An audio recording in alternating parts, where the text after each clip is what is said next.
Good morning and welcome to the Manatee County School Board meeting for December 12th, 2023.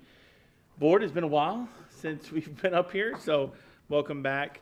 I want to first start the meeting off with a moment of silence for a longtime public servant of Manatee County, and especially for children of Manatee County for years and years and years.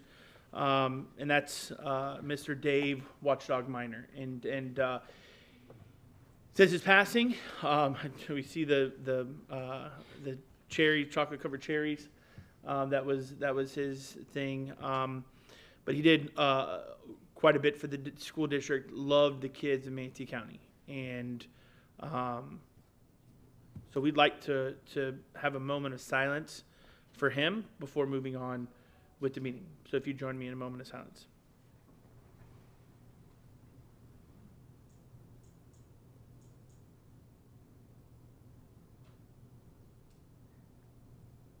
Thank you. We'll start the rest of the meeting with the reading of our district vision by Board Member Messenger, and then introduction for the invocation as well. Yes. The School District of Manatee County will be an exemplary, student-focused school system that develops lifelong learners to be globally competitive. And today I invited Reverend Golden, I was going to call him Dr. Reverend Golden, but he is, right? To give our invocation today. I'm so honored to have him here. He is our former chair. He was a school member for 4 years, so thank you very much.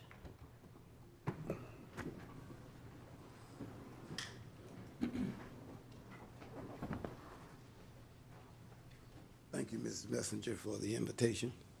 Mr. Chair, we worked with Dave Miner. He was anything but silent. So to have a moment of silence is antithetical to what we know about him. I wondered why he chose watchdog, not watchman, but watchdog.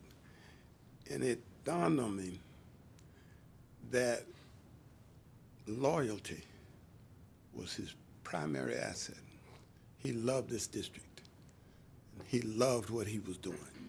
He loved being able to make a difference. And it didn't matter to him whether he was by himself or whether he had everybody with him. He was loyal to the district. And it also caused him to be watchful. He was always watching, always looking, always trying to make a difference, always trying to figure a way to get it done. He would bite, and sometimes he would just bark. But his whole purpose was to get you to know he was watching. But more than these, I think the thing that really made his mark for him, he was a man of courage. He said what he meant what he said. And whether you agreed with him or not was not his problem, but yours. And would to God that we had more courageous people. I thank God for the time that he and I were able to serve together and for the difference that he showed in my life to make things better. And so in this season, I thank you, this season of peace, I come and I thank you for the opportunity. Let us bow our heads.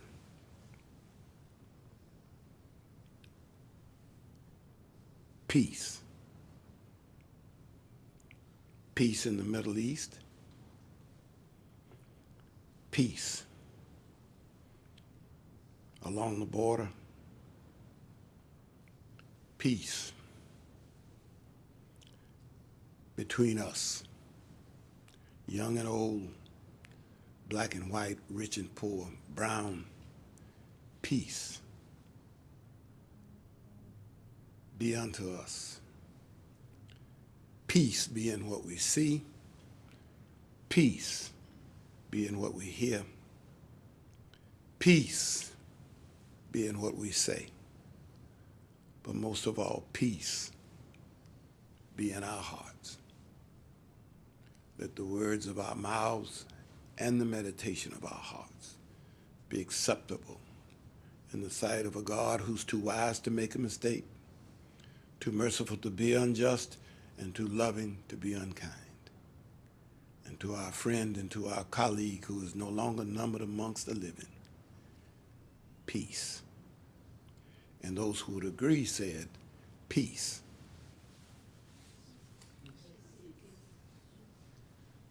I did want to just, we did have some extra photos of Mr. Minor we wanted to share, so if you look at the monitor.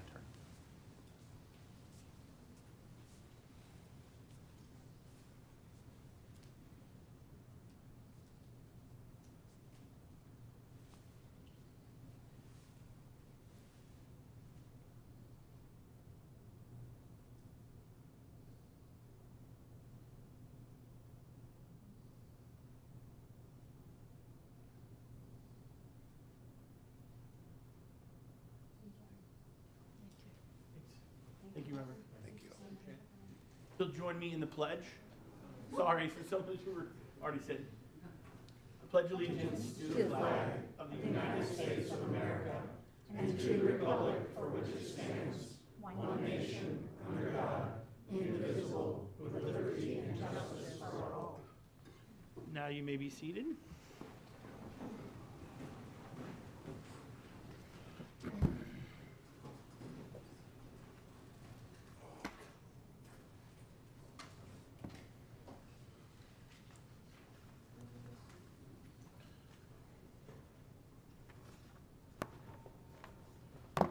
That leads us to item number 5, approval of the agenda. The chair has found good cause to amend the agenda to include all items listed under agenda amendments on the December 12th, 2023 agenda, updated December 11th, 2023, posted to the district website, manteschools.net.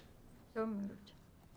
I have a motion for the approval Second. and a second. Any discussion on the agenda? Seeing none. And I'm not logged into Granicus yet, so we'll just do it manually. So all in favor of the approval of the agenda, raise your hand and say aye. Aye. Any opposed? Ayes carry it 5-0. Thank you very much.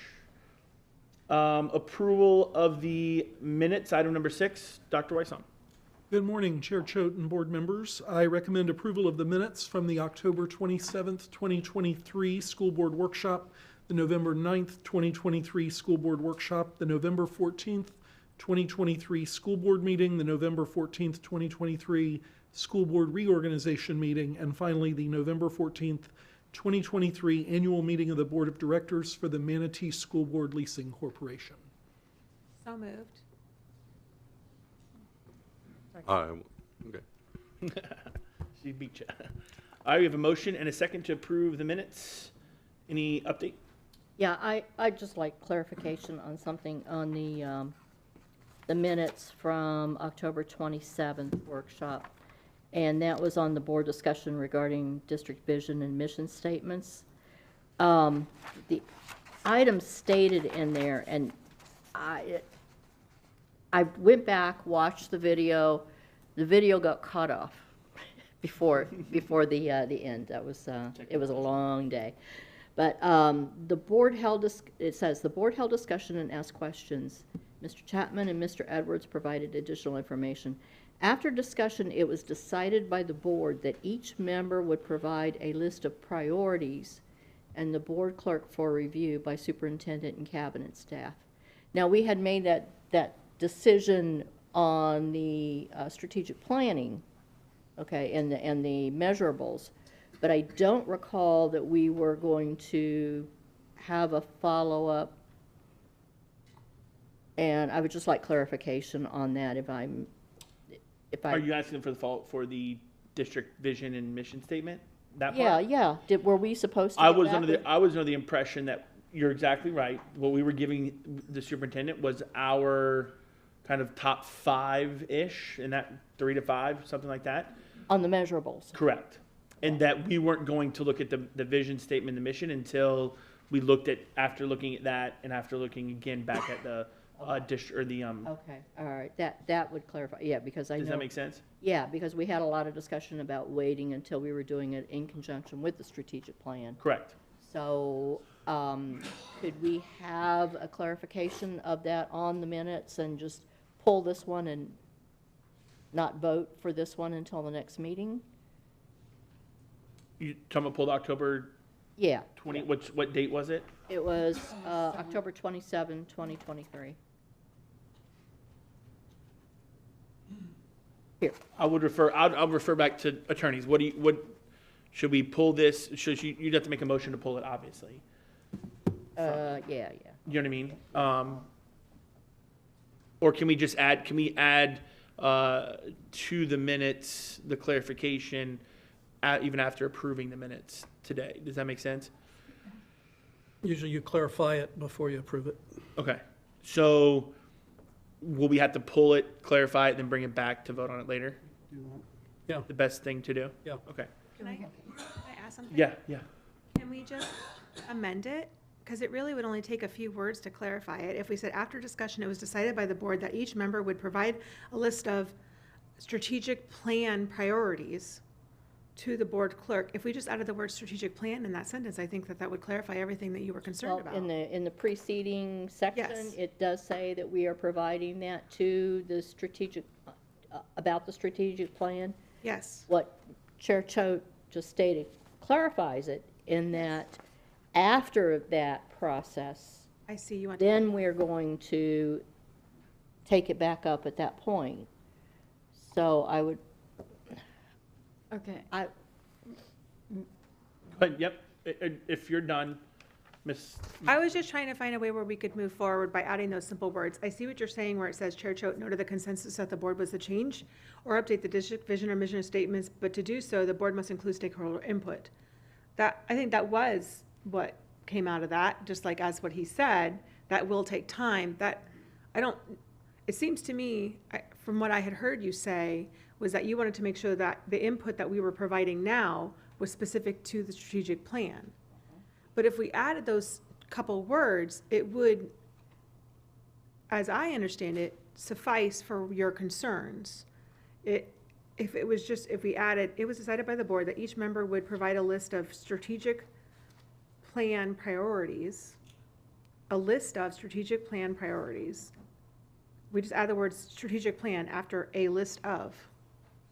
it just doesn't specifically say that It we're gonna doesn't s- wait for district mission statement till we're looking at the strategic plan. It doesn't specifically say that in those minutes.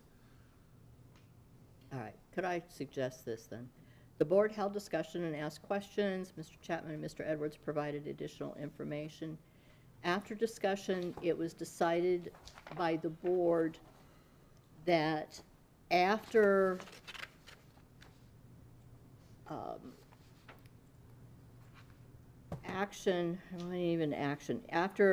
after discussion of the strategic plan updates with the superintendent and administration, that it would come back before the board for further discussion. How's that? okay, Go ahead. if I may, okay. In my opinion, there was two discussions that took place about the strategic plan, the list of 5 priorities, and then the district vision. And it was my understanding prior to this meeting that we would provide a mock-up, if you will, of what the district vision would be. That's why I wrote what I did at that meeting and read it, and I believe Mr. Tatum wrote what his vision would have been. So I think it's two different things. We could make a motion to amend the minutes to clarify what Ms. Foreman's concerns are on that. So we could do a motion to amend the minutes and have a second and a vote, and then to approve the minutes after the amendment. I see now that this is not going to be something that we're even all going to agree on what the discussion was that day, and Right. that, I'm not really up for having that discussion again today. Agreed. So I would like to, was I the mover? You are now. No, yes, you were the. I believe I was the mover. I would like to amend my motion to remove October 27th, 2023, the school board workshop minutes. And I would, who seconded my I motion? think I seconded. Did I Would you second? accept my motion? Would you accept that Yes, as a yes, seconder? I would. So it would just amend it to remove that one set of minutes, and that can be revised hopefully by some impartial party that can just, watch the video and record what really happened. Right? Not opinions on what was said. Right. Is that all right? Does that Yes. suffice? I That- have amended my motion to remove those minutes. Right.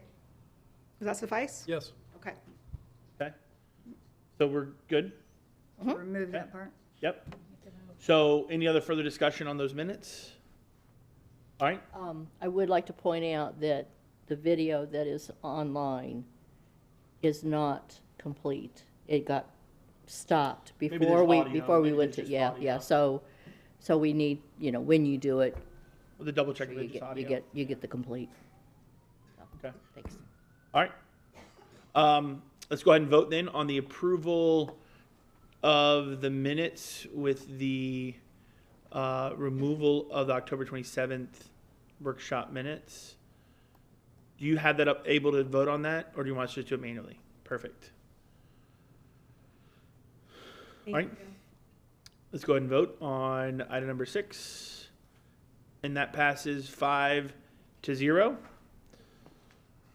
Thank you all. And moving on to item number 7, student celebrations. Mr. Barber, come on up. Thank you, Mr. Board Chair and board members and Dr. Wysong.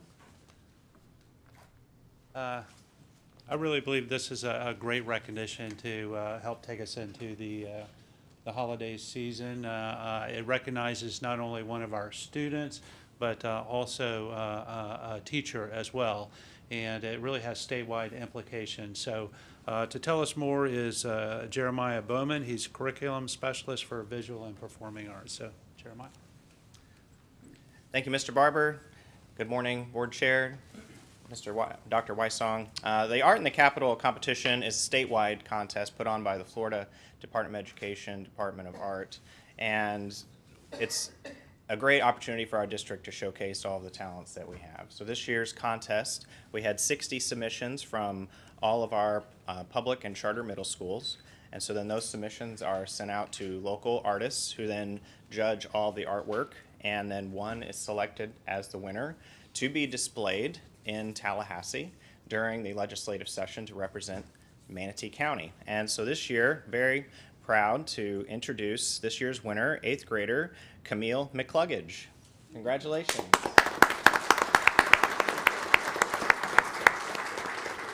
We have a reproduction of Camille's artwork here. The original is even more beautiful. Camille is joined today by her mother and father, Natalie and Matthew McCluggage. Thank you so much for being here.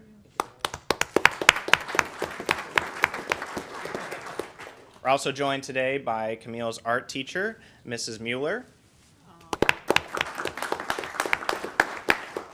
And by Mona Jane principal, Ms. Kate Barlog. So thank you all for being here. Camille is a lifelong artist, is a member of the National Honor Society, and her artwork features a loggerhead turtle and a watercolor. So congratulations again. We're very proud of you for representing our district so well. Congrats.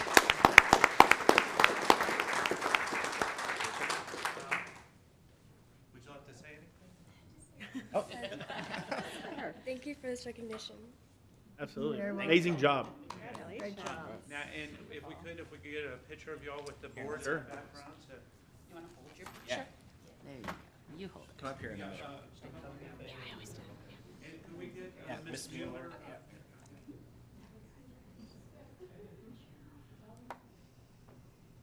Mueller. Shorty.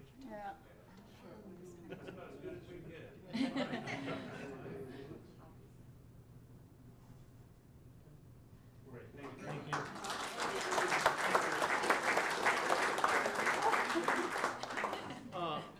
Jeremiah, where exactly in the Capitol is it? Yeah. Because we go up next month, it'd be kind of cool to see it. Yeah, I'll find out exactly. yeah, It's- please. It's, I don't think it's in like the rotunda, but it's in one of the legislative buildings, so I'll find out. Awesome, thank Yeah. you, That'd be awesome. appreciate it. All right, we're gonna stay sort of with the All you. holiday theme here.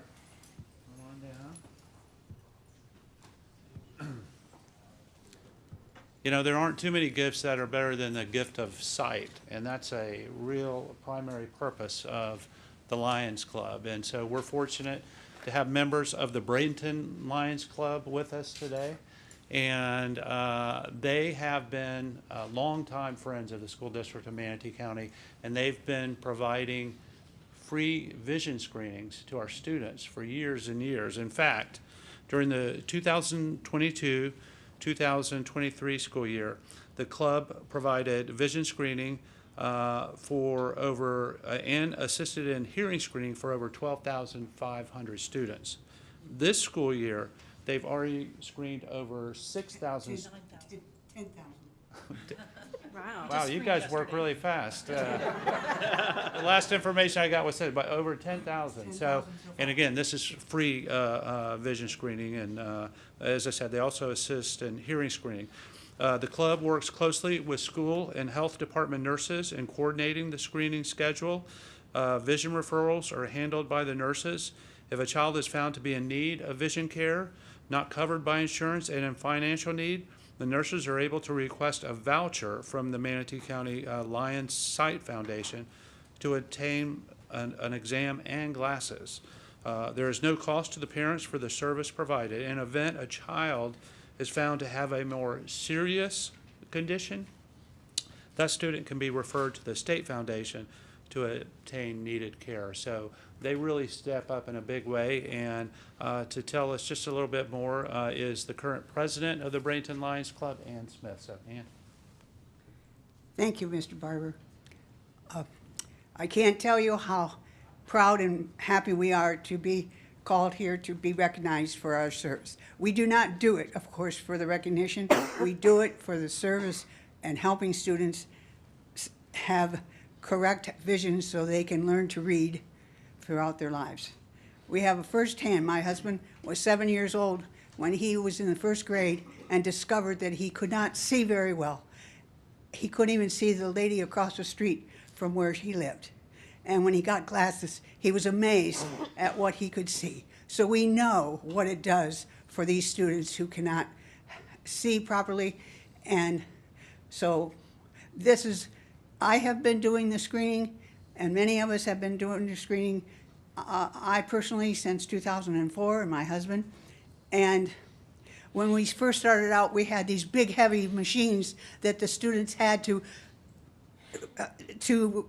recite the letters across a certain line. And then, of course, in kindergarten, we had another machine that had pictures, 4 pictures, and they had to identify them. And one was a telephone, and they, of course, nowadays, they don't even know what an old-type telephone looks like. So the technology has come so far.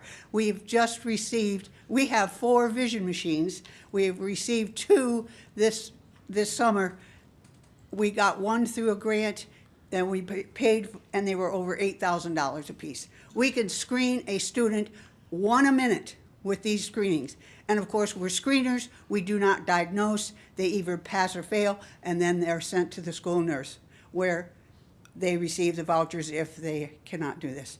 I'd like to introduce our district governor and present council chair of Lions Club, Mr. Chip Kunka, who is the Sight Foundation president.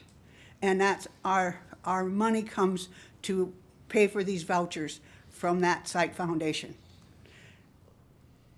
Then Mr. Steve Haynes is our chairman, or our vision chairman, to schedule the screenings between the school nurses and our members.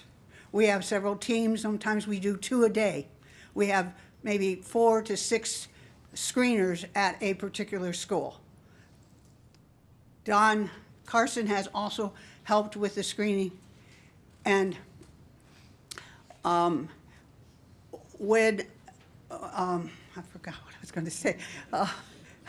Anyways, I will let each person come up here and introduce themselves and say how many years they have participated in the screenings.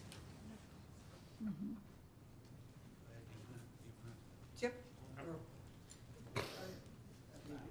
Morning. My name is Bob Golden. Been a Lion since 1985, but most of that was up in Illinois. Transferred down here a couple of years ago and started right away working with the screening. I think it's a great work, and we appreciate your support and recognition. We're always looking for new members for the Lions. So if anybody might be interested in helping to serve humanity through working with the Lions Club, we'd really appreciate it. And I'd like to wish everybody a wonderful Merry Christmas and hopefully a very healthy and a Happy New Year to all. Thank you. I'm Lois Sackast, and I've been a Lion for probably 30 years. And I'm a retired teacher and a snowbird, so I head on down for the screenings. And thanks to your nurses, they're phenomenal. Yeah, thank you. Thank you. I'm Marion Smith. That's my wife. And I've been doing this since about 2004. I've been a Lion for about 35 years. And what more can I say? We serve. Mm-hmm. I'm Lion Jan Kunka, and yes, I was a Manatee County school teacher for 25 years, high school science. So what better thing to do in my retirement is to go back to the roots and deal with these little ones. I'm Carol Anderson. I've been a Lion for about 6 years, and I've been helping with the screenings for 5. So. Hi, I'm Don Carson. I guess I'm the kid of the group. I've only been a member for about 3 or 4 years. Been doing the vision and hearing screening now for 3 years, three years. If I may share something with you, one of the schools, they have mothers of the children assisting the nurses and ushering, herding the cats, so to speak, into the room where we do the hearing or the vision. And one of the mothers introduced me to her daughter. And I did a vision test on her. And afterwards I told the mother, I said, no, I'm not a doctor, but my machine shows a whole string of anomalies with her eyes. And the mother said, well, she hasn't complained. She hasn't shown any means, of not being able to see. This year, we went back to that same school. That same mother was ushering kittens again, and she came to me and thanked me. She said she took her daughter to the doctor, and she had to get glasses. She said she can't get the glasses off of that girl now. She wears them to bed. She can see. So we do some good. Thank you. Great story. I'm Steve Haynes. I've been a Lion since 2010. I retired and moved here in 2015 and joined the Lions. I did screenings in Virginia, and I'd like to thank all the nurses that help, Barbara Hefner, and I think she is here. We'd like to thank her. Darlene McKee, she was a big help screening with the health department. And we also help charter schools, so we do all three. Thank you. Thank you.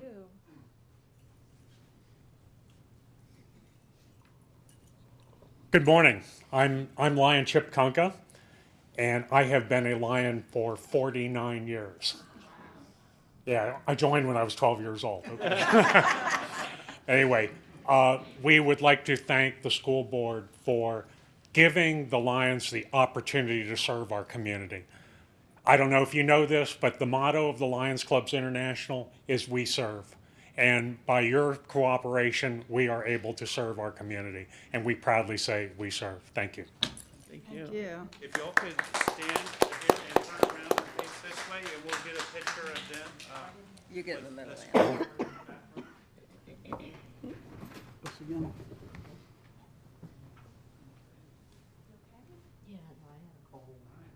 We usually don't get two good-looking groups like this.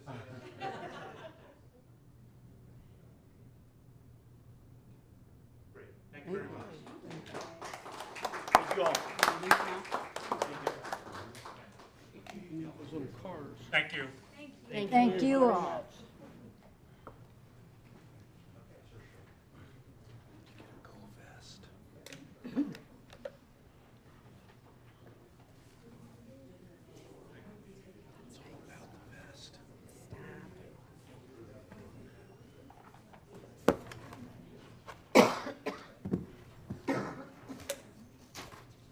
You want an application or go get your application?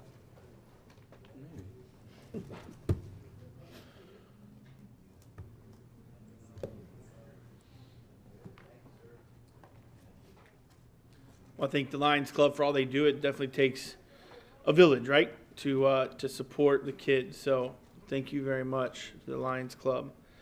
Moving on to item number 9, which is our general public comment. We do have one person signed up for general public comment, and that is Mr. Michael Hartman. So come on down. I don't see him. Oh, there.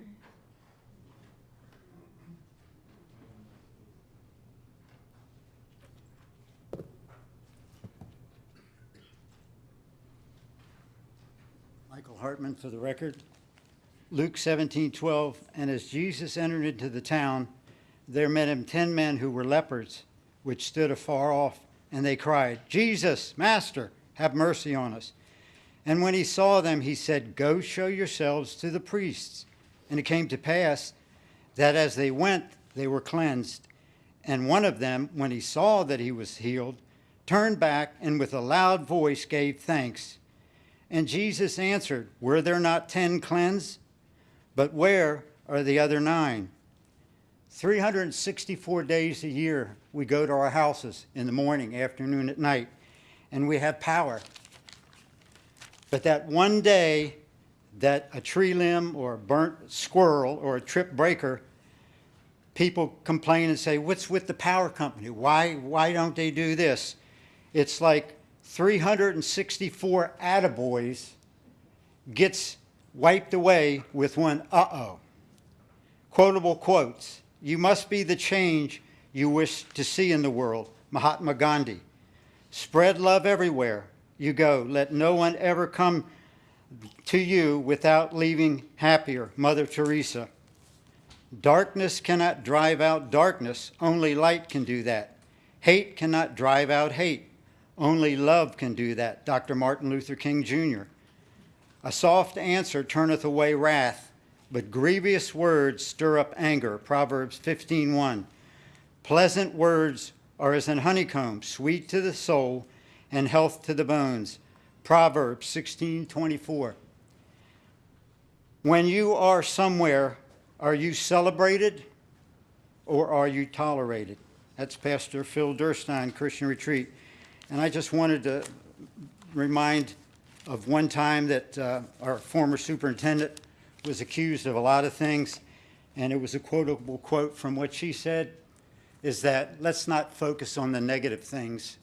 Let's focus on the positive things. Sure, everybody's got a negative thing in their life, but that's the biggest room in the world, the room for self-improvement. We just saw that here today. So I just want to encourage all of you all, pray for you every day, and I just thank you for what you're doing in the community, and I thank you for the tenor and tone that this board has presented to this community. God bless you all. Thank you. Thank you. Thank you. That concludes general public comment. We move to item number 10. There's our reports and presentations. We start with Mr. Rinaldi and presentation on Oneika Elementary School construction update.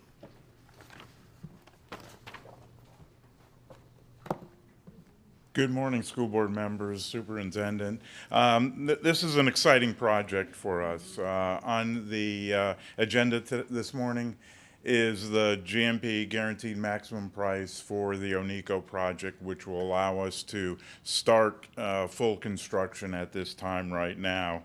Onico has been a very intense project from the standpoint of design. It's one of our smaller campuses. It's had a lot of logistical challenges, and this design and construction team has come to the forefront in identifying resolution for a lot of those challenges to make sure that staff, students are safe, and we're able to undertake the construction project in a financially reasonable manner. This is also kind of the halfway point for us. This is the third of the 5 COPS projects which are starting construction. So we still have Blackburn and Palmasola that we're working on, but it's nice to meet this halfway point as well.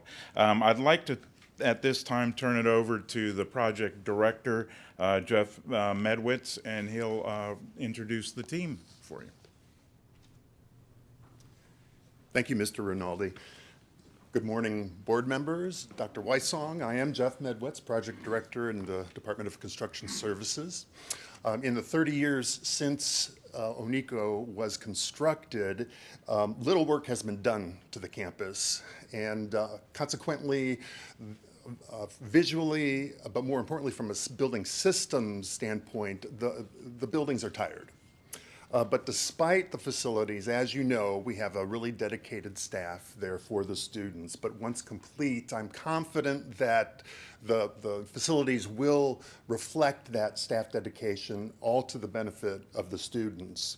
And as Mr. Rinaldi mentioned, the road to today's GMP has been a challenging one due to the market conditions, but I'm really proud to introduce you to a really talented team today who's making this happen. Randy Fitkin of Charles Perry Partners will describe the GMP, some of the phasing and schedule. But first, I'm glad to introduce to you Alex Perez, who is Regional Director of Ziskovich Architects. He'll highlight the design process and describe the planned renovations. Mr. Perez. Thank you. Esteemed board members, Mr. Chair, Dr. Weissong, good morning. Thank you for having us. I can't say how excited we are to be here. This is really an incredible journey, and I think I'm probably still undertoning it. I think if we can describe the project, it's probably a combination between a Rubik's Cube and Jenga. And we'll talk to you about it. We'll show some visuals and give you about it. But really, the support that we received, project director, Joe Rinaldi, Bill Horton, and obviously the team, our CM partner, engineering. It's really been roll up the sleeves and let's see how we can make this happen together. So I really hope that you all are pleased at the end product of where we're at right now. And we feel very strong with an incredible win strategy and with our CM partner, and more importantly, to really try to make it work. The premise of the project was really 3 major aspects. It was about traffic, it was about security, and about flooding. These are major, major aspects that we had to address. In addition, as you've heard by some of our previous speakers, there was an assessment report that was conducted several years back, and it was about understanding the lifespan of many elements, systems, and everything else within the building. Roofing, HVAC, lighting. This is a really beautiful campus, a beautiful school, and we felt it merited, its time for a little tender loving care and the upgrade that really for the next generations to come. So we're excited, and hopefully you all are as well. So we're gonna put it here. So I hope you can see on the screen. Yes, good. So to your left, you see the existing campus. And some of the aspects I mentioned to you about security and everything, the existing admin building was in the core, in the very center of the building, which is the existing building number 2. As you can imagine, right off the bat, that's a security issue. So you almost have to breach into the campus. So the single point of entry and all these concerns, right off the bat's a major problem. We talked about the traffic issues and the problem too as well. You can see there's very little queuing areas there. And what we've done, and we'll talk about it on the proposed to the right, but right now there's overflow of vehicles going into the major thoroughfares. Major security issues there. And we are, sorry, for some reason it skipped forward there. So the proposed to the right-hand side, what we've done is we've proposed a new building, which is, we're calling Building 1. I'm sorry, for some reason it's skipping here a bit, and I apologize. And we're calling it Building 1.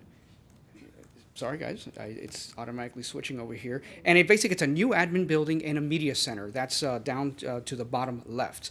And what that does is now it does several things. We've now created a single point of entry, and at the same time, we have created a secure perimeter around the entire campus. You can also see a very generous queuing, stacking, and drop-off area. That's particularly for the parent drop-off. At the same time, we're creating more of a civic presence. The original campus is a much more introverted setup, and now we're creating the campus now with a facelift, and we'll see some visuals here momentarily, where it has more presence now within the community, really setting up for the next generations. The bus loop is at the very top. Again, we've separated the parent drop-off with the bus, which is another problem that was happening before. And then most importantly is the fields. The kids had no fields or play areas, so we've provided that as well. Here's a quick snapshot, floor plan of the admin suite, which is to the left of the floor plan. And it's all state-of-the-art. It's going to have all the offices. Obviously the principal is very happy about it, which, by the way, I think every meeting she would describe that it was a roller coaster ride, with really just between making the budget work and the coordination of programming and everything and making the pieces work at the same time.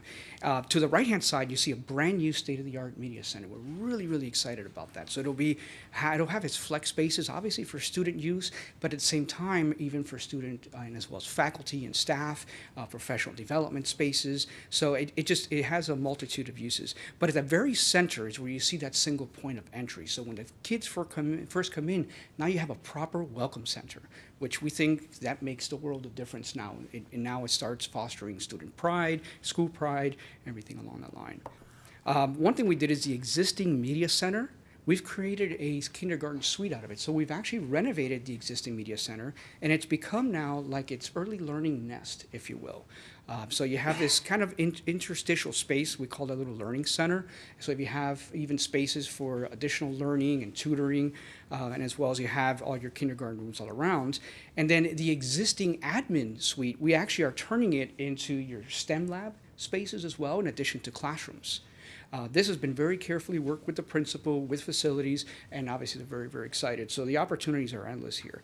Just want to show you now, in addition to just some of the pretty pictures. This is the main entrance. This is off of the drop-off area.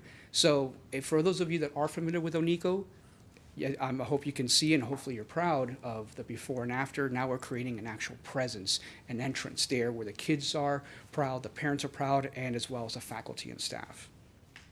Here's a snapshot from the kind of point of entry, that welcome center. So this is kind of like this thoroughfare that connects the media center, it connects the admin area, creates that supervision at the same time, and it also becomes a space where you can hang up work from students, acknowledgments for faculty, so possibilities are endless. This is a space really to cater for the school itself. And without ado, I'd like to pass it over to our CM partner, Randy.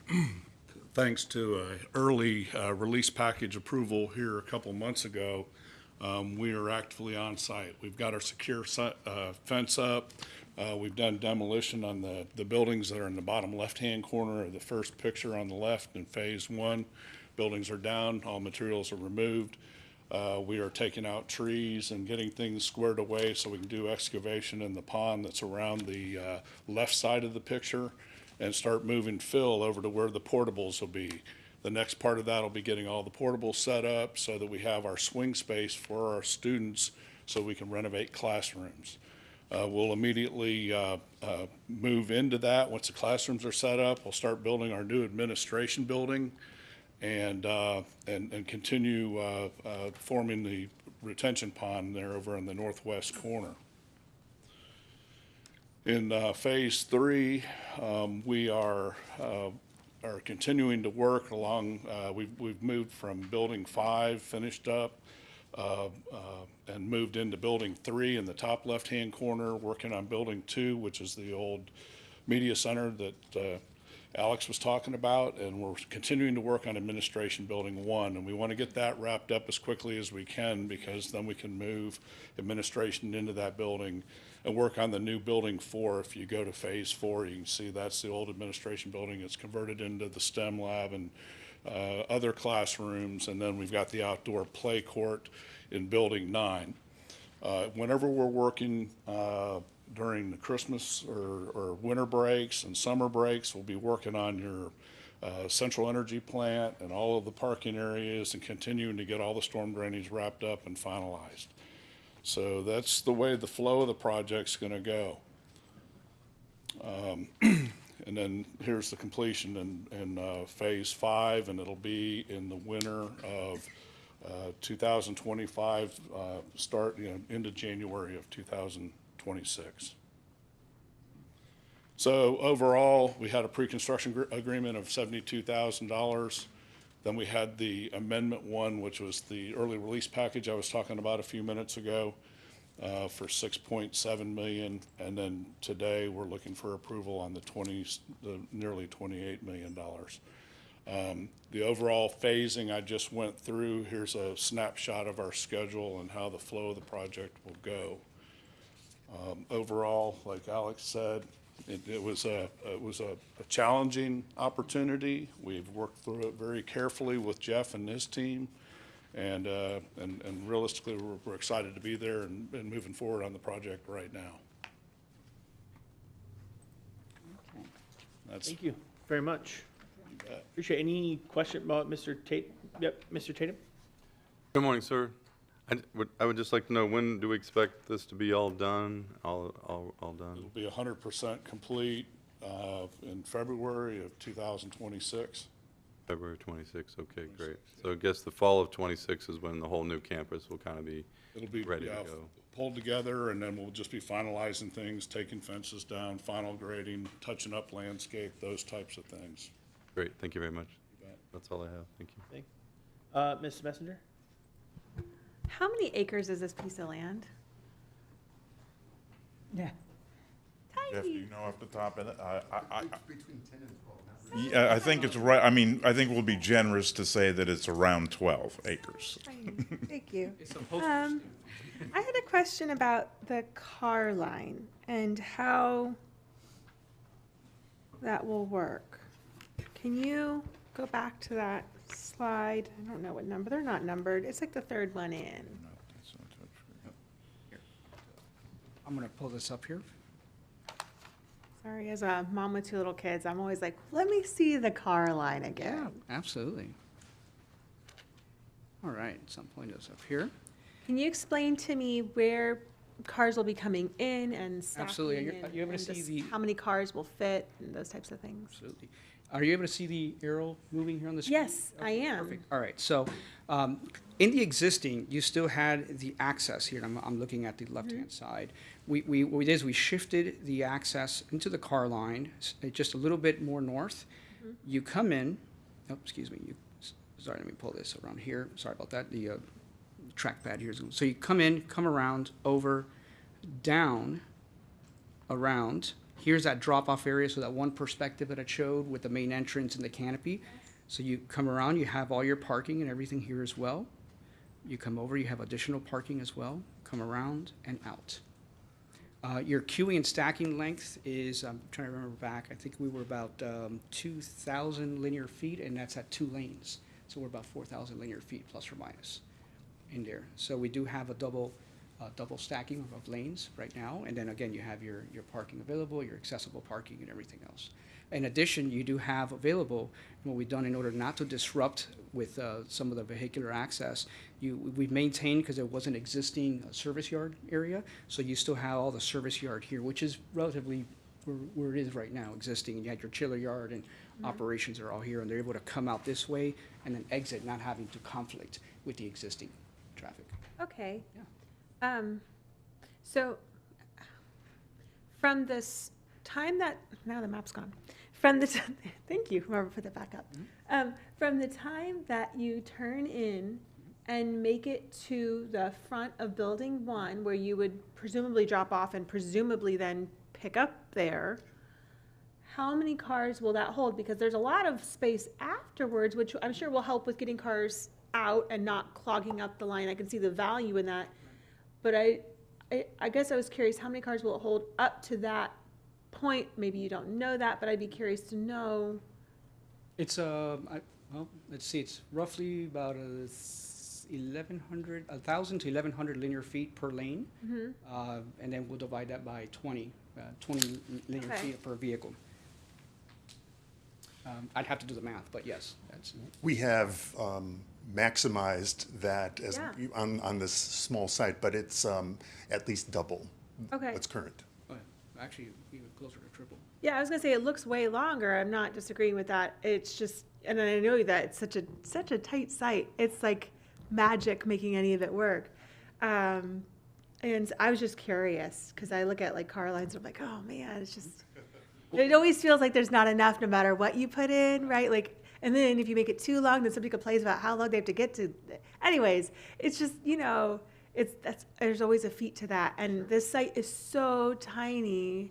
To be able to get that much is even amazing. I'm not disregarding that. I was just kind of curious how that was going to work in there because I saw the arrows and I thought, well, typically we've had it so there's more before you get to the drop-off point. But I can imagine that based on the site and where everything is, that's probably not, you probably really can't do more than what you've done here. I mean, like, I don't see, and unless you take out more buildings up there and then you add, I mean, like, that's literally the only thing I can even think of that you could even do, and that is probably not economical or smart. So I was just looking at that and thinking, but you're right, it is significantly longer than what it is now with the tiny site we got. And a lot of the elementaries, we do the serpentining Yes. through to get to the front. Yeah. With the proximity No. of the campus relative to State Road 7, Yeah. there was no room. No, I Got see that. one big serpentine. Yeah. basically. But, and a lot of it's gonna be after drop off or pick up or whatever, but even so, getting people out and back onto the road, that will be nice too, so it's not backing up people that are trying to drop off, so I can see the value in that. I had one other thing, and it was about the design of your new building 1. And I just wanted to say what a smart idea this is. That there's an entry into the lobby, and then from the lobby, there's an entry into this building. And what a smart design that is. I really appreciate that. I think that that makes so much sense from a security point of view. We have all these different schools with all these different layouts and all these different plans because of what times they were built and all these things, but that's just a smart, I think that's ideal. That's an ideal way to do it now in the world that we're in. And I just really appreciate that idea and that concept. So I just want to thank you for that. No, I appreciate that, and that was exactly the thought. Right. When you have visitors coming in, you're buzzed in appropriately to get into the lobby, check in, and do what you need. But in the mornings, when you have your kids' intake, now you have that welcome center that they're able to come in. That gets on lockdown, and then anything else during the day, that's how you're able to access the building. So that's a single point of entry there to maintain, again, one of the premise of the project, which is security and perimeter. Right. So that was it. Thank you so much. Fantastic. Thank you for your observation. Ms. Spray? Thank you for being here. I'm excited about this project. This is one of the first schools that I toured.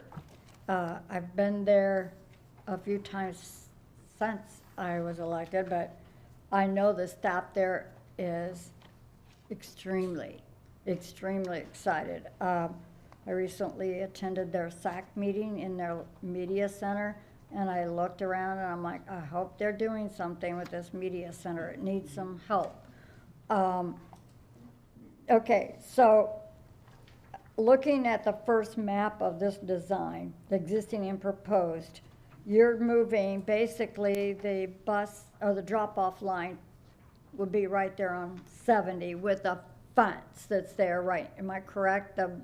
The concrete wall that is going to be there, is that going to stay? That concrete wall's being removed. Yeah, that's gone. It's going to be gone. Okay, so the drop-off area will be exposed to the highway, so the cars will be seeing Highway 70. It will be totally gone. Visually, you'll be able to see the front of the school when you're driving down 70, but there's Okay. a security fence along Highway 70 next to the sidewalk. Okay, because I'm one of those, I look at, like on Manatee L, right there on 64, that see-through fence in the playground. I always worry about those students and staff there. So they're gonna come in on what road is this? I can't remember the road where they drive in. It's 22nd. 22nd, okay. And I go by this school quite often in the morning and in the afternoon, and there's always a traffic jam. I don't know if there's a potential for when you're exiting after the drop-off, I mean, coming in on 70 for the drop-off and going around and coming back out a different route instead of coming right back around. Because I know that's a tight, right now, it's a very tight get in and out process. I don't know if there was ever a consideration to go around the block and come back out, but that would have been my biggest ask. But you guys are the experts on this, but I do know there's an awful lot of traffic. And then too, the crossing, there's a lot of walkers that come to the school. The crossing blinking lights have been removed, so it's up to us as district and the sheriffs to make sure our students are safe when crossing State Road 70. I wish we had that back, but they took it across the state. So that was my biggest thing. So the fence will be gone. It will be a full-on exposed front entry. It'll have a decorative security fence across the front. So you don't have, and we're actually, because right now, some of their playground area is actually on 70, and we're moving it back as well, so We're moving that away part from back. 70, Okay. to address the Okay. issue. And the pond dip in the center of this site's gonna be gone? Okay, good deal. So the pond is gonna go to the back of this lot now? Okay. And there's a lot of residents on both the south, well, actually all the way around. So I hope they know we got a big project going on. It's gonna be a lot of traffic through there. And then yeah, okay. I'm excited for this. I know that I like the idea of the new kindergarten suite. That sounds very sweet, if I might say, for those students. And again, the new, and the STEM area, I like the design of the front entry. I think that's very appealing to what we have now. And even with the security fence, I'm sure that's gonna be good. I'm excited about this project. That was like the first thing on my list, and their kitchen. I hope you're looking at their kitchen. It's awful small and very compact. I'm sure you got some feedback from the staff on the food service that I'm sure Mr. Rinaldi is shaking his head because I've talked to him privately about that. So I just want to say to you, thank you for this design. I think it works well. And my biggest concern was the traffic on 70. And to let everyone know that we're trying to minimize the risk for the parents dropping off all of these students. Absolutely. So, thank you very much. That's all. Thank you, sir. Thank you. Mr. Chatham?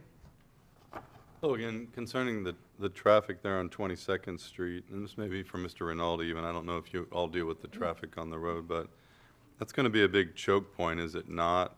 Where people are trying to turn right into there, left into there, and then leaving right and left. I'm just curious about how that's all going to work, because that appears to be the one entry and the one exit point. And they've come close to doubling the size of that from what they presently have right now.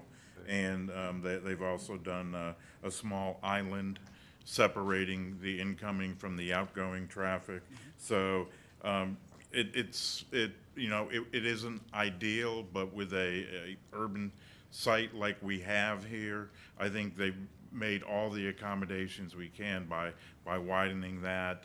And, you know, the one issue that was brought up is if you could bring them out closer to the intersection.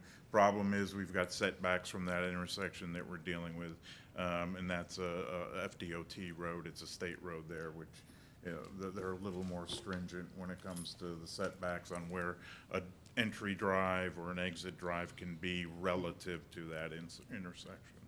Can we make it like right turn only or something as people are leaving there? Because as they're going out and say, hey, you can only turn right? That's the intent. That's the intent, is a right turn only? Initially, the bus and the car entry actually were very close, and it was actually prohibiting even at times because of the just jamming up of traffic from buses being able to enter and drop off the kids. So that's why we actually have the bus drop-off now at the north portion, so there's no conflict.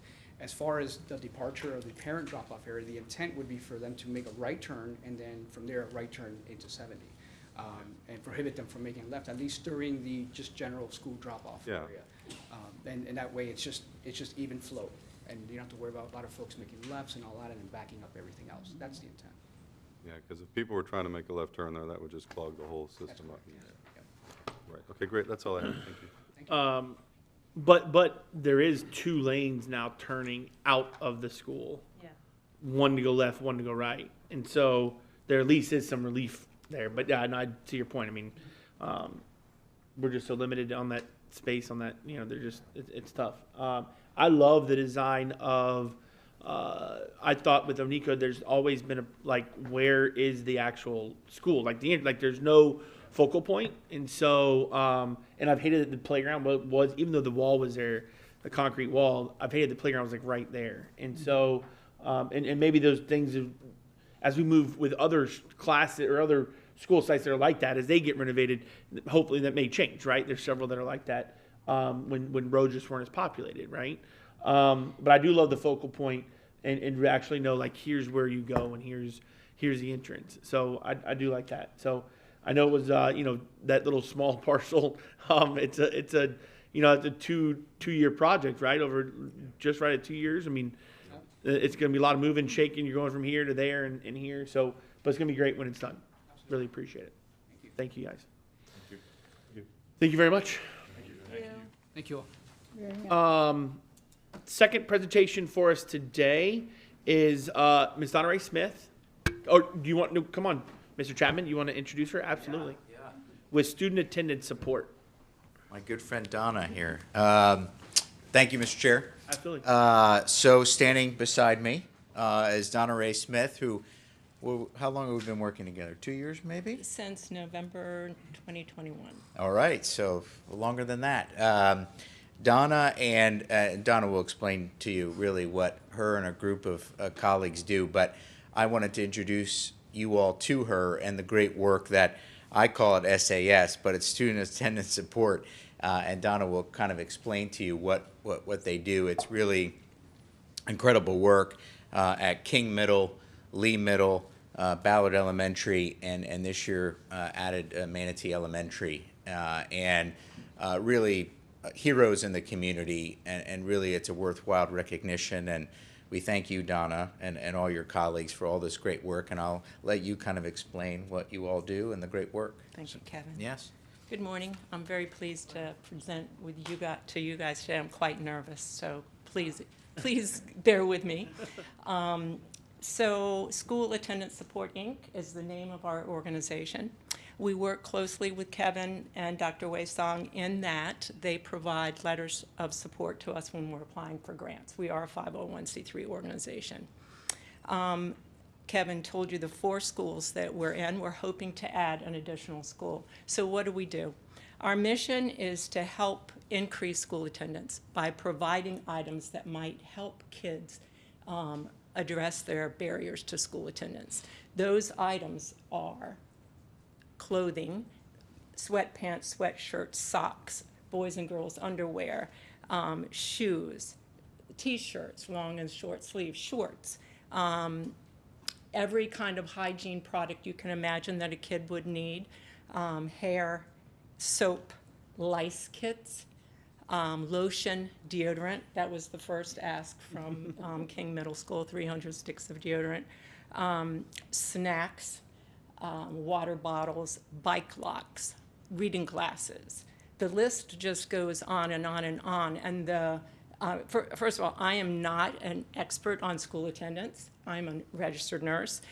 So we rely on our school staff, the principals, the assistant principals, the nurses, the teachers, the GETS folks, to tell us what is keeping your children from attending school this month. We deliver every month during the school year. So what is it that's keeping your kids during this season? Is it rain gear? What is it that's keeping them from getting in the door and staying in school for the day? So we rely on them to tell us that information. We didn't know what we were doing when we first started. We didn't know what we were going to learn, and we've learned a whole lot. So we have Mary Lynn Blum as our Manatee County coordinator. The way that our organization works, she contacts, she has a contact at the school. She says, what do you need next month? That contact talks to various school staff. They provide a list to us. The list goes to our purchasing people. We have 2 purchasers. For a week and a half, they are out there beating the bushes, getting the best price that they can for the most amount of product. Once that is bought, a delivery date is determined, and then it's a big deal going to the schools and delivering the things to the schools. It's boxes of stuff. We just last week delivered. So that's basically how we work. In the summer months, we will always deliver sanitary products. And if there's a child that needs something special, if a child needs a pair of shoes, whatever, they can call on us to purchase those things too. So basically, that's what we do. We work closely with the nurses, Jody at King and Clarice at Lee. And again, these professional, caring, good, kind, compassionate people that we have grown to learn, to know and love are the ones that tell us. We have nothing to do with the products once we deliver them to the curb. That they do all of that. They know their kids. They know who needs stuff, and they are the ones that distribute the items to the kids. Basically, that's what we do. We love our mission. We love our work. We have about 16 volunteers. About 6 of us are the boots on the ground, hitting it every day. What is our growth plan? So we started out slowly because we want to succeed. We didn't want to bite off more than we could chew. We started at Ballard and King. And that was January 2022, we made our first deliveries. And then in March, we were able, financially and volunteer-wise, to add Lee. And then in June of 23, we added Manatee Elementary School. What do we intend to do? We intend, again, to take 1 year at a time. And it is our hope that we would be financially secure enough and have enough volunteers that we could then add another school this year. So then we would have 5 schools in Manatee and Manatee County.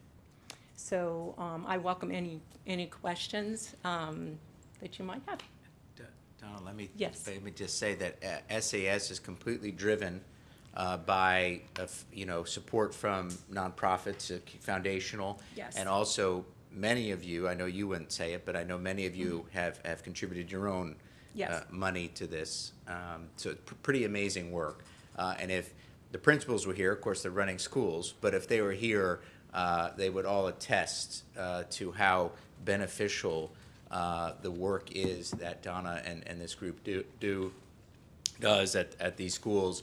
And if you actually look at the attendance rates from when they started, they all have increased at those schools. So it has had a benefit, and we add that to your grant applications when you apply for grants. That's why it's very successful. So Donna, just thank you for what you're Sure. doing, and I can't wait to continue to work with you to expand and keep growing this program. Yep, for sure. Let me just add that our budget is approximately $7,500 per school. So it's not a $100,000 budget. $10,000 per school perhaps. We get our money from individual donors and from the grant process. So yeah, that's kind of what that's what our budget is this year anyway. There's always new barriers that we're learning about, and we've spent more this year than we have in the past. That's for sure. Yeah. We do have a couple questions from board Sure, members. absolutely. Ms. Foreman? Yeah, I just want to commend what you're doing and how much you've grown. We talked early on, when you were just starting out, and found it amazing then, but to hear that you're expanding. And I understand you're going into the Sarasota schools as well. So we have one Sarasota school. Oh, okay. I don't see that expanding. We have over months, we have decided that we want to put our efforts here. Well, I appreciate that. I appreciate that. Sure. Yeah. But one of the things that we talked about were students' barriers to coming to school when it's raining.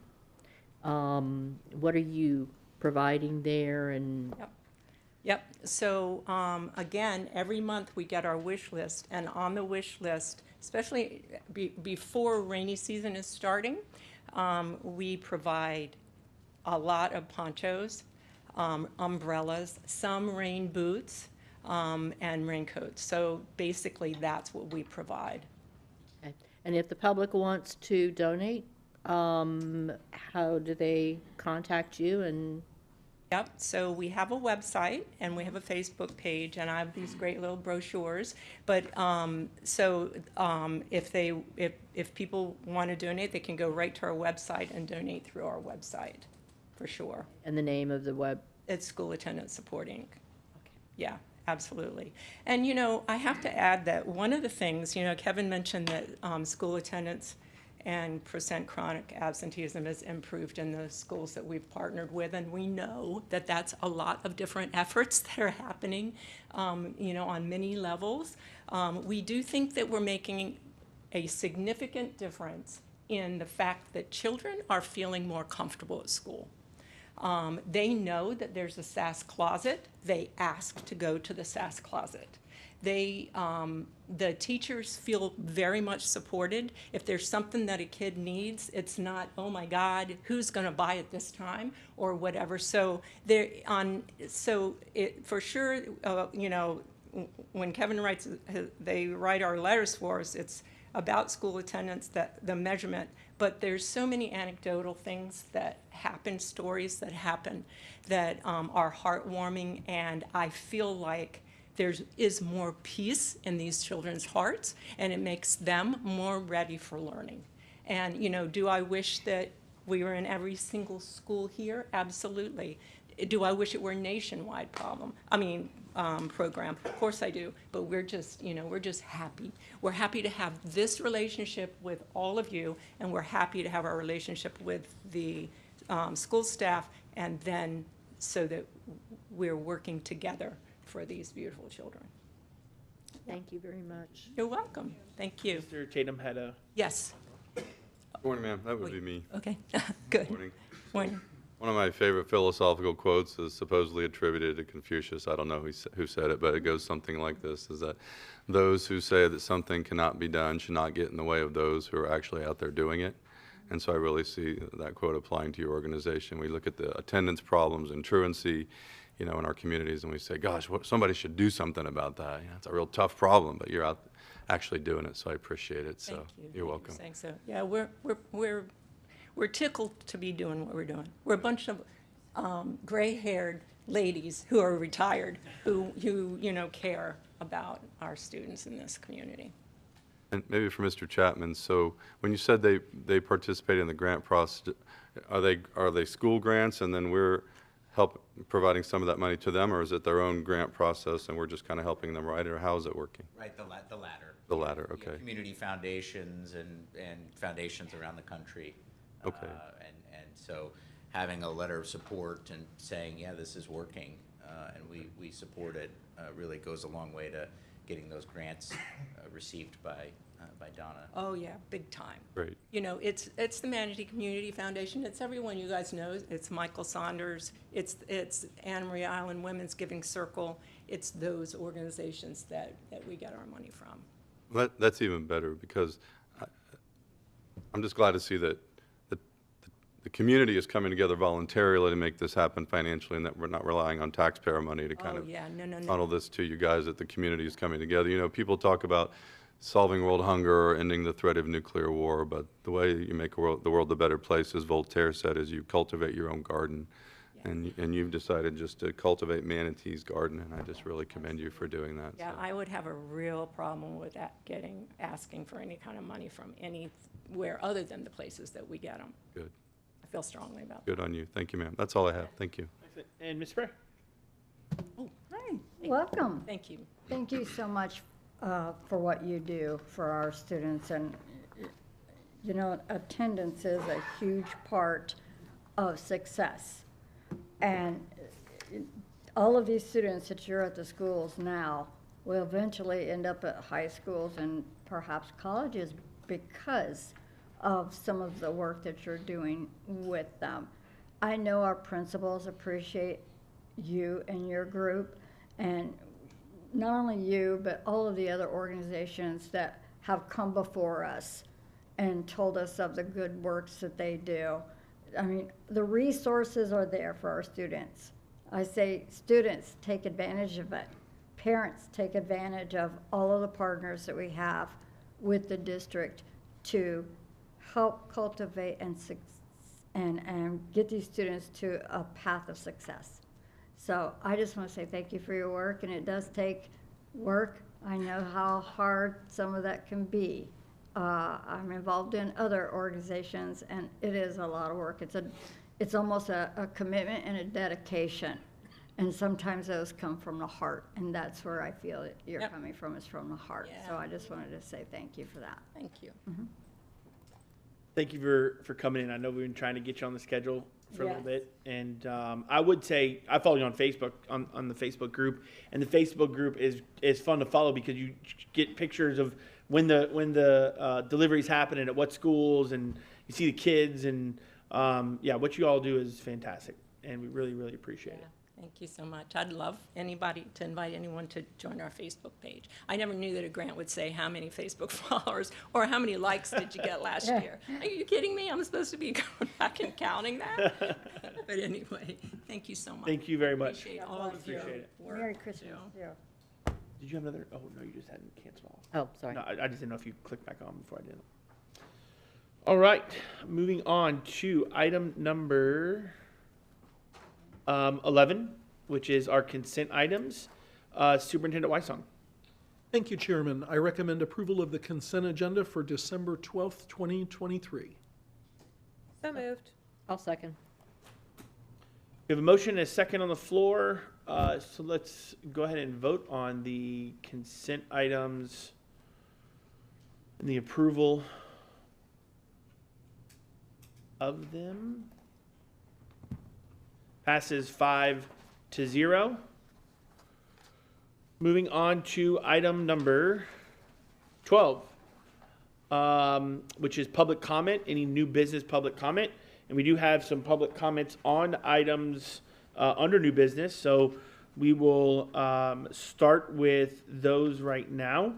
And remember, when we're talking about new business items, we signed up only the business item that you signed up for. Can you talk about during this public comment section before we get into the actual new business work? So let's start out with our first public comment, item number 8, Mark Stanek, followed by George Druist. Yes. All right, thank you. So, Ms. Stanek, come on up. And for those new to any of the public comment, 3 minutes for public comment. There may be a ding, there may not be a ding when the 3 minutes is up, but your timer is above you, so you can kind of see where you're at as you're doing it this time. Good morning. Good morning. My name is Mark Stanek, and I'm a resident of and a candidate for School Board District 1. I've reviewed the proposed revised school board member area map and have a number of reservations I'd like to share with you this morning. The proposed plan would affect 20 precincts. Of these, due to timing of the school board elections, voters in 6 of these precincts, a total, by the way, of 22,609 voters, would not be able to participate in a school board election until the year 2026. In fact, the last school board election, voters in these precincts were able to participate was way back in 2020. That's a period of 6 years voters in these 6 precincts would not have an opportunity to participate in any school board elections. So the net effect of this change would be that 22,609 active registered voters of Manatee County would not have an opportunity to vote for a school board member until the 2026 election cycle. But it gets worse. 2 of those precincts, precincts 501 and 505, represents about 18% of the total number of active registered voters currently residing in School Board District 1. I'm sure that you would agree that any plan that would not allow 18% of a district's voting population to choose a representative on their school board over a 6-year period should be avoided at all costs. So my suggestion, with nearly 23,000 registered voters not being eligible to have their voices heard for a 6-year period, and the added confusion associated with another redistricting plan during an active election cycle, I strongly urge the board to postpone the effective date of any redistricting plan until after the current 2024 school board election. And by the way, my data sources that I used in my comments was from the Florida Department of State statewide voter registration and voting history extract file as of November 2023. So these are exact numbers, folks. Thanks very much. Thank you. Thank you.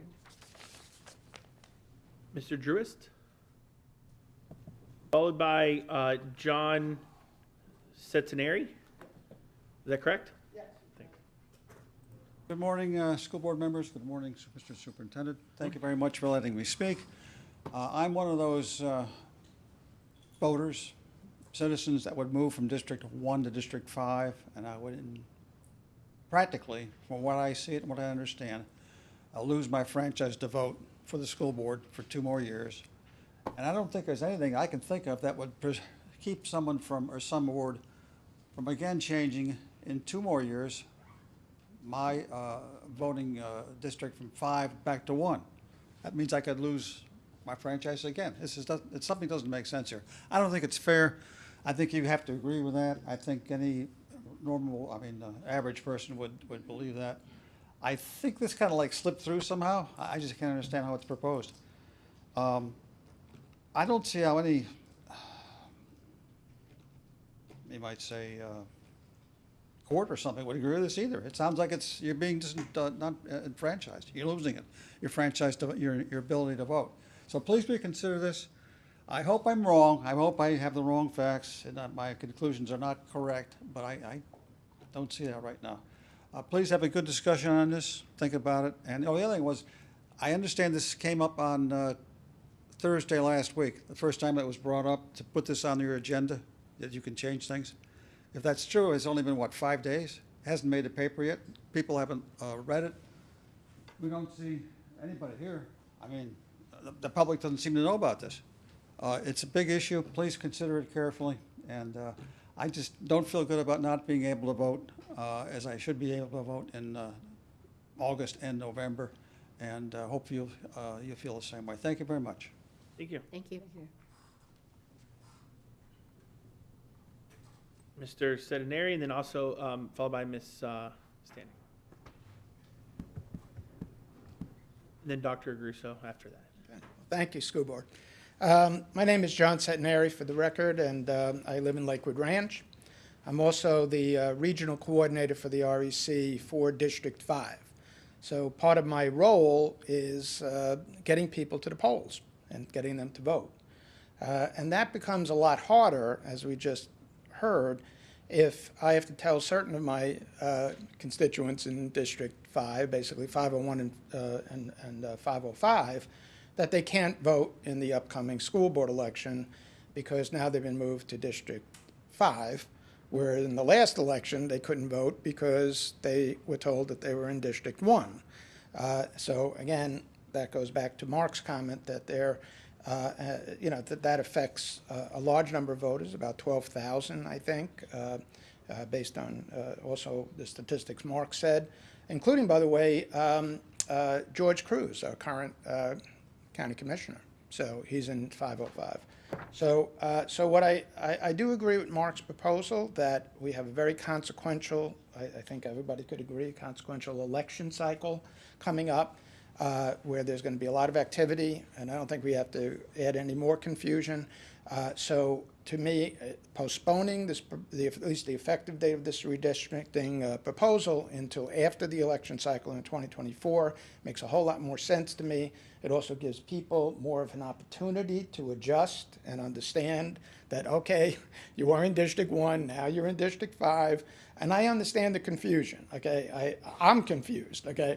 But I think, and it's very much worth doing. I just would suggest that the board consider postponing this until after the 2024 election cycle. Thank you. Thank you. Good morning. My name is Annette Stanek, and I'm a resident of School Board District 1 in Bradenton. I'm fortunate to have my son and daughter-in-law live nearby us. They reside in Greyhawk Landing and have 2 children. These are my grandchildren, Emily and Preston. Emily attends Freedom Elementary School, and Preston attends Dr. Mona Jane Middle School. Greyhawk Landing is currently included as a part of Precinct 505. Clearly, my family has a huge stake in School Board District 1, but I'm gravely concerned that the current redistricting plan would not allow my family to have a voice on the school board. They were not able to participate in the last school board election in 2022, as that election was for Districts 2, 4, and 5. If this proposed redistricting plan were to go into effect, there would be no school board election that they were able to participate in during 2024. The next opportunity to have their voices heard would be the 2026 election cycle. Not being able to participate in any school board election until 2026 is not acceptable in my view. So I urge the board to reconsider the timing of the proposed redistricting plan and perhaps implement it after the current election cycle. Thank you for allowing me to comment. Thank you. Dr. Aguirre? Good morning. I'm Dr. Susan Negruso, and I am a resident of Manatee County. 2 years ago, the previous board redrew the 5-member maps. 3 of you voted for those maps. 2 of you were elected under those maps. The process was methodical and open. Community members had numerous opportunities to provide input, and some changes were made based on that input. And as a result, we ended up with a non-controversial process. It was incredible to watch. And as I recall, not even the League of Women Voters could find something to complain about in that particular time. Sadly, the County Commission did not follow that kind of a process. And so it makes no sense to discard the maps that were so well thought out, that took into account what this school district looks like, for those that were not. And so I would urge you not to make this change. It is not in the community interest. Please stay with the maps that you have. Thank you. Thank you. That concludes our public comment for new business items.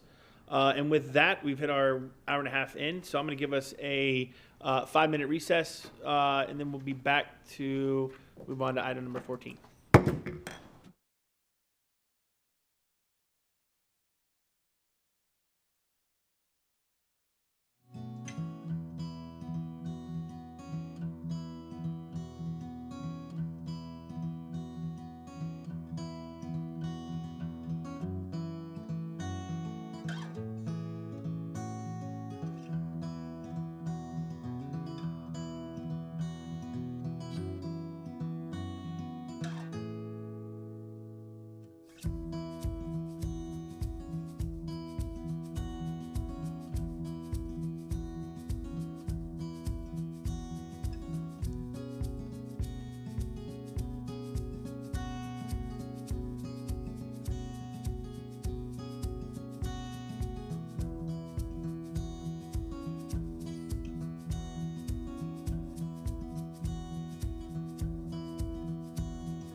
All right, welcome back from the recess.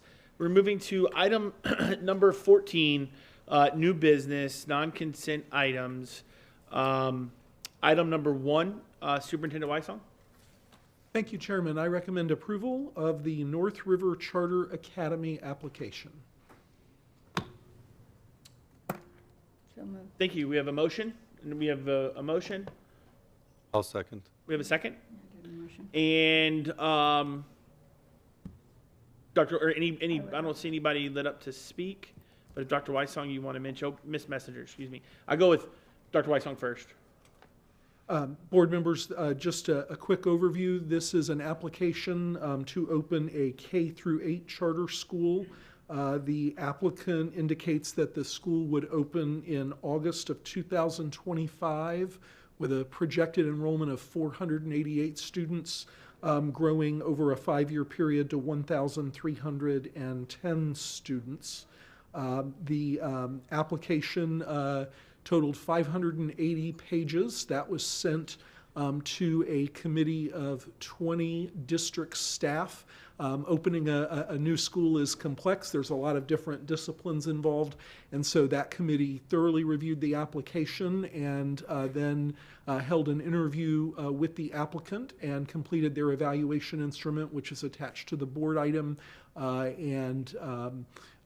of the staff questions and concerns were addressed. And so the committee recommendation, and I concur, is to approve the application. Thank you. Ms. Messenger? Yeah, no, actually, the first thing I was going to ask is that the superintendent kind of just highlighted. Looking at the evaluation that the district did, which is it's an incredibly thorough evaluation. I have a couple concerns. One, there are some academic concerns, but moreover, there's some financial concerns, and they are noted in there that they're partially met. Partially meets the standards, does not fully meet the standard, but does not meet the standard. So I do have those concerns. I'm going to hope that in the evaluation and through the meetings and those types of things that the district has thoroughly shared these concerns and that the school is going to address them prior to opening. Is that the expectation? Yes, ma'am. I believe that, again, there's already been an interview experience between the committee and the applicant. And then, of course, if the board approves the application, then we'll have the negotiation of the contract. That's another opportunity just to share, our insights and thoughts. As you and the rest of the board knows, a lot changes between approval of the application and the contract, and then how things play out to the opening. And so, even when an applicant submits a perfect budget, there are going to be contingencies and unknowns and adjustments. And so yes. So we've communicated there, but again, overall, we support the application. Right. No, and I support it as well. I'm not saying I don't, but I wanted to make sure that I noted these concerns publicly because I want to ensure they're addressed prior to the school opening. And I know that there are multiple pieces that got them here, and I know there'll be multiple pieces before they get there. So I just want to make sure that I'm noting that there are some concerns, and that the hope would be that prior to opening that they are addressed. So, absolutely. Thank you. Ms. Bray? To the recommendation from the committee that reviewed this application, I want to thank them, first of all, for the hard work that they do, because I know I looked at all of those pages, and it's very detailed, and it's very comprehensive. It's almost like a catch-22. You have to get the approval before you can get the funds. You have to get the approval before you get all of, I think from what I read, this is a step-in process, add grade 1 through 4, I think it was, and then add as you go kind of thing. So I think the plan is well thought out. I think the committee, I trust that the committee did their due diligence on this, and I do support this. The reality is, we're growing faster than we can build, almost. And to find places and schools for our students to go to, whether it's a charter or public, is very complex. So I think that this is going to be a good thing for that area, for the area, and I think it's going to be a good school. And I see what she is saying, Ms. Messenger is saying, does not meet the standards. But I think as it progresses into the build and into the student population, it will meet all of the criterias. So I want to thank the committee for everything, and Dr. Weissong, the work you've done on this as well. That's all. Great, thanks. All right, I see no other board members lit to speak, so let's go ahead and vote on the approval of the North River Charter application.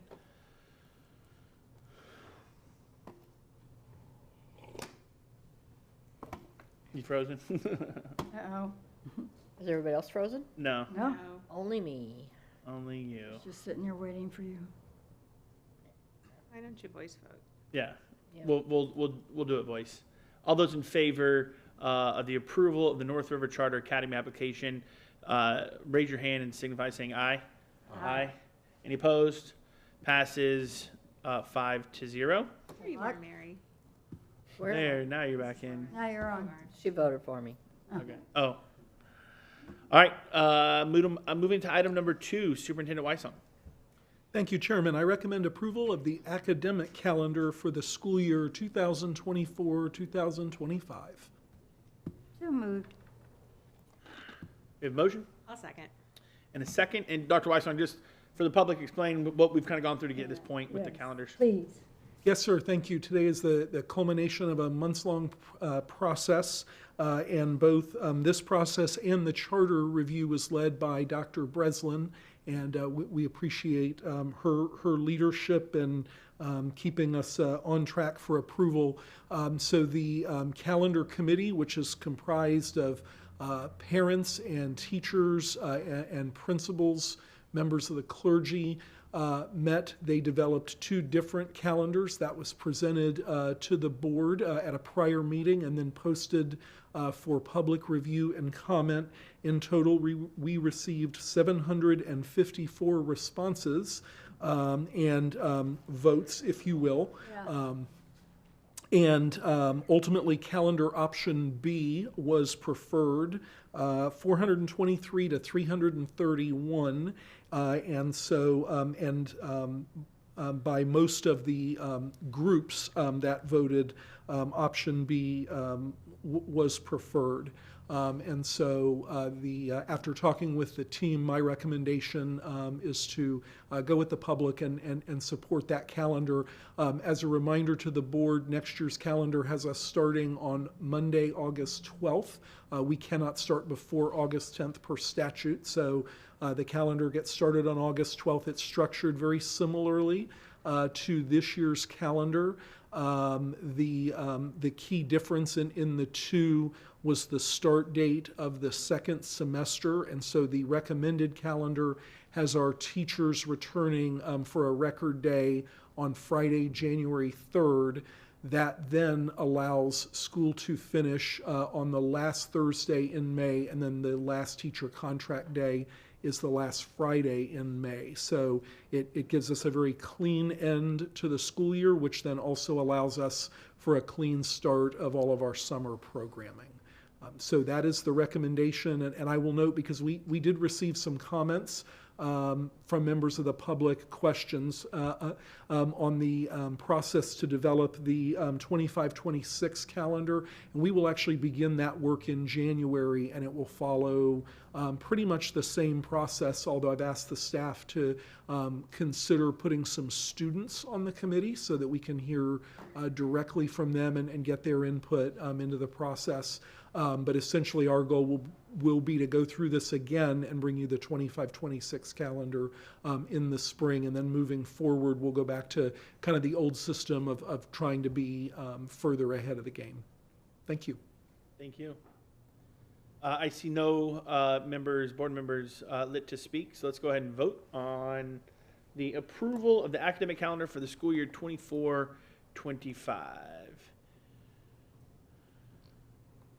Ms. Foreman?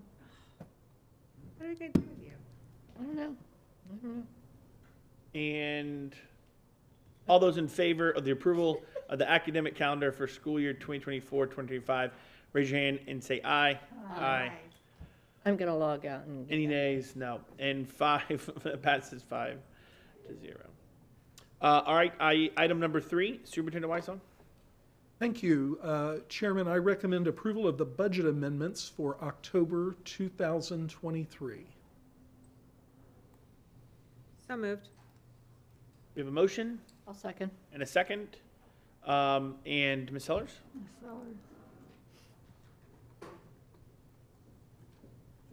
Good morning. This month, we had 615 budget amendments, and out of the 4,411 chart strings that were affected, there were 17 that were over $1 million. So in summary, in the general fund, there were 2. That was related to referendum funding, where we needed to move it from the reserve over to the appropriate cost centers. That was about almost $2 million. This was for the negotiated ASME raises. And in the capital fund, there were 12 chart strings. The majority was related to the local capital improvement. This was like the recognizing the revenues and expenses related to the Minolta school copiers, about $1.6 million. And then also in the the local capital improvement, was just movement of some debt service payments from prior to current, and some school support center prior to current, $10 million and $8 million respectively. There was also the impact fees, where we had to move a portion of the new K-8 program from the construction over to design activity. That was about $3.6 million. And then lastly, we had the special revenue. There were 3 chart strings. 2 were related to the federal cash advance. This is Title II. It was the revenue and expenditures from the original grant budget of $1.6 million revenue, expenditures $1 million. And lastly, we had 1 chart string related to ESSER 3, where this was related to the retention bonus, where we moved it from the reserve to the appropriate cost center as well to prepare for the payment of $1.6 million. This was October, because remember they got paid it in November. So these budget amendments related to the October statements. Thank you. Okay. I don't see any board members lit up to speak or ask any questions. All righty. So thank you very much for your presentation. And let's go ahead and vote on, are you back in or no? No, I'm updating. Okay. Let's go ahead and vote on the approval of the budget amendments for October 2023. All those in favor, raise your hand and say aye. Aye. Aye. Any opposed? Carries 5-0. Item number 4, Dr. Weissong.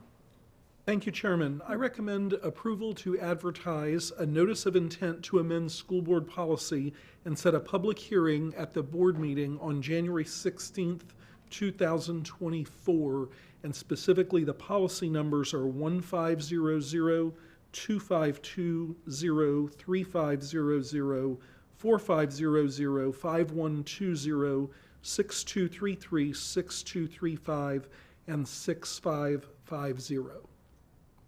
Thank you. So moved. We have a motion?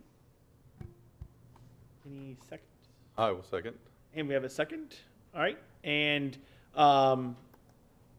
just so clarification, we're workshopping these items Friday, and we'll actually vote on January 16th. I don't see, never mind. I do see Ms. Spray.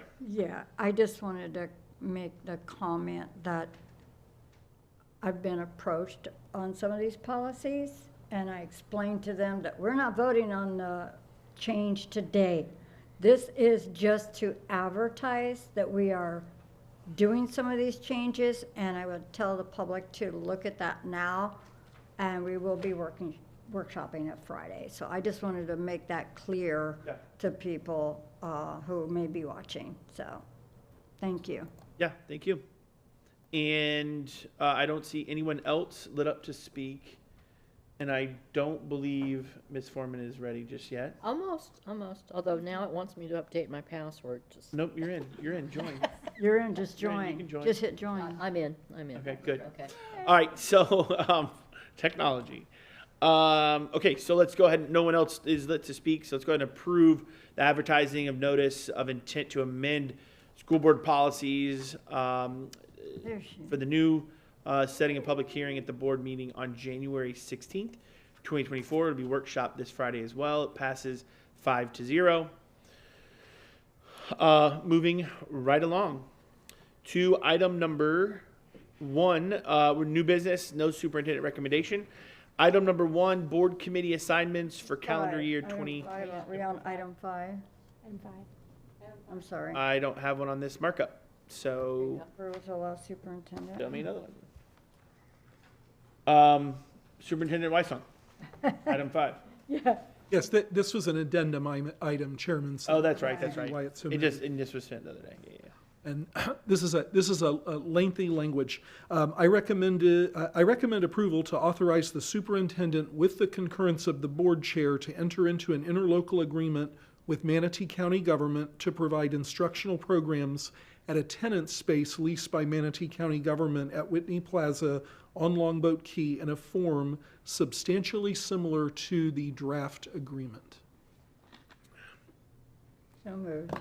We have a motion? Do we have a second? I'll second. And we have a second. Dr. Weissong, I know you explained it to us, but go ahead and brief the public and just us again on what this entails. Certainly. So, Chairman and board members, this is an opportunity to enter into an exploratory partnership with Manatee County government. There is a desire and intent to lease a space in Whitney Plaza on Longboat Key that would function as a small community center. And among the uses of that center would be the opportunity to extend the reach of our adult education programming, initially through leisure courses, but also perhaps through English for speakers of other languages programming there at that facility. There's been ongoing discussion about this. You have the draft of the interlocal agreement. The request is that we would approve first, that the county commission would then approve, and so the language would be that in the event that there were any, technical or non-substantive changes, that we would be able to authorize those without coming back at a future board meeting. Obviously, if there's a substantive change or an amendment needed, then that would come back to the board for consideration. Dr. Gansmer and Mr. Rinaldi have both worked on this project, and they're also available if you have questions. All right, thank you very much. I have three members lit up to speak. Ms. Messenger? I've been really torn on this one because I kind of think this deviates from our mission. I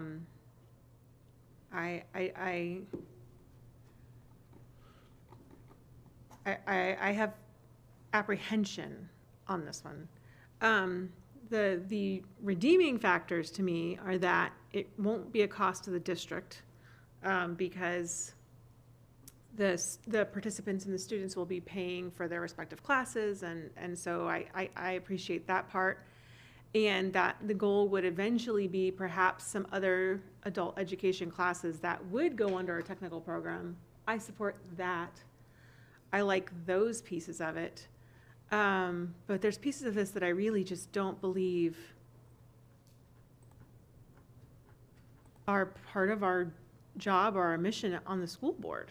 If the community wants a community center and they want to have a class about jewelry making or painting or whatever those things are that are joyful things. Those are not part of our adult and technical program. And then is that taking away from what we're going to be able to offer students? That's my biggest concern.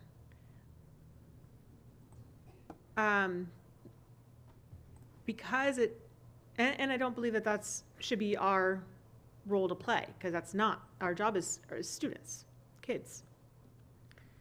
But we probably do have the experts that could teach those types of things.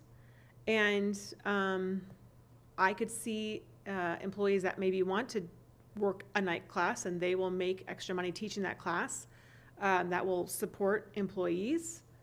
And that, as it's asserted here, that the costs and expenses will be paid for by the students and participants. So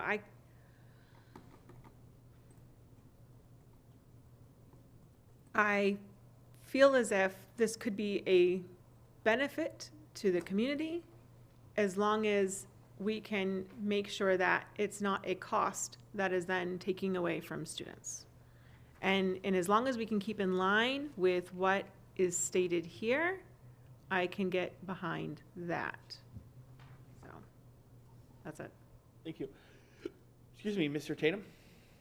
Ms. Foreman? Dr. Weissong, sometimes when I have seen in the past the words no financial impact, it turns out that, well, maybe we're actually going to share utilities or something like that where it's a minimal fee, but there actually is a financial impact. So is it truly no financial impact to us, or?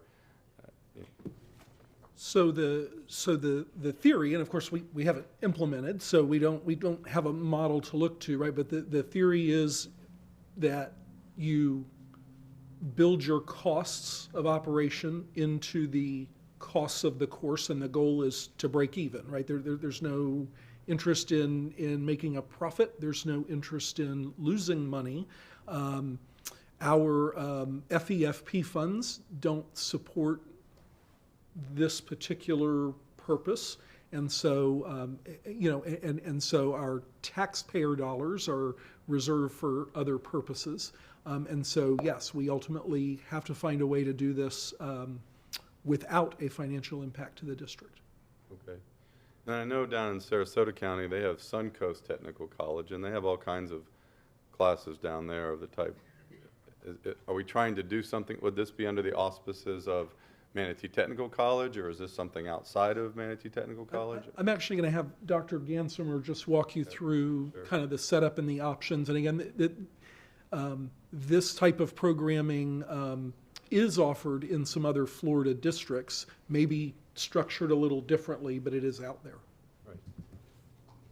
Mr. Chair, school board members, superintendent, thank you for having me up today. This is my 4th year in the county, and one of the first calls I received was from a person calling, do you have adult classes that just teach how to use the computer? Well, we do have adult classes that teach computers over at MTC, but it's more of a program, CSIT, cybersecurity. No. I just want to learn how to use the computer. Do you have something like that? So I did some research, and we really don't offer any courses like that. I did research, I reached out, Suncoast Technical College. They do have a very robust program of many courses that they offer that are like this. So it's more of enrichment for people. When we say adults, it really could be adults. We could also maybe have programs for students, programs for other types of learning that isn't necessarily work-based learning that has to go through MTC as a course. MTC is there to teach work-based learning on courses that are offered through frameworks through the state of Florida. This is not what it would be. It would be enrichment classes or for someone to have enjoyment.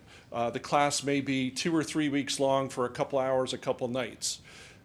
How do we make that work? It would be a fee-based course, which Dr. Weissong had said, and that fee should be able to cover the cost for that. So if we have a custodian that needs to clean up or something like that, oh, how much is that going to cost? Is that custodian going to be doing that? Okay, what's that cost? It would go into that fee. There's also times where you might have some summer school fee-based courses that might happen. In a previous county I was in, that was a person who ran that. Then the question becomes, okay, well, who's going to run this? Where does it run through? That was your question.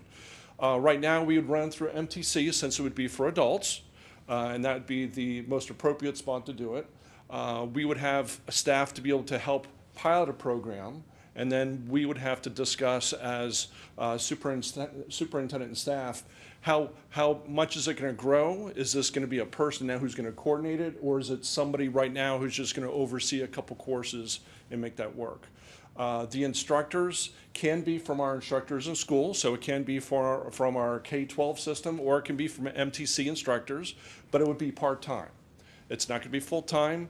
It's not like with a benefit package, you're coming to teach this course for, I'm making it up, 40 hours, this many days, this many hours, you're done at the course, thank you very much. If you get more people signed up and you want to do it again, we can do it. The only way the courses would be able to run is if you have a specific amount of students who are signed up to be able to pay. So typically we would look at the course, how long is it, what supplies do you need, what kind of instructional materials, is it a textbook? Typically not. It's usually the teacher who has all the information, they make like a flyer or something for you. We put all those costs together and then we split it up by how many students, and that becomes the cost. So each of the courses might be a different cost depending on what you're doing. We did, originally, this is about 2 years in the making now. So I've spoken with Longboat Key about, well, what interest and things like that. It's also going to be interest driven. I'm not going to offer a course that nobody signs up for. I can't hire a teacher until we have students. So there's some moving parts to it.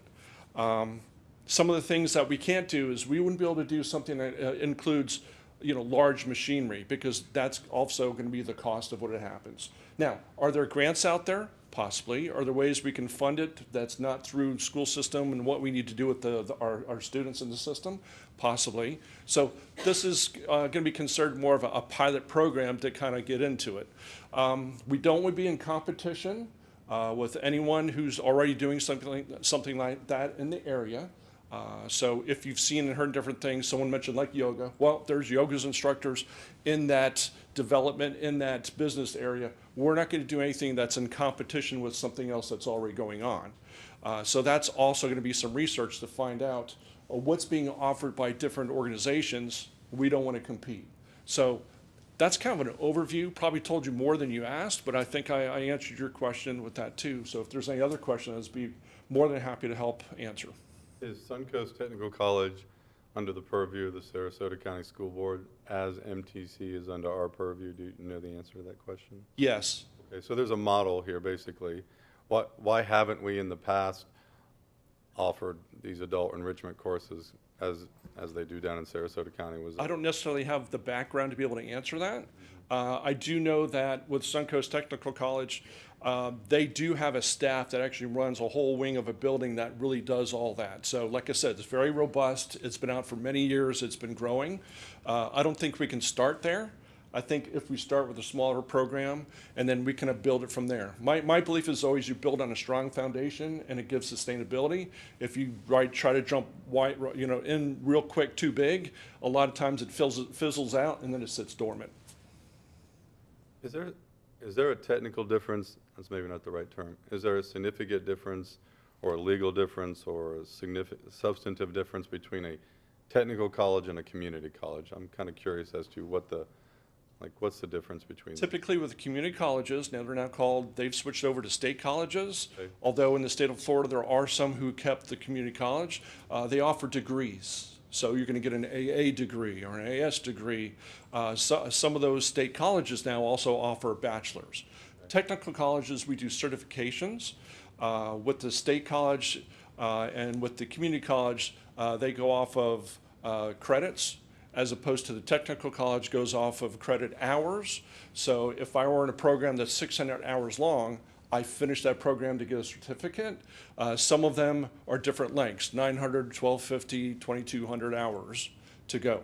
If you go to the community college or state college, it's based on different semesters to be able to get your credits to be able to graduate. Okay. And so there's a model for this in other counties in the state, and down in Sarasota County, they have enrichment programs and it's working and it seems to be self-financing itself, and those would all be true statements that I just made, or? Yes. Yes. Okay, great.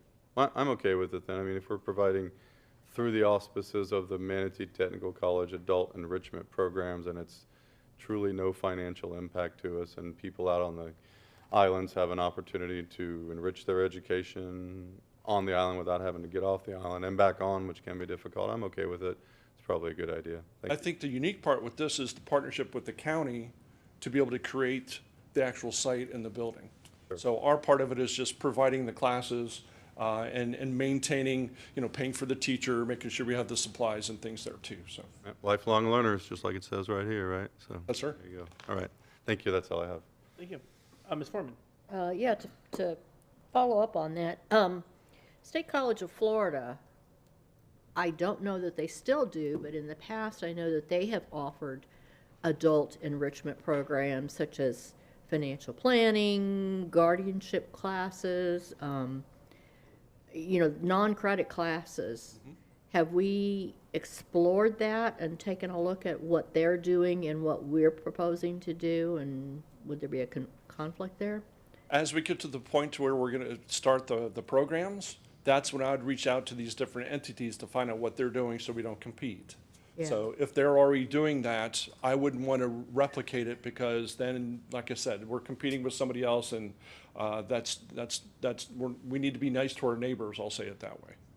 Yeah, well, and nobody says that we necessarily can do it better. So, you know, just, you know, so yeah, I think that's great. I do have a few points on here that I wanted to address. First of all, I don't like seeing us put things on the agenda the night before. That's an old, you know, someone across town, they do that. We don't. We are usually very good about giving plenty of notice, and so to put this on here disturbs me, because I don't want us to see us take up that bad habit.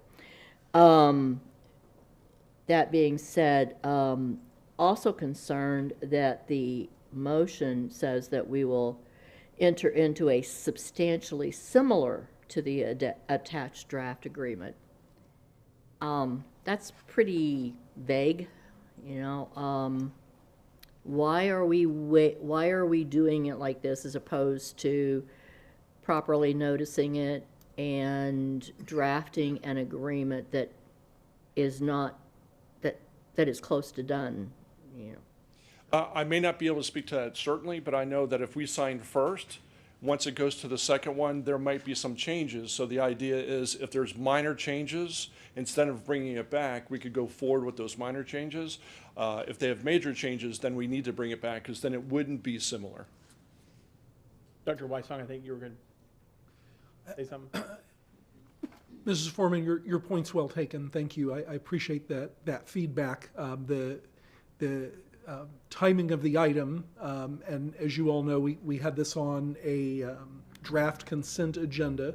Conversations were continuing, and frankly, because it's an exploratory partnership, there was more discussion about de-risking the agreement for the district, and so those discussions continued, and we got to this point. My understanding is the timing is important, and of course, we only have one board meeting in December, and so that's why we continued with the process. You know, the language was suggested by council, so that we have a little bit, but not a lot of flexibility. Obviously, if something changes that, you know, increases our risk, I would bring that back to the board anyway. But if 3 words change and it's not substantial, this does give us the opportunity to move forward. Obviously, if you're not comfortable with that, we respect that. Would we want to consider doing a joint workshop with the county and just hash out? I don't know. I'm just throwing that out. I'll pass on this. Okay. I am in support of the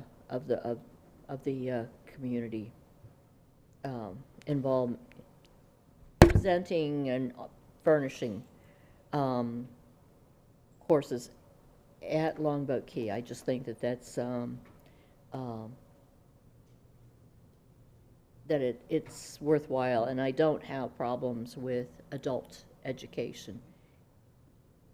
Education doesn't necessarily mean you go for a certification, or, you know, you are learning, you know, and that is, I think that is very much in line with our mission.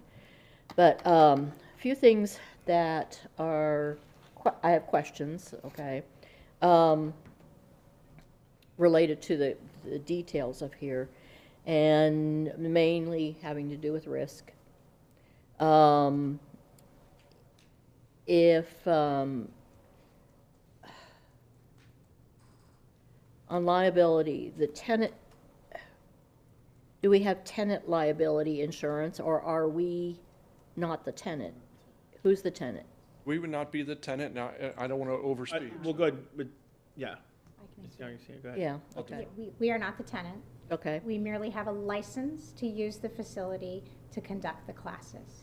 Okay, and what protection do we have or should have in terms of a slip and fall instance at the facility while we're teaching a class? Well, there is an indemnification provision in there, but it's the Owner of the property. the owner of the property and the tenant, which is the county, would have primary responsibility for the premises. Okay, do we require the county to have liability insurance at that facility?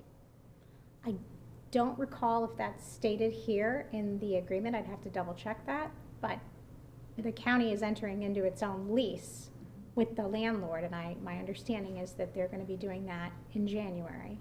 And so we could wait and see what that lease looks like and make sure everyone's comfortable, if that's what the board wishes to do. Yeah, you know, when a tenant rents or leases their facility, they take out insurance, you know, and so if we have someone attending one of our classes with a slip and fall, and litigation could ensue against us, whether it's appropriate or not, and if there's you know, wouldn't we be better protected if the county carries liability insurance in that case? Well, the county is self-insured, but they routinely do insure properties or require the landlord to have a certain level of insurance. I know that from experience, but we aren't privy to the specific terms regarding insurance that are currently being negotiated between the county and the landlord at this time. And if once we did become aware of those insurance provisions and they weren't satisfactory, we have an option to terminate this interlocal agreement with 90 days notice. Right. So if we do realize that the insurance provisions aren't satisfactory to us, we can either seek an amendment of the interlocal agreement to require that type of change or terminate the interlocal. So you And do if they're have not that option. sufficient, we can just not offer a class, right? I mean, are we under an obligation to offer a course? I wouldn't say at this stage we are under an obligation, because there are so many things in the agreement that speak to that there will be a survey conducted, that we're going to have to figure out what type of class is appropriate. There's flexibility there. I mean, obviously, if no students sign up or are interested, then no, we're not under an obligation to provide any class. But, you know, it's so early in the process. I get that, but we're entering into an agreement with, and not seeing the lease, and I just, you know, I have discomfort about fire and storm, flood, you know, all of those, the liability and the insurance issues.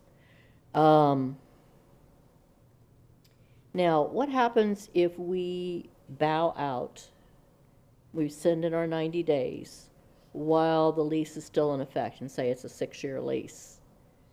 There's no financial impact to the district. Okay, and the county has no recourse against us? We can terminate for any reason at any time. Okay. Do we know what the length of the lease is going to be? We do not at this time. Okay. At least I don't, do you recall? I don't recall. If we saw it, I don't recall exactly what it said, how long it was. Because I also have concern that if the lease period is too short, And we are gonna be spending money to get this set up and going, and, you know, before we ever open the door to a class, are we expending a lot of money that we're not gonna be able to amortize over a period of time? Just throwing that out there, something to think about. And if it's too long, if their lease is too, well, that, you answered that question. Does the landlord, under any circumstances, have recourse against us that you can think of?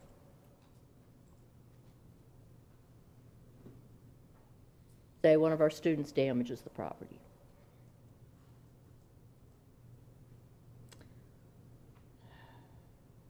Will they try? Possibly. But do I think that's a strong case? No. But if there's damage to the property because of an event that we have there, who? The leaser. They would go after the county? Well, I think they would go after the person who inflicted the damage. Well, yeah. Okay. And when we talk about a fee-based adult enrichment class, that's on page 1, that's the only time we talk about that we're going to be charging fees. Should we possibly solidify that these fees are going to be tuition, going to be based on recovering the cost so that we're not out of pocket? I mean, just make it really strong that this is a tuition, this is not a, you know, a fee base can be $10. You know, obviously, you know, that's not sufficient, and fee base could also be $1,500, which I think is probably counter to what they want. So I just, you know, these are just thoughts I had looking at it last night late, and some of the questions we had in our board briefing, you know, and threw those out, but I'm all for the project. I just want it done right, and I don't like signing and approving an agreement on such short notice. Ms. Spray? Okay, a few things. To her last point about fee-based, I think you said in your statements that we're not going to offer something that is not cost-effective. If we only have 5 people sign up for a class that requires a $5,000 fee, I don't think people's going to take that course. Okay, so I'm thankful that you brought that up, that it's fee-based. We can't offer the class unless there's enough interest in it that would be a net-net type of thing. To Ms. Messenger's point about students and our mission, a student can be defined as anybody taking a course. It's not a K through 12 and or all the way up through college. I took classes when computers started coming out in the market. We all had to take courses on how to run them. I did it through my employer, and I also did it on my own through Microsoft Office when that came. I don't know if anybody in this age bracket here, maybe some might know, AmiPro and Lotus 1-2-3 used to be the predominant programs that you used in business, then became Microsoft Office over time.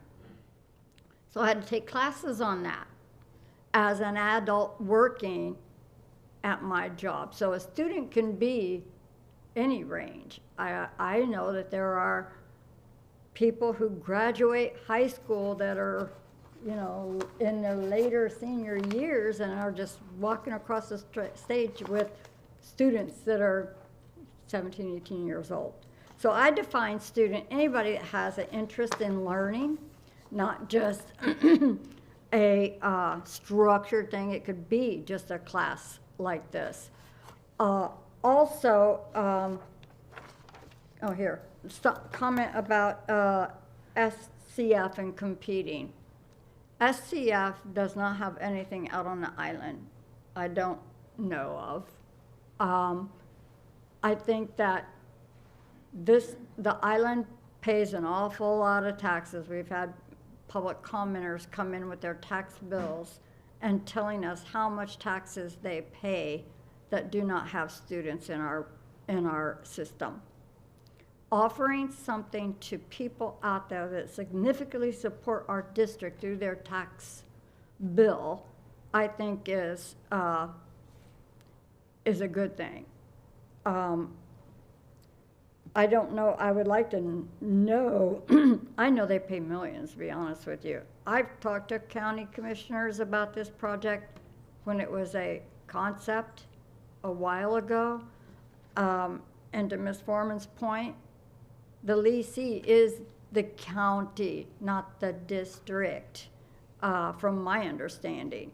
And when that agreement does come through, I would like that to come back to the board and explain to us what the end game is in January once this gets past this point. But those were the things I want to say. I think it's going to be beneficial to the people out on the island to have a community center where we partner with them and the community and the mayors out there and the councils that we're going to support this. And I would say, there's people that don't know how to use email yet. So that might be a class that somebody could go out there and teach.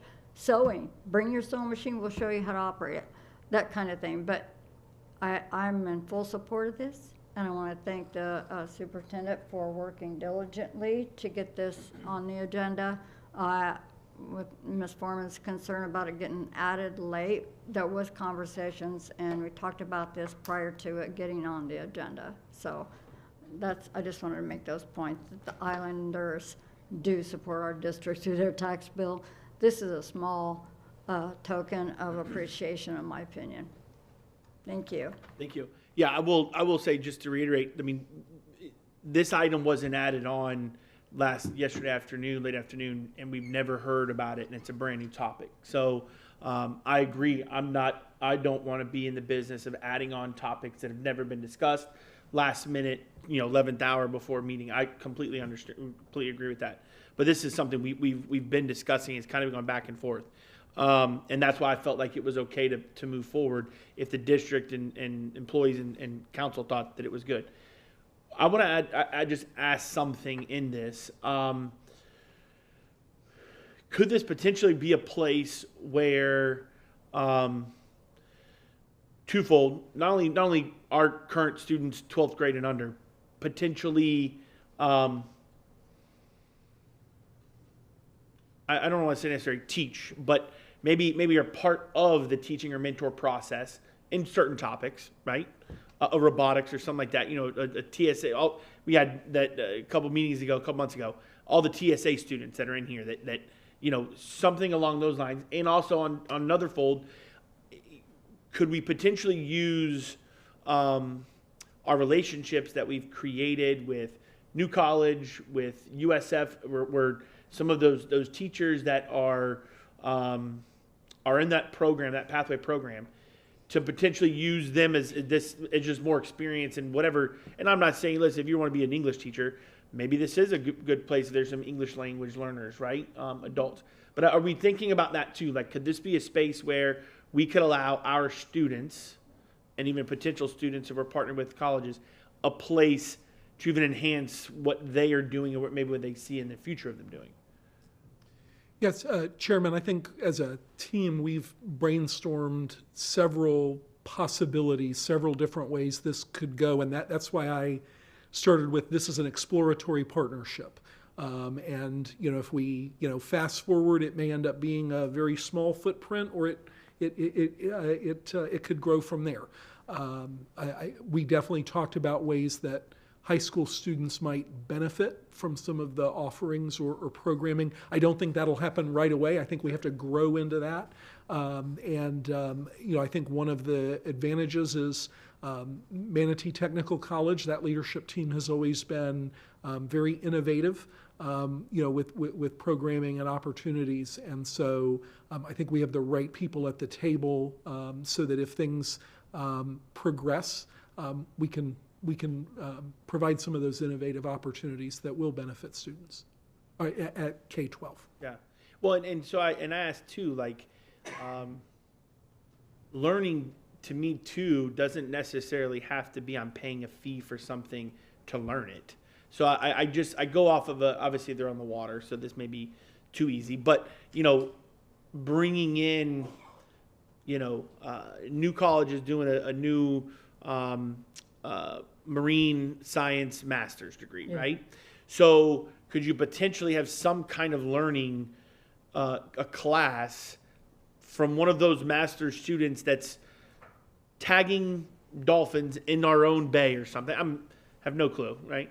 I'm not a marine biologist, but could we potentially support that, right? So maybe there's not a fee to it, maybe it's a $5, whatever. I mean, but there's not a full like certificate or something like that. So that's my idea too. Is like we could use this space that there could be education brought, but not necessarily formal education in classes, so to speak. Does that make sense? Yes, it does. I think I can speak to that because I think in the agreement it talks about using the Facilitron system to be able to use it. So let's say USF want to do something and talk about some finances or whatnot, and they're like, oh, we just want to have the class but not charge a fee. Can you talk to the students and find out who's interested? Most likely it'll be a lot of the students on the west side of the county, since it's on that side of the county. And those students could sign up and we could go through it.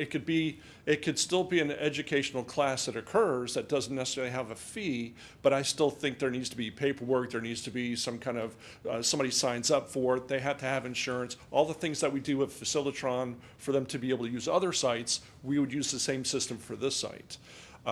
Some of the things that had been brought up is there's a lot of business owners who are retired out in that area. They might want to bring in students who want to be out in the business field, and they want to have a sit-down talk with them and some kind of mentorship in a controlled atmosphere or something like that. So like Dr. Wyson said, this is an opportunity for us to go into the uncharted, to find out what we could do to really offer education to all through this center. So yes, that could be a possibility to do what you suggested. Great. Yeah, no, I think it's a unique opportunity. I think that not only to Ms. Spray's point, but also everybody. I mean, we this could be a great education and also help that community, and it could be a vital place for us to be able to. My thinking is maybe some stuff with students to be able to learn how to teach, right? How to teach that robotic class or how to teach that computer class. Maybe that gives them a love for teaching. All of a sudden, that's what they want to do, right? But they were just in MTC to get that certification, and now all of a sudden they fell in love with it. Now they want to come back and teach. So I think that's a great opportunity. Just want to make sure you understand, Chair, that the way the agreement is currently structured, it doesn't envision what you're proposing. Okay. It is limited to fee-based adult enrichment classes. So some kind of fee would have to be. There would have to be an amendment to the agreement if you wanted to use the facility for the type of purpose you're proposing. Because right now, what it's focusing on is fee-based adult enrichment classes. Right. So to the superintendent's point, this can evolve over time. But right now, I just don't want you to have any misconceptions that what you're suggesting or thinking of, that's not envisioned by the draft. Okay, thank you. Okay, I don't see, were you lit up again, or did you just not clear?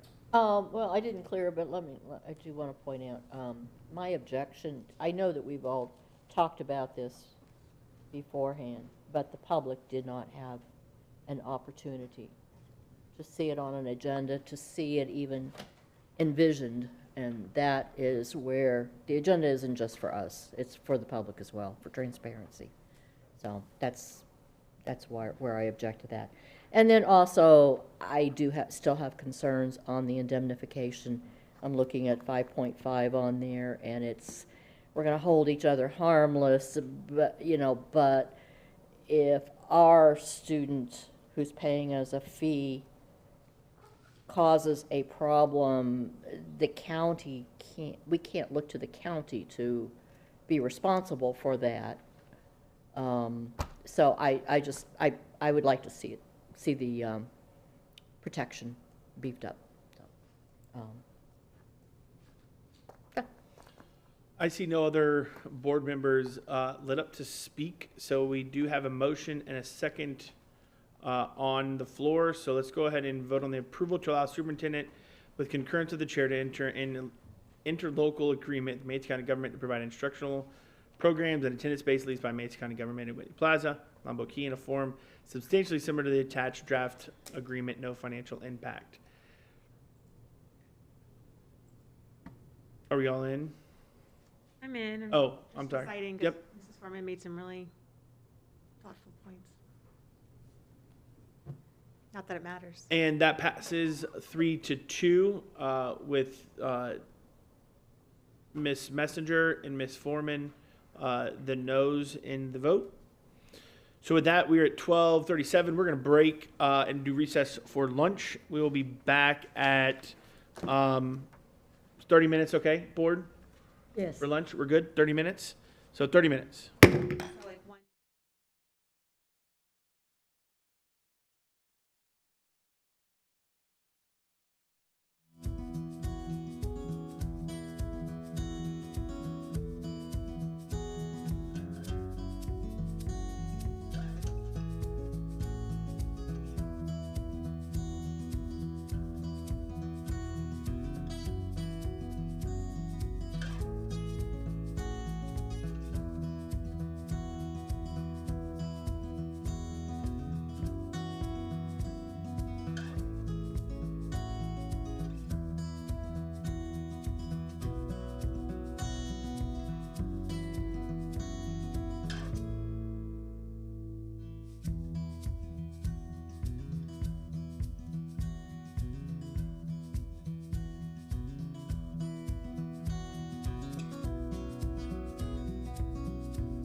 Welcome back to School Board of Manatee County meeting. We are in item now, moving to section 15, new business, no superintendent recommendation. So, item number one, board committee assignments for calendar year 23-24. That's something that obviously we did as a board last month, I believe. I think. Yeah. And so any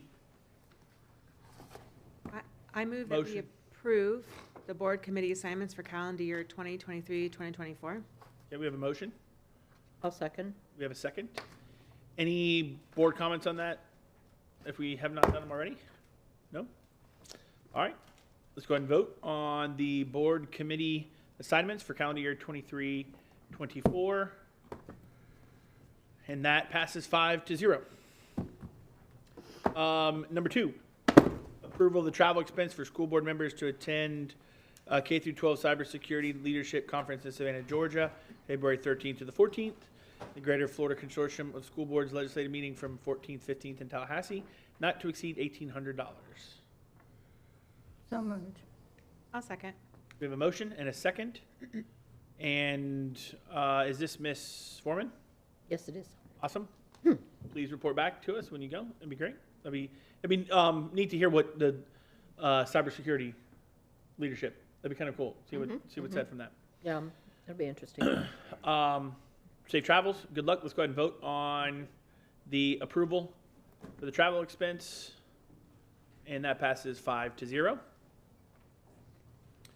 Item number three, approval of travel expense for school board members to attend the 2024 FSBA 37th Annual Day in the Legislature in Tallahassee from January 17th through the 18th, 2024, not to exceed $4,300. So moved. I'll second. We have a motion and a second on that. Any comments? I see no one lit up to Pack jackets, comment. pack warm clothes. I actually have one Check comment. that, Mr. Chatham. And I was looking at our calendar. I noticed that we have a workshop on the 19th. Yeah, I was about to say something about that too. Yeah. Okay. That's Yeah. So I was just gonna ask. The 18th is the actual last day of the conference. Like we leave that day, correct? No. The 18th is, the rest of the day is supposed to be for meeting with your legislators, Right. according to FSBA. So. Oh, you mean They had reserved the rest of that day for you to do that. And correct? So. You come back. Oh, so then Reservation is for that evening. for that night too, to be able to say that night. Okay, I typically don't. I typically just drive back. So your thoughts? Just that, I mean, that is pretty late. That's like a 6-hour drive. Yeah, even that day. Yeah, so maybe to look at the 19th instead of the 19th. To change the workshop. Yeah, date instead of the 19th. Instead of the 19th. Yeah, that's pushing what- it back. Yeah, pushing Yeah. it back. So. Yeah, I would not disagree with that either. Right. that Because was what, my there's concern. 4 of us? No, I'm not going. You're not going? So 3 of us? So yeah, so we'll discuss moving on a different date. Yeah. And by the way, February 14th, when I'll be en route from Georgia to Tallahassee, we have a school board meeting. We do? I'm sorry, on the 13th, yeah. Well, the 13th. Yeah, I won't be here, so, Is it it's a Tuesday, regular meeting? Tuesday, yeah. But anyway, just to let you know. Okay. So that would be the day to slip stuff in on the, on the agenda for me. Let me write that down. Done. Yeah. Miss Messenger, I'm sorry, was that all? That's all I have. Yes, thank you. Miss Messenger? I was just going to ask that if the workshop on the 19th gets moved, which makes total sense that it should, that we not put it on the 26th because that's a read across Manatee kind of day. And I know I've been invited to read at schools and probably other people have as well. Yeah, last year we had a workshop on the 26th. Yeah, and then I couldn't do them, and I've already agreed to do one, and I'd hate Don't to back disagree out with because that. I really love that. So, if we're gonna do it, either do it a little later, like start at 10, or just push everything. We don't really have a huge amount of workshop items. Maybe we don't need that one. Yeah, then maybe we just don't need Maybe we it. just Yeah, do one that month, but Yeah. Just, I'm asking, please don't put it on the 26th. Noted. Laura, you have that noted? Awesome. Okay. Good discussion. So no one else is lit up to speak So that, I just want to clarify that that workshop will not be scheduled, on the 19th. right? Because I know we had a calendar invite for that, so do a Yeah, no, no. uninvite. Yeah. Thank you.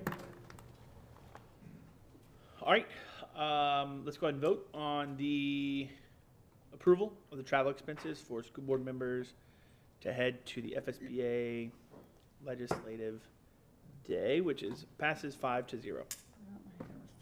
Item number 4, approval of Citizens Financial Oversight Committee member. Ms. Spray? Myself and the chair of the committee met with Katie Booth, I believe is her name. I'm trying to pull it up. Very interested in serving on the committee, seems very enthusiastic. So I'm asking the board to approve her appointment. Is that a motion? Yeah, motion to approve Katie Booth to join the Citizens Financial Oversight Committee. I'll second. All right, we have a motion and a second on the floor. So any discussion from any board members? I see no one lit. Thank you for interviewing, and thank you to the chair for interviewing as well. So let's go ahead and vote on the motion to approve the new member to the CFOC committee. Passes 5-0. And I will add that Ms. Cox will then do the process of getting her established. Thank you. Thank you very much. And welcome. And welcome. Welcome, yeah, thanks for serving. Yeah. Item number 5, board discussion about naming the board chamber. I believe this is Ms. Messenger, your item? Yes. This is really in response to community feedback that I've gotten. And it's about naming the chamber after Mr. Minor. And it stems from, Mr. Minor, as a parent, would come to this room and advocate for his own children. And then as a community activist, he'd come to this room and advocate for all children. And then as a board member, he came to this room and advocated for children.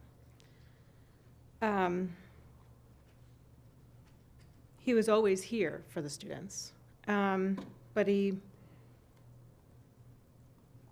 started as a parent here. I'm really not looking to debate this item today. I'm not looking to have anything negative said, because certainly there are negative things that we could say about every single one of us serving, right? And I've had community members say this to me before, and it always hits home for me is if you're moving forward, you're making waves. And sometimes those waves upset people. And so I know that he was not perfect, but nobody else is. But what I do know is that every time he entered this room, it was for students. And that should be everyone's mission sitting up here. And that was always his. When he was on the board, served this district by ensuring that we went from a place that was really negative into one that was far more positive. Financially, we had been in a terrible position when he got elected. And by the time he left, we were in a much stronger financial position and a much stronger academic position. So he served very well. He served this community with his whole heart. And so I really believe he deserves this honor. Like I said, I'm not looking to debate it, and I'm not looking for any reasons that you might say no. All I'm looking for is if there are 3 yeses. And if there are 3 yeses, then I would like to put it on the agenda for our next board meeting in January. And if there are not 3 yeses, then that ends it now. And I'm not, like I said, I'm not looking to debate, and I'm not looking to say anything other than all of the positive things that I believe he brought to this community. And this was brought forward to me by community members. And so that's really what I'm seeking today is 3 yeses so that I can bring it forward at our next meeting. And if you're a no, that's okay. Just say no. And please leave it at that. Okay. Why? I'm only laughing because you're asking us to not explain why yes or no. I'm asking for it to not be something that is negative or tarnishes Gotcha. I agree with you, 100%. his legacy, because I really believe he deserves this honor, because I believe every single time he entered this room, he was here to serve students and the community.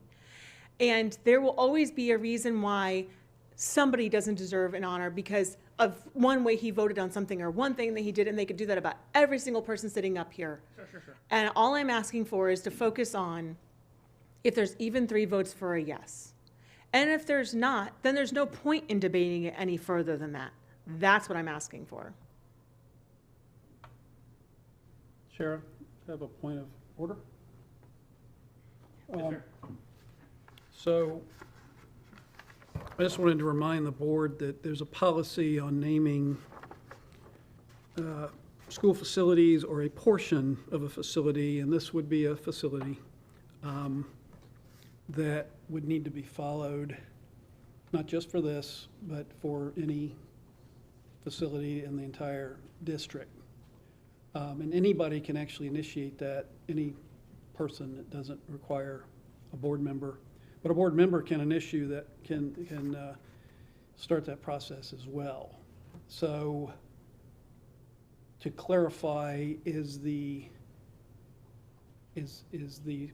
proposal to see if the board, if there's support on the board, a majority that wants to initiate that process? Because you need to follow your policy, which is, you'll see if you read your policy, and I've got copies of it, but there's a structure to it. There is, you're right. And the structure He has the floor. was created by this board. And it specifically states that, I have it.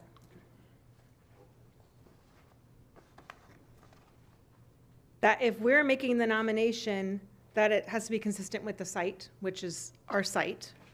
And that we'd have to fill out this document, which would be easy to do. So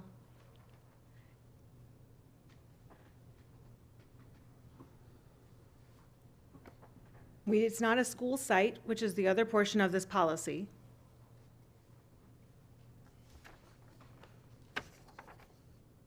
And it specifically says, an employee of the district thus honored must no longer be employed by the district for a period no less than 5 years. He was never an employee of the district. So that portion does not apply. The only portion that would apply is us filling out this document, which we can decide today whether we want to do. That's what I'm asking. Do we want to move forward?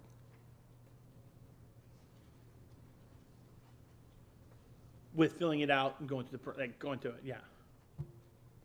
Which all it would take is us filling it out and moving forward. And then once we got the paper, then we do the actual vote approval of naming it or not. Mm-hmm. Well, if I may. Yep, absolutely. The last paragraph of the policy talks about how there has to be a period of no less than 60 days between the time when the nomination is publicly presented to the board and the date when the board votes. Just to add that in, just so you understand. We could bring this forward in January, the paper that we would fill out. Absolutely. And then 60 days from then. Absolutely.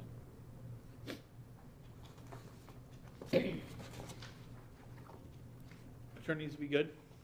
And it also gets published on the website and There's that whole process. disseminated to the media. Right. So I have two speakers lit up, but we'll go, Ms. Fry. Okay. I saw this on the agenda and I didn't see a name attached to that, so this is basically a blind side, in my opinion. We do have a policy how we go about doing this. And it's typically from the community that has the desire, not a board. This is almost saying the board is going to present this and just the board is going to decide. And I don't think that is conducive with what our role is. Ms. Messenger made some positive points about Mr. Minor that I agree with, but I do believe we have a policy in place and we need to follow that.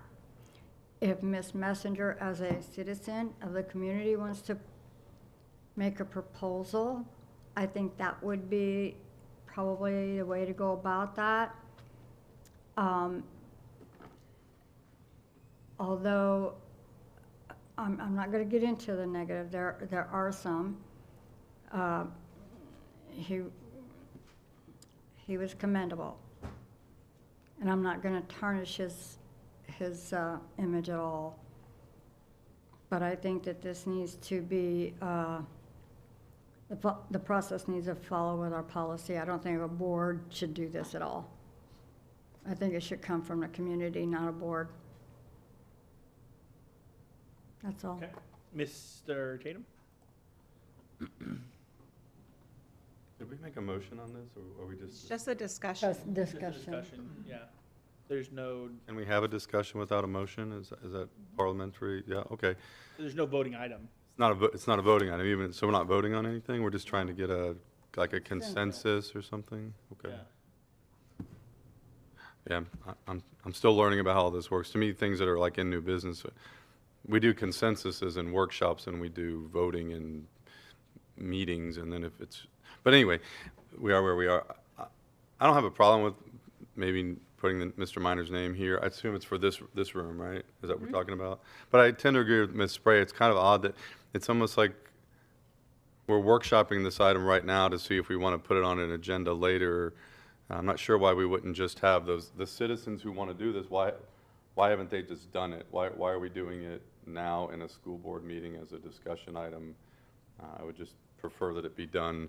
If Ms. Messenger would like to fill out the form herself and submit it as a private citizen, or whoever those people were that you talked to, submit it through the regular process. It just seems a little odd. I would prefer that it be done as I just discussed. But I'm not opposed to it. I just don't like the format, because it does set a precedent of, you know, if we want to name gyms, or we want to name schools, and then the school board starts throwing out names of people that they like, and it's really not citizens initiated. I'm not sure that's a good precedent we want to set from the dais. That's all I have to say. Thank you. Thank you. Ms. Messenger? Did I push my button? I just don't think I ever unhit it, but I will happily respond to those comments. There were several members of the community that reached out. They felt as if they didn't want to put it forward if there wasn't support, because they didn't want anything negative said about Mr. Minor, which is why they contacted me and asked me to do this. I recognize that typically this would be a workshop item, but because this meeting was about and started with discussing Mr. Minor, I thought it was only appropriate. His memorial is the beginning of January. I believed that if we said we had a belief that this is what we wanted to do and we wanted to move forward, that would be a nice thing to know before that memorial. And in order to get that done in a timely manner, I felt like this was the most appropriate way to do it. About it being inappropriate coming from the board, I've seen this board name all kinds of stuff. So I don't agree with that statement. If the community reaches out and says this is something they'd like to see, that's our job, always, no matter what the item is. This just happens to be naming a room. If the community reaches out and says, I want better transportation, guess what? We talk about it. And if the board, if somebody reaches out and says, we want to do this better or do that better, we take it up in a timely fashion. That was my purpose today.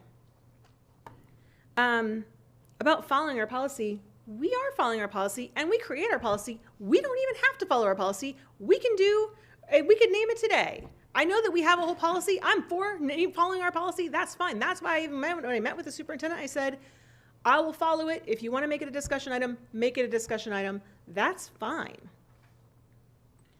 But it's our policy. We created the policy. We can create a different way to do it. That's part of it. So I don't agree with the fact that we're not following our policy, because everything I've done is in line with our policy. I have spoken to the community. They didn't want something to denigrate his reputation. They brought it to me, and I am bringing it to you, and all I'm trying to see is if there's enough support. That's all I'm trying to see. Thank you. Mm-hmm.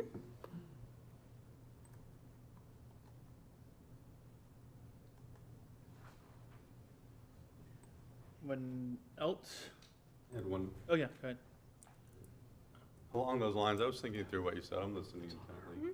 You know, I don't know if it's a perfect analogy, but it would almost be like someone who wanted to put a book into the system to have it removed, and then they came to me and they said, Mr. Tatum, would you see if the board has the appetite to remove this book? And then we would all talk about it, and then I would go back to them and say, well, we had a discussion, and they really, if it eventually came to us, we probably either would or wouldn't remove the book, and therefore don't submit it. It's kind of like the same idea. It's like if the community wants to go through the process, and just let them fill out the form and go through the process, and like I understand your timing too. I mean, sometimes we have to do things. It's like the thing that we had for the longboat key issue is that it wasn't optimal to kind of put it on the agenda late, but sometimes timing matters, and I guess what you might be saying is it would be a nice gesture that when he has that memorial on the 5th of January, wherever it is, we could say, oh, by the way, we, the school board, decided to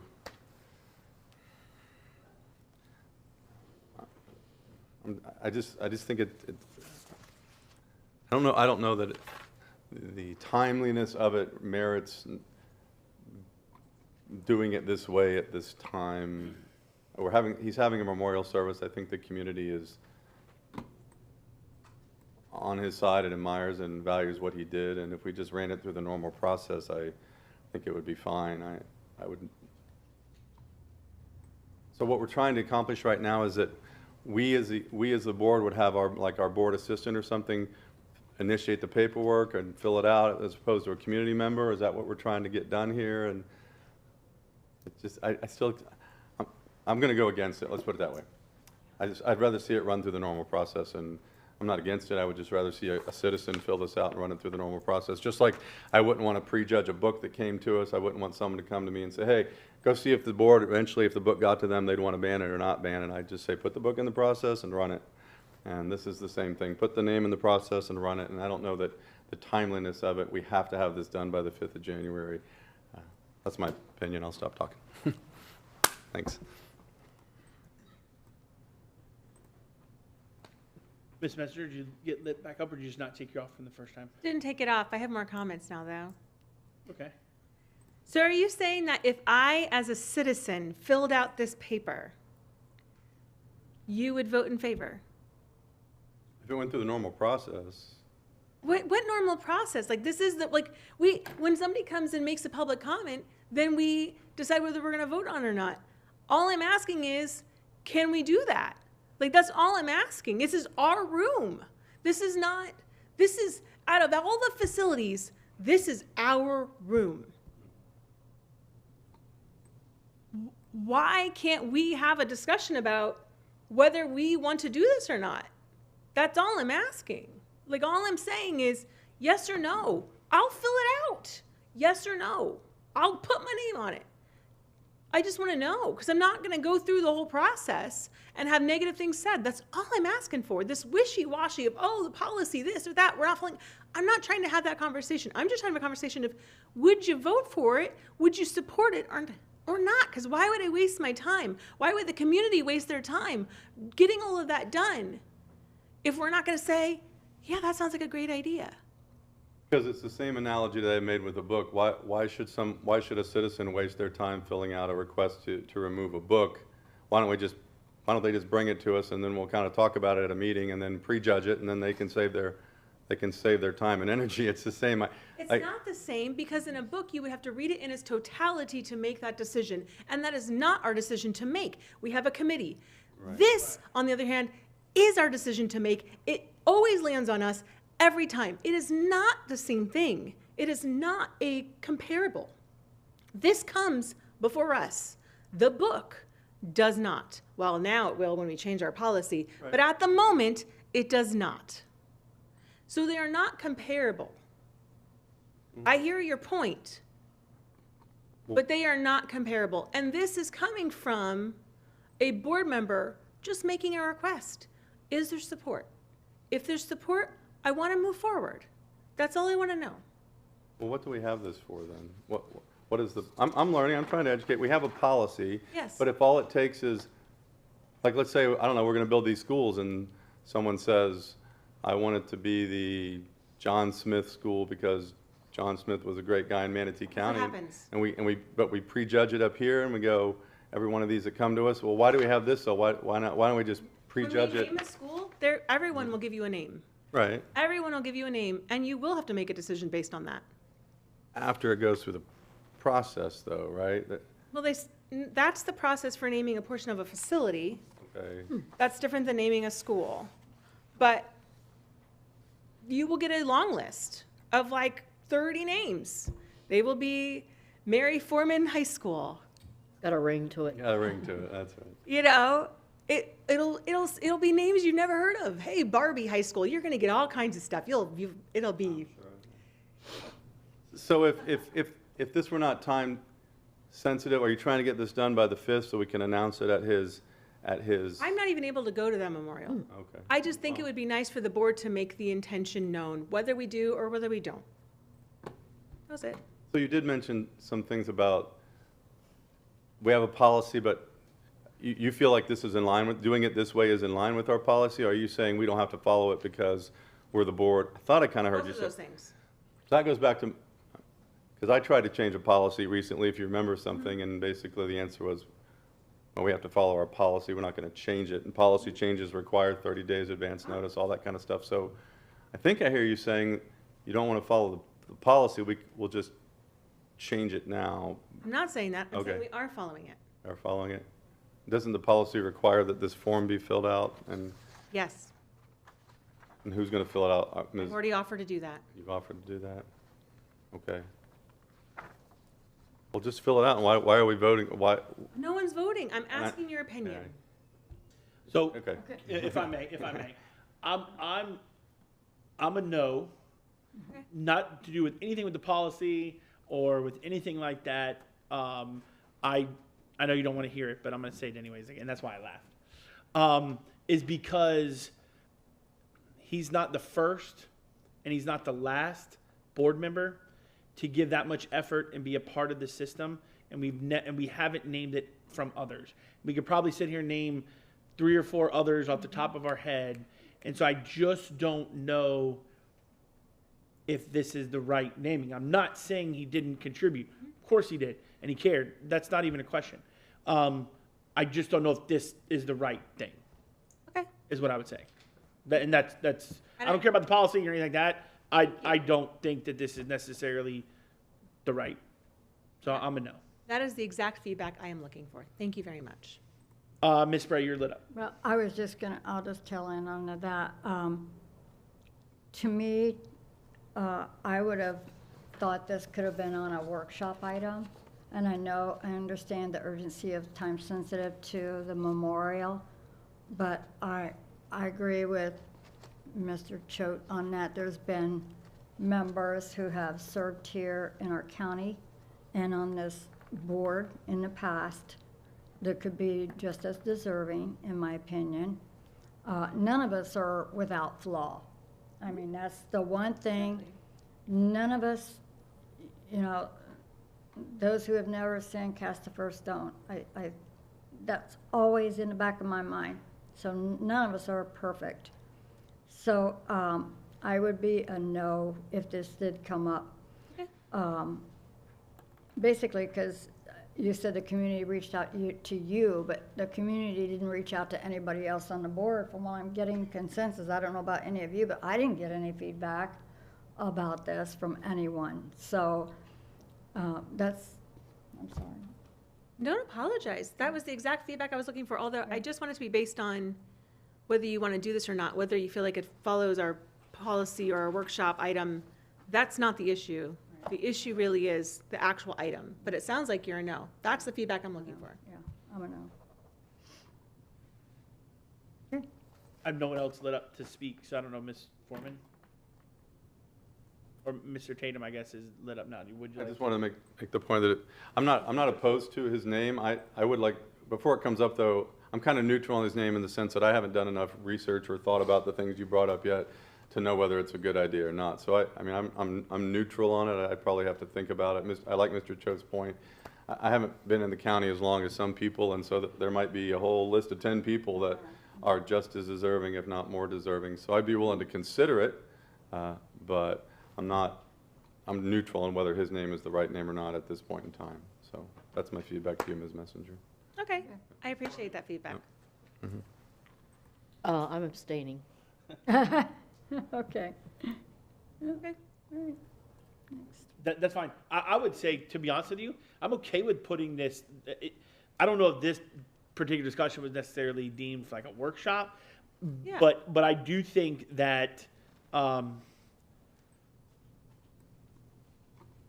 absolutely would love to do something for the district for him, right? And I'll give you an example just as flying off the top of my head, but Constitutional Day was his huge, he was advocacy for it. One of the pictures we showed was him there. Maybe we named that day that we do something here at the school for him because he pushed that, right? And he loved that.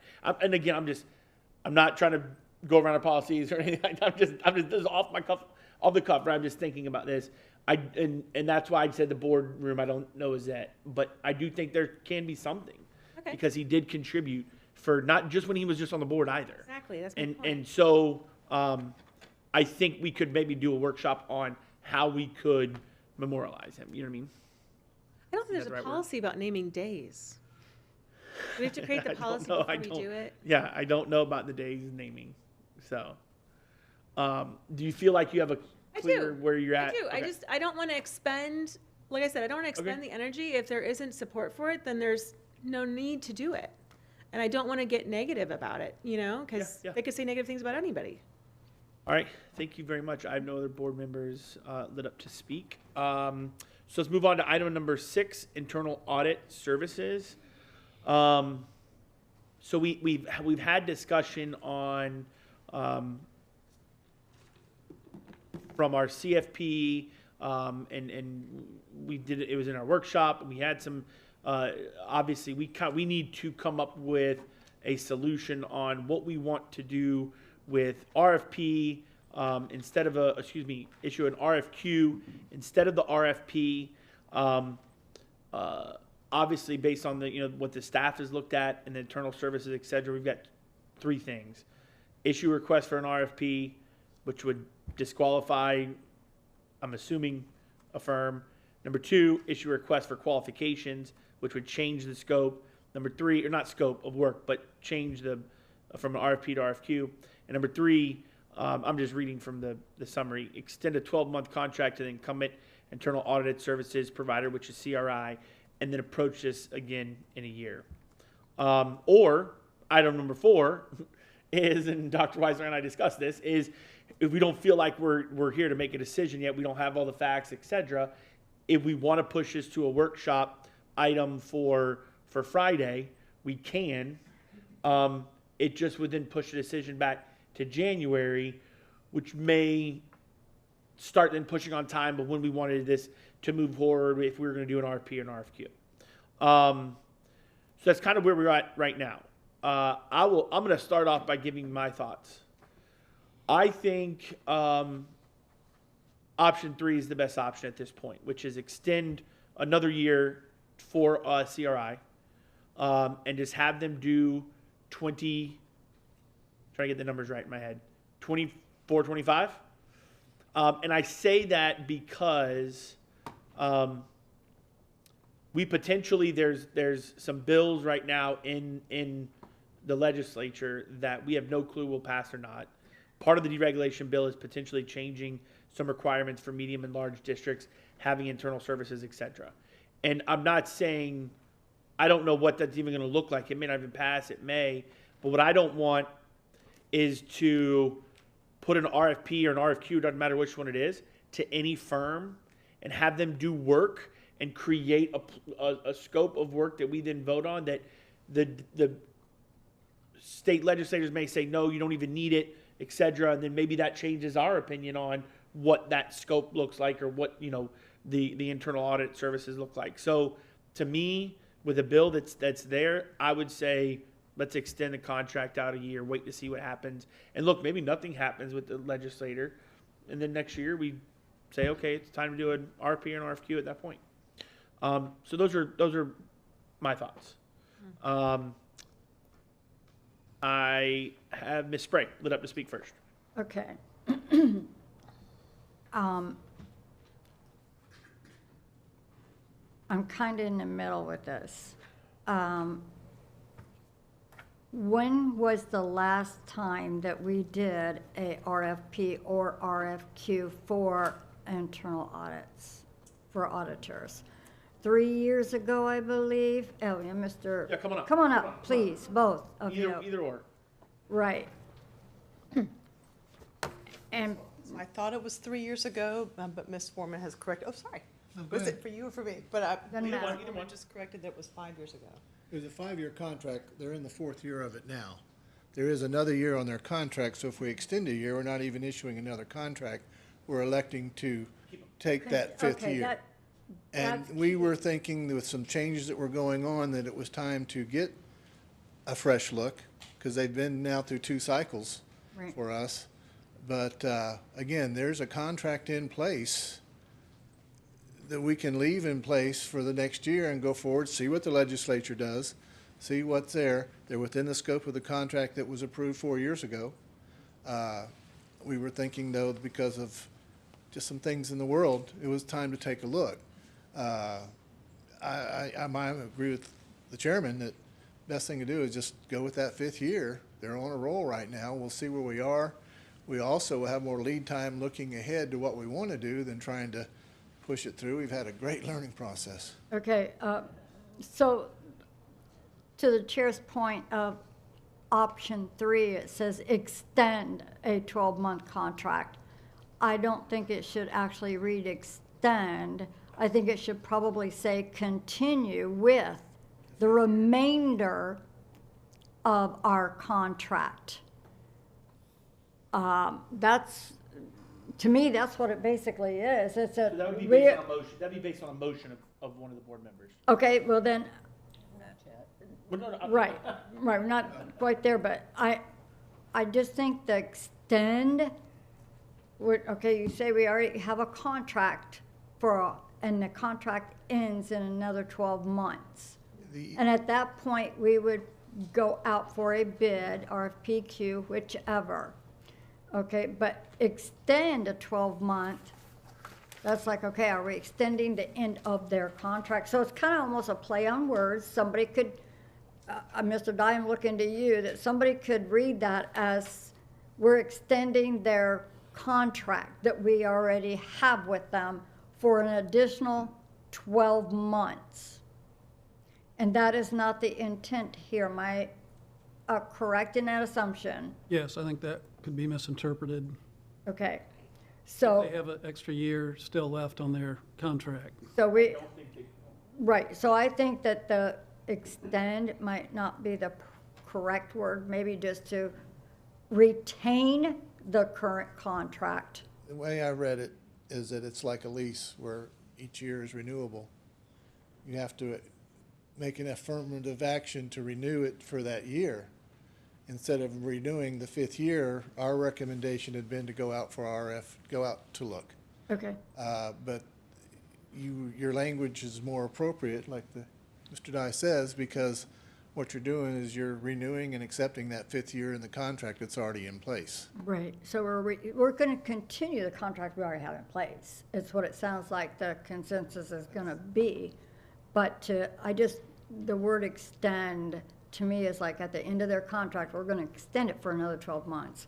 And that's not the case. It could be misinterpreted in I was under that kind impression of that their language, but, contract is year to year, and we're renewing it. So when we were saying extending, that's extending. But the wordsmithing. Yeah. right, I get what you're getting at, because other contracts come back for renewal with a 1-year, 2-year renewal option. So the option is basically the option to extend our current auditor for that 12-month period. At the end of that 12-month period, I just want to voice my opinion that it should go out for bid. We would probably be looking to try to do it in the same timing so that we have the RFQ issued in December, so competing firms have adequate time to look at it, to get it in place like we were trying to do this time. And I'm probably the one that put it all into the mess when Oh, I no, told her to no, put it on the no. webpage. No, But I'm I just don't- saying, I don't put that on is you at it was inadvertent and, you know, we agree that, yes, you need to take a fresh look, you need to take a fresh look. I think, though, that in the position we're in, we've got a good firm that's been doing good work and bringing good stuff back to us.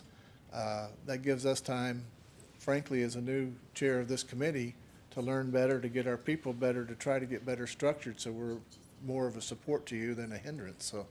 Right, right. I don't want you to misinterpret. No, I didn't. Okay, thank you. Hold on one sec.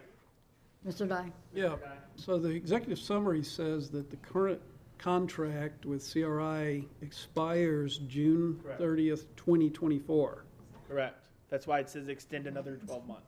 Okay, So it's getting a little confusing, like it goes a year beyond that. right. If we were to extend, it would go from 24 to 25. So I have some new information Yeah. that I've been briefed on by my purchasing director. The 5-year agreement was with Cherry Becker. That's the financial statement. Purchasing seems to feel that that was a 3-year agreement that has expired. The new contract you would be extending would be starting July 1st, 2024. 25. It would go to 25, kind of like what you had said. Yes. Yeah, okay. Yep. So the extended contract would be for 1 more year, July 1st, effective July 1st, 2024 through June 30, 2025. Which we're already into how many months of it already? So it would only be until 20, yeah, I guess No, we're that. not into that. Wait a minute. Right, right. We're not in, it's not June 30th, 2024 yet. So they still have. Okay, the I'm next sorry. 6 months Yeah, yeah. Ish, 6.5. So what the extend means is that at that time in July 1, we extend them another year and then redo the CFP, RFP, whichever we do. What we do in October, maybe this year, we started talking about it. So we talk about it 2024 of next year, October-ish, to get it done by December. So it'd be out. So I'm gonna see it in January. So it would go out in October of 24. We will begin discussions in October of '24. Okay. We'd have it in place, written, approved by you, and out to the portal for the vendors to look at, hopefully in December of 2024, 2025. Right. No, you're Yes. right. 24. To look in January 24. 25. Yes. It would be 24. Yes. Okay. That's all, it Okay. was a little confusing to me that we are, the extend, okay, but you're saying that the contract is an annual renewal. Into January, well, this particular one has been, yes. It's been an annual renewal, okay. Ms. Foreman?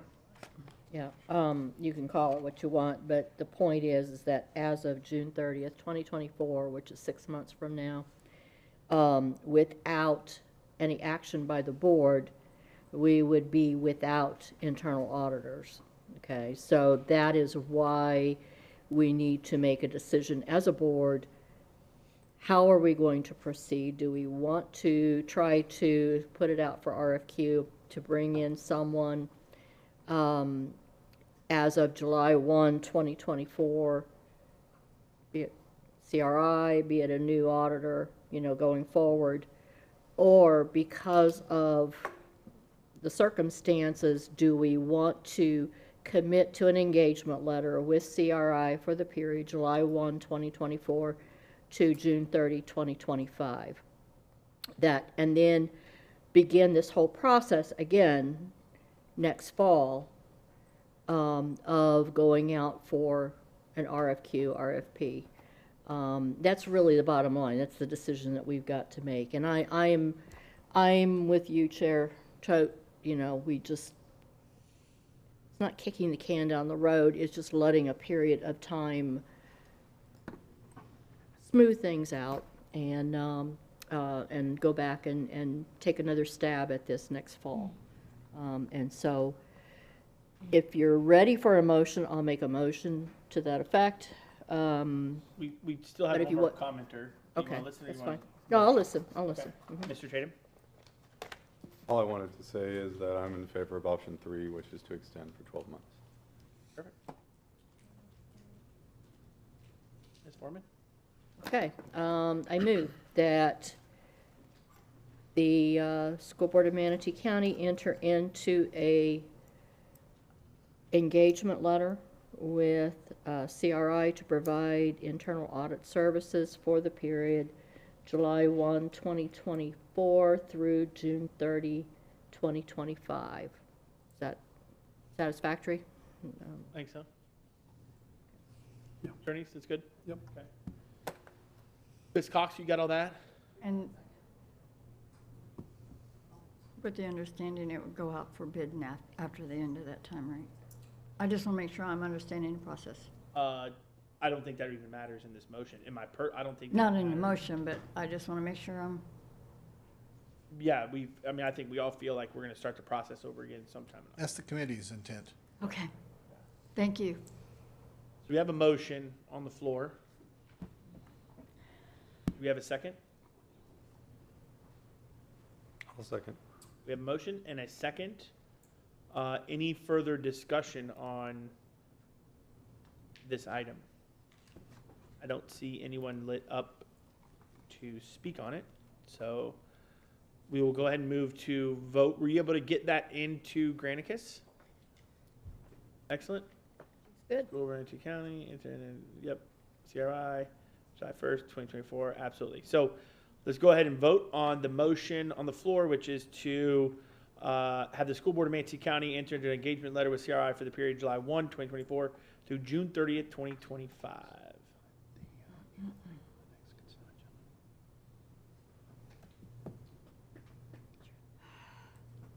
I just want people to know I'm voting yes on the audit committee recommendation. And that passes 5-0. Thank you. Moving on to item number.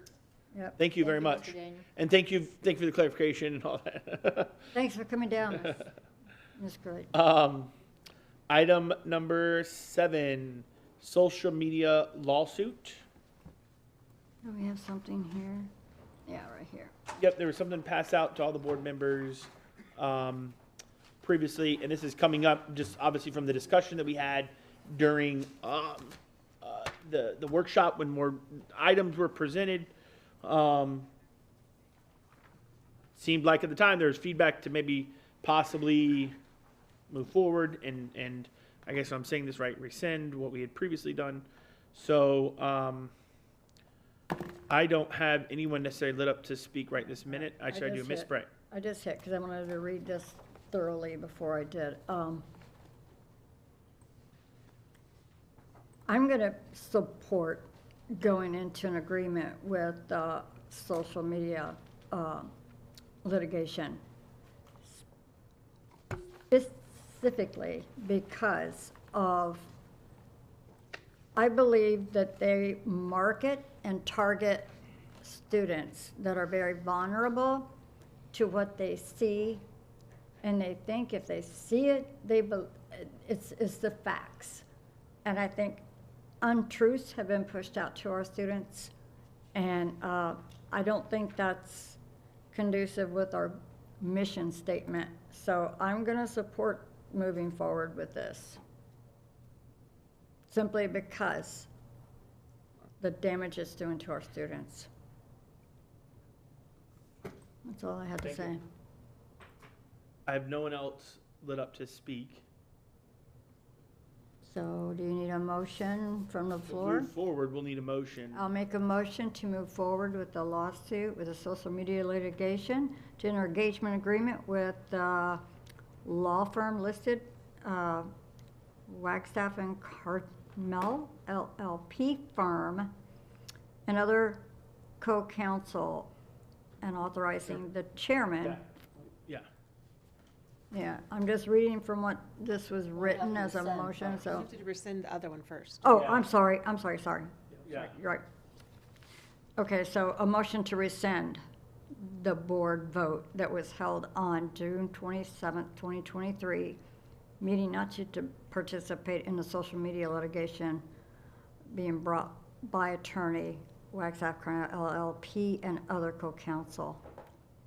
So we have a motion to rescind a previous board vote on June 27, 2023 on not participating in the social media litigation brought by attorneys Wagstaff and Cartmel and other co-counsels. Do we have a second?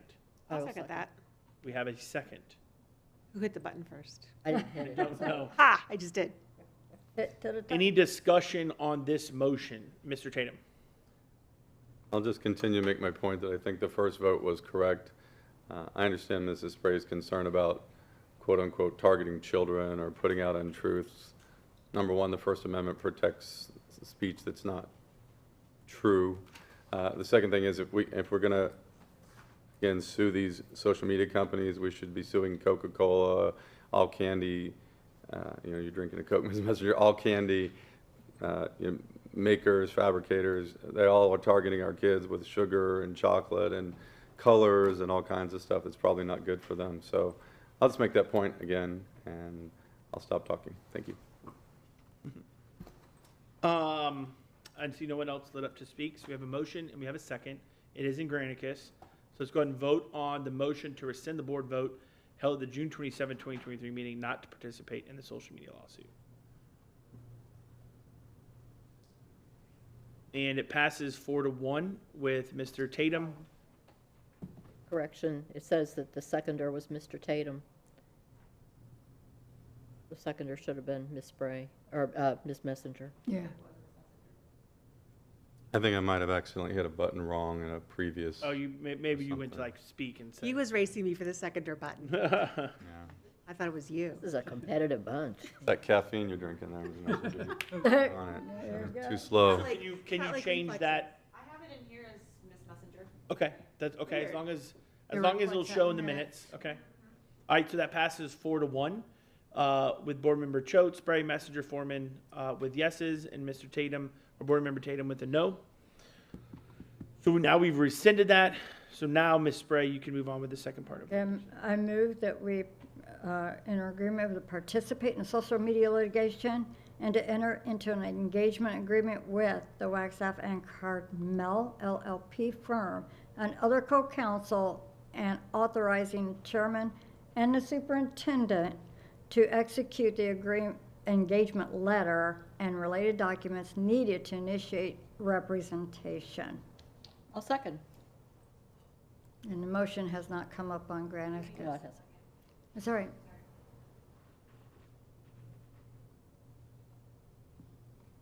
That's fine, so we have a motion, we have a second, I'm just gonna go ahead and, do we have any discussion on this particular motion to participate in this social media litigation? There she's got it. I would only say my discussion part of this is, I think that very similar to what we did with the Altria is, and I don't know if we necessarily need to do this in a motion or we just come to an understanding later on. We'll see where it goes. You'll have to come back to us to accept, correct? Any kind of. If they get to a settlement proposal, it'll come back to the board to accept. And that point, we could potentially motion. So I'd like to be able to, we use it to be, hopefully combat, mental health and that stuff that comes from social media. Because that's obviously what this is about. So that's my brief discussion, but we can talk about it later, if and when it ever happens. All right, we have a motion, a second on the floor for participating in the social media litigation and entering an engagement agreement with Wagstaff and Cartmel, and other co-counsels, authorizing the chairman and superintendent to execute engagement letter and related documents needed to initiate the representation. So let's go ahead and vote on that motion. And it passes 4-1. Board Member Choate, Spray, Messenger, Foreman were 4 yeses. No was Board Member Tatum. Moving on to item number 8. School Board Member area maps. We had a workshop on this October, discussing changing of the maps to reflect what the county has done and created. I have someone already lit up to speak. Mr. Tatum. I move that we accept the maps to align them with the county district maps, but that we change the effective date to 1 December of 2024, and that puts it after the general election. So that's my motion. A second. For discussion. Okay, hold on. Yes, for a second for discussion. Do you, Ms. Cox, do you need that language, or do you have that? Do you have that language written down? No, I can, so I could talk real slow. So so I move to align the school district maps with the county district maps effective 1 December of 2024.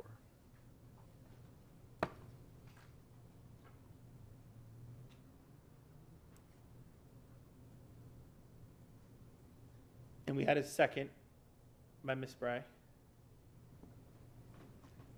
And I went, and I was so, Mr. waiting Tatum, you for were lit up to speak. discussion. Was that what you wanted to speak, or do you want to go any further before I go to someone else? I'd like to make some Yeah, absolutely. comments about Yeah, it. it's on you, John. You get the floor. As well. So we made the motion, we have a second, so now it's open for discussion. Right. Yes, sir. So I'm in favor of aligning these together.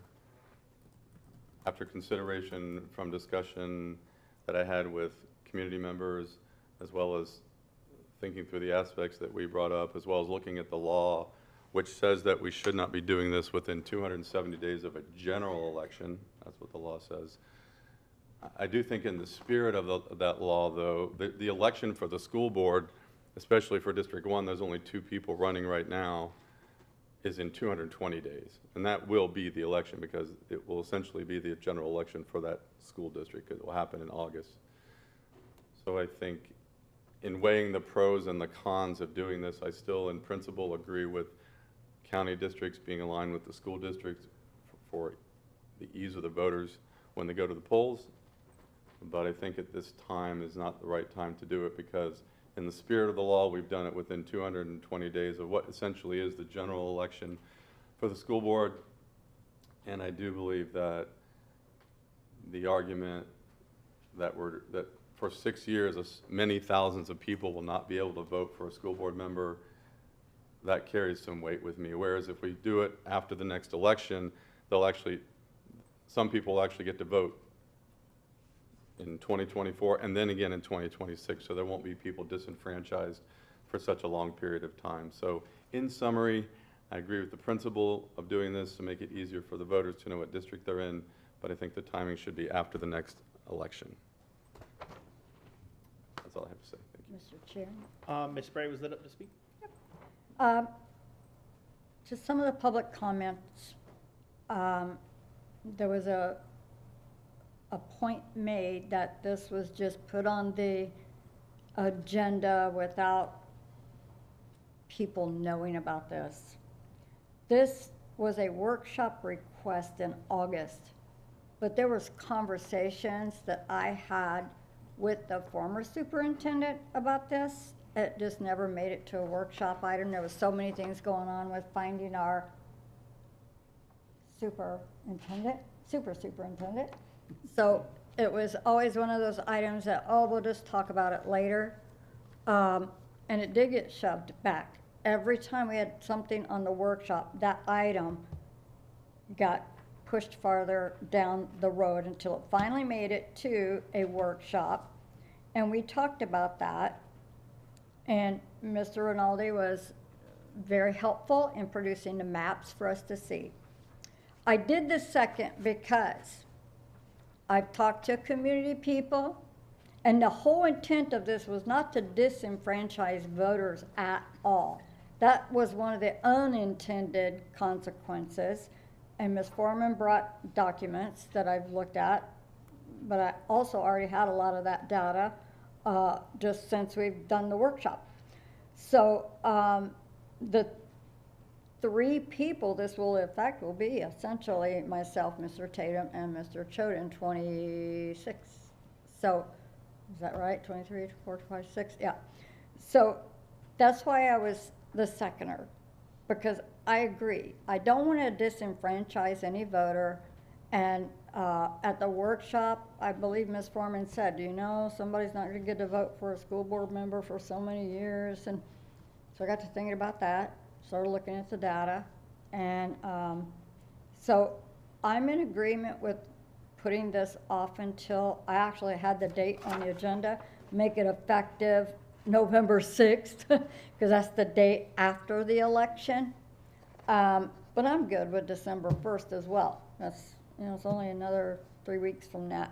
But I even looked at what day election is, November 5th. So I think it would be beneficial to our community to have our districts aligned with the county and keep it. It was always that way. It was just this past census where it changed. So I'm hopeful that the other board members agree with this motion by Mr. Tatum to let it remain as it is for now, and then proceed with it on December 1st. Mr. Tatum, you're lit up again, I believe, or did you Yes, please. not take it off? I have a question for Esquire, Mr. Dye Esquire, potentially, Ms. D'Agostino. The date that we picked, whether it's 1 December or the day after the election, do you see any? I just picked 1 December because it seemed like an easy date to remember. 1 December, the election's over, everything's worked out. But do you see any issues with that date, or as opposed to the day after the general election? No, I think December 1 gives you a little margin of safety if there was some, something happened with the election day or something. I mean, you just don't know. So I think that's a wise way to do it. Okay. What if there were a runoff? Right, if there was a runoff. If there was Exactly. a runoff, you might want to push it to January 1. Well, for the school board election, you mean? If there were ever a runoff. So the way that they do runoffs for school board elections is there's an election in August during the primary election. Oh, that's true. So either you win in that election or the top two go to the runoff in November. So You're there wouldn't be any. So that's why, That's okay. That's why we're here. yeah, December 1st makes sense. Right. Okay. That was all I had. I just wanted to discuss that with the Esquires to my right. Okay, I've got no other speakers. Oh, I don't have anyone lit up. Ms. Foreman? Okay. I understand the desire to reduce confusion among the voters, and I think that should be our only mission in accomplishing this, and so that we have better representation on the board. And I commend you for wanting to not impact voting in 2024. I also thank you. A couple things that I want to mention is that if we go with Mr. Tatum's motion, we're going to encounter the same thing, the same voter disparity. People in districts, instead of it being 1 and 3, it'll be 2, 4, and 5 that have to wait 6 years to vote. And I'm thinking that and I'll see if you would entertain a change to your motion, we could accomplish the elimination of disenfranchising voters once and for all simply by, and I'll be happy to make the motion, to put adopt a resolution to place an item on the ballot in 2024, changing election of school board members from single member to countywide. That eliminates it. We don't have this discussion. You don't have to have this discussion ever again. So. Yeah, well, you still have, I mean, okay. You know, and. Hold on, I know, just let her finish. Well, no, and I would, for many reasons, you know, and I have stated them in the past from this dais, I think single-member districts is not beneficial to our students and to our community.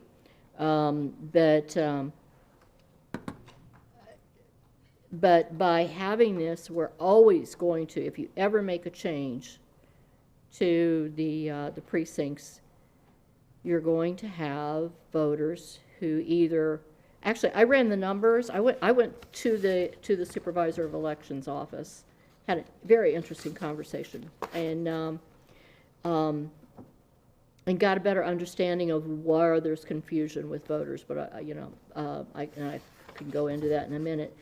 But not only were there closer to 23,000 people who would have to wait 6 years to vote, we would also have 19,000 voters who got to vote again in 2 years. There's a disparity there, you know. If I happen to be a lucky one in one of the precincts and I get to vote for 2 of my school board members, whereas someone else doesn't get to vote for any for 6 years, that's unfair as well. And so by going back to, regardless of the maps, go back to the original countywide election, every voter in Manatee County gets to vote for all 5 seats on the school board. I think that's reduces the confusion. It also has the added advantage of that they get to vote on, you know, we are required by the Constitution or by the statute to represent the entire district. And how can we do that if we're only selected by a portion of the district? So I have more to say, but I don't think it's, but that's the essence of what I want to. You do not put a motion in yet, correct? I can put in a motion. Do we have to act on Mr. Tatum's first? We've got multiple, yeah, we'd have to vote on Mr. Tatum's first unless he's there was willing an to agreement amend it. Change, but I would like to do this first. We have multiple people lit up to discuss first, even about the first motion. So I think it's right for us to say, are we done with discussing that first motion? And a real quick question that I have is, when we change, and because I don't know the numbers, because I agree with you, I think no matter when you change it, somebody's going to be affected. Mm-hmm. So when we change the districts, or when we realign them from what they were from 2010 to 2020, did anybody go back at that point and say how many numbers or how many people are changing? We did the same thing. Never once in that discussion did we talk about who hadn't voted, who did vote, who had voted. Yet we changed we changed districts. Did they change precincts right after? I don't know that answer. So I don't know that answer from a district supervisor of elections. Did they change precincts after we did our districting? I don't know that answer, right? Did 101 become 103 because it had to stay in the same district? I highly doubt it. I don't know that answer. But I agree with you, Ms. Foreman, that no matter when we do this, whether we did it 2 years ago, every odd year, whatever it is, we could do it every odd year theoretically. Someone's going to be affected. There's no question. So Ms. Messenger was lit up first. Well, we've already discussed this item at length, and if you haven't had the opportunity to watch our workshop from November 7th, we really, I feel like I don't want to repeat everything that I said, but I agree with everything the public commenter said. And it doesn't matter which year you put it into effect, you are going to disenfranchise voters, and you probably will do it more doing it this way, because you're going to have 3 precincts that their voters are going to be moving instead of just the two districts versus the 3. So it's probably even more voters. Nobody did the math on that because that was a curveball today, but I'm willing to bet it's more, because now you're having 3 districts changed and their voters changed. So I don't. As Dr. Aguso had said, and she sat through every single one of our meetings, it was an incredibly transparent and public process when we made our map. It wasn't done in a hidden and then somehow shown up at a board meeting. We had multiple meetings. If you didn't watch our workshops when we made the maps, we had multiple workshops where we sat together in this room and moved every line carefully so that we did not disenfranchise any voters that we didn't have to. You said, did we talk about the specific numbers? No, because our entire purpose was to move the lines as little as possible to affect the least amount of people as possible. That was one of our goals. We knew that was going to happen no matter what we did, but our goal was to make it the least amount of people possible. That was one of our stated goals. That was one of the things I remember saying over and over and over again. I want to make the least amount of, we had to balance, we had to do that. I wanted to make the least amount of changes possible so that we didn't affect any more voters than we had to because of that exact reason. It's not fair to people. And it was an incredibly public process. When we'd get a comment that said, hey, we want to change this. What does it look like if you change that? Have you thought about this? We would do it in our workshop and people would watch us move it and see, oh, this is how how that changed our numbers. This is how it affected that. This is how it changed. It was so transparent, and it was over months of time. That was our whole purpose, is to be as fair and as transparent about the entire process as possible. That is not what happened with this other map that is now being proposed to be adopted. Who knows where it came from? There's all kinds of rumors. It doesn't matter to me, and I will never know because I just won't know. But if you do this, no matter which year you pick, you are going to disenfranchise voters. What I thought was really interesting, and I went home and reflected from that workshop, and I thought to myself, because the comments that were made from Mr. Tatum and Ms. Spray were that, you had heard this when you were running. Well, that made me wonder, because you had heard when you were running about the camera, and in your very first meeting you took that up. But it took an entire year for this to be put on our workshop schedule. And then I asked for the records of, when did you request it? Because you both requested it. And somehow it happened a year after you were elected. And amazingly, it happened within 3 days of each other. You requested this on August 8th. Mrs. Spray requested this on August 11th.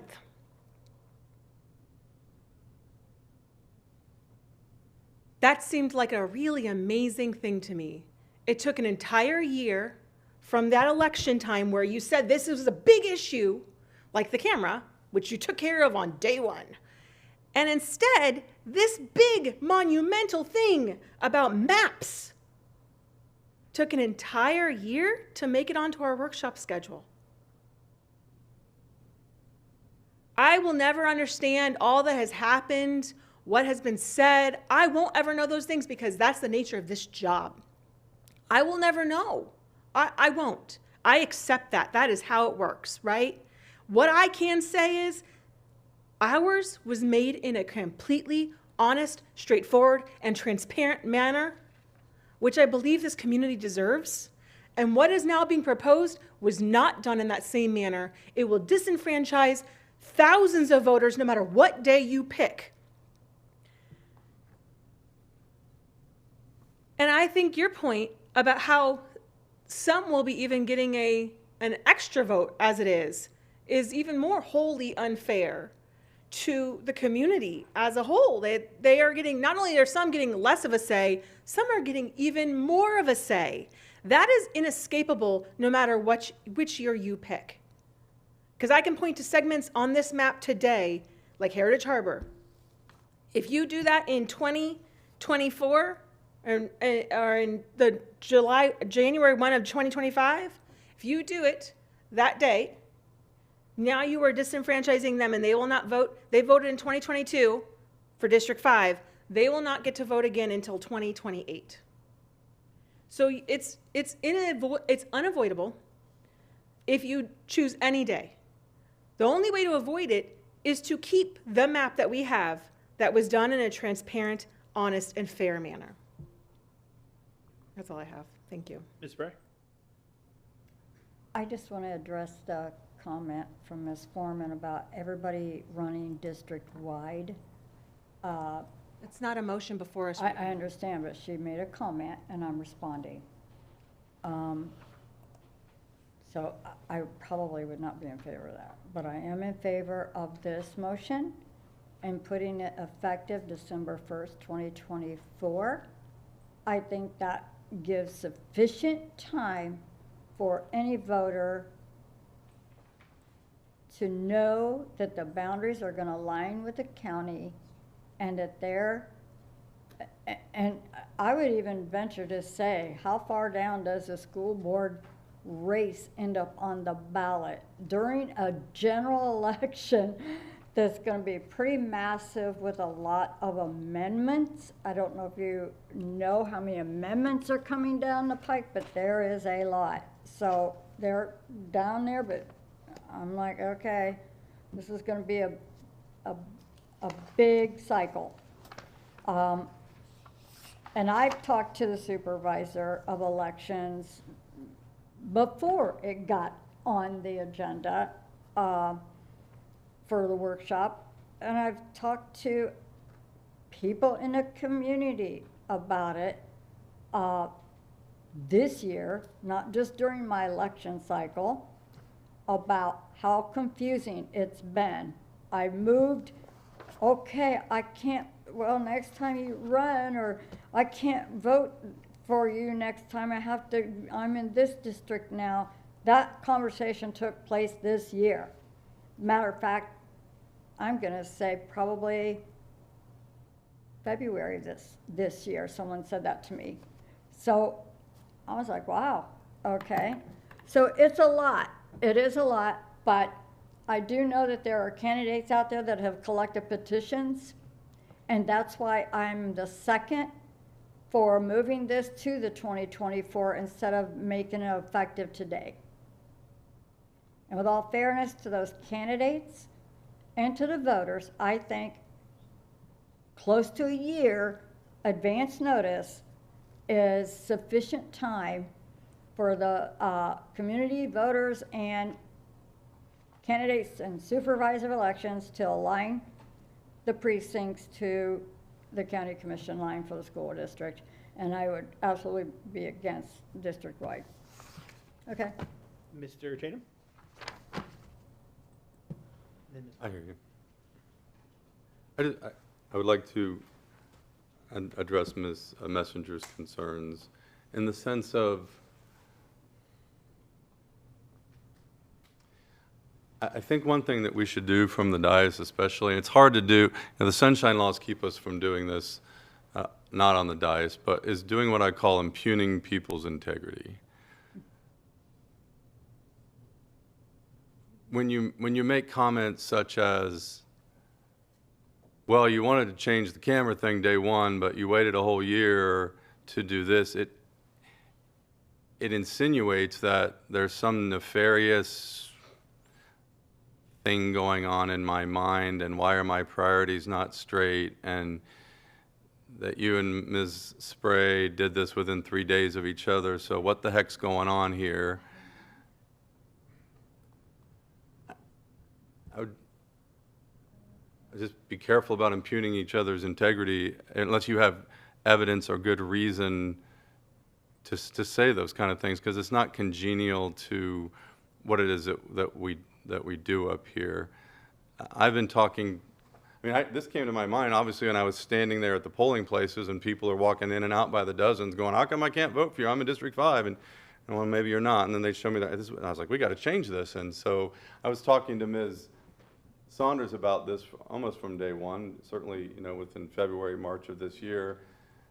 Long time ago conversations. I'm trying to recall how all that went down. Maybe it was something to the effect of, well, listen, why don't we get the new superintendent here? You can, actually, I'm thinking through this in my mind, maybe you might want to talk to him about it, get his thoughts on it. I'm coming out, you're coming in. I think that I had that conversation with Dr. Weissong at some point, and that's why it showed up in August. And it was a topic before Ms. Spray got elected, because I was elected in August, and so she was elected in November. And so there was, without violating sunshine laws, we were able to talk about these kind of things that we might want to accomplish while we're on the board, because she hadn't been elected yet and I was. And so we kind of agreed too, like, yeah, this is something we want to get changed. So I just wanted to address what I would consider an attempt to impugn our integrity, that there's nothing nefarious going on here, nothing going on behind the scenes, and that this is truly being done for the purposes of reducing confusion for the voters. And no matter what date we do it, that's true that there are going to be some people that are going to go a long period of time without voting for a school board member. But when we weigh the pros and cons here, especially because of the fact that some people have already filed, got petitions, invested money, time, and resources, 2 people have already filed, that doing this with the date moved after the next election, on balance, when you weigh the pros and the cons, is the best way to go. I would just encourage us to be careful about impugning each other's integrity unless you really have evidence that something nefarious like that is going on, because it could decrease the confidence that people have in the board members. You're more than welcome to do that, and I guess there is a point where, since you can't call me behind the scenes and go, hey, what are you doing? Why are you doing this? You have to say it from the dais. But it was just that, because we do talk about these things in public, that you might have asked us, Mr. Tatum, could you explain to us, and Mrs. Spray, then give her an opportunity, how it is that these 2 dates are so close to each other, instead of that kind of, with the tone of voice and the impugning of it and the anger that came at us of something nefarious might be going on here. So I'm just providing you that feedback, and I guess I could call you after the meeting since we've already voted on it. But anyway, we've already been here a long time. That's my comment on that. Thank you. Can I respond to that? Sure, if you want, I'll go to you and then Ms. Foreman. I just want to respond. Yeah. I didn't say the word nefarious, and I didn't say the word integrity, so please don't put words in my mouth. I didn't say those things. In fact, what I did say was, I will never know what actually happened because of the nature of this job. That is what I said. Okay. Tone of voice matters, that kind of thing. Ms. Anyway, Ms. Foreman? Okay. First, I just want to comment that lack of trust may not necessarily be among each other, which that's part of something that we're supposed to be working on in master board training. But there is a lack of trust from the community on this particular issue, and I think that's evidenced by the fact there was a public records request put in about this very issue. My understanding is that there was nothing uncovered in the public records request. Is that correct? Because I certainly don't want to see us voting on something when there's an outstanding request. That's correct. Okay. So in order to maintain public trust, again, my suggestion, and I don't understand why you wouldn't want to go countywide if it eliminates possibility of anybody being disenfranchised. We can adopt all the bad maps you want. And this is a bad map, by the way. But if everybody gets to vote on 5 people sitting up here on the dais, what difference does it make, you know, frankly? So to say, no, you would be against countywide election, I do not see the logic on that. Perhaps you'd want to respond to that.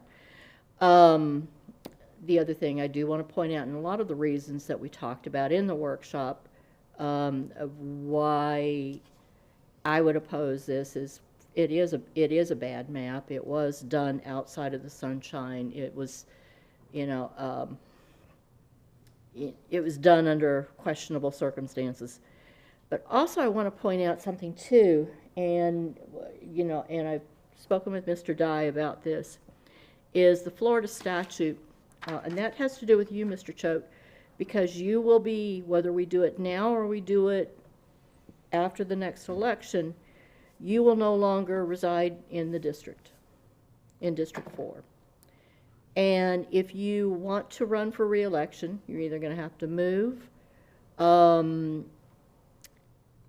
and the law, you know, we're making a decision that affects you and your family, and you can say, and you said in the workshop that you don't care, but you may change your mind, and you can file an objection, you know, or you can object to it, and at that point cause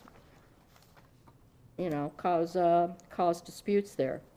I do want to point out there was a law change at July 1, effective July 1, 2023, that a school board cannot make any change if it, I mean, where was it? It was it was really interesting, the fact that they made this change that went into effect after another district actually did map their incumbents out. And it was a change to 1001.36, subparagraph 2. I'm not laying my hands on it right now, but it says we can't do that. We can't, if we make a change that redistricts someone out, it could void our void the resolution. I also raised the question that because of what they added as of July 1, if we vote and it not only just, you know, whether it disenfranchises or moves you out of your district, but rather opens it up so that someone under the new map change can suddenly qualify for districts 1 and 3, or in a couple of years, districts 2, 4, and 5, would that constitute an objectionable manner issue? And it's brand new. There's no law on it, but it's by making the change to the map, and other than the 10-year interval when we have to. It's going to affect somebody, or could affect somebody, and it's probably not a wise thing to do, in my opinion. I say leave it well enough alone, and if you want to adopt these maps, please let's consider getting it on the 2024 ballot to let the voters of the district of Manatee County tell us, do they want to vote for all of their board members? So, and the confusion issue. I just wanted to mention this. It was a really good conversation I had. There were people who were confused going into the polls, and apparently the major confusion was there are 4 precincts that got split. That within that precinct, some of the voters vote for, well, the worst is precinct 303, which is my district, by the way, or my, 303 got split into .1 and .2, where the voters in 303.1 got moved to District 3, or stayed in District 3, but some people who might have lived across the street got moved to, had been in District 2 and got moved to 3. So there were 4 districts like that. That one is the worst because some got moved to two different districts. The other 3, the entire precinct got moved to a new district, to a new district. So he was saying and then number of those voters is a fraction of the 22,000 who are having to wait 6 years to vote. But I thought that was interesting. So typically, people you get your mail-in ballot before you go to the poll, or a sample ballot, and you look at it and you know who you're voting for.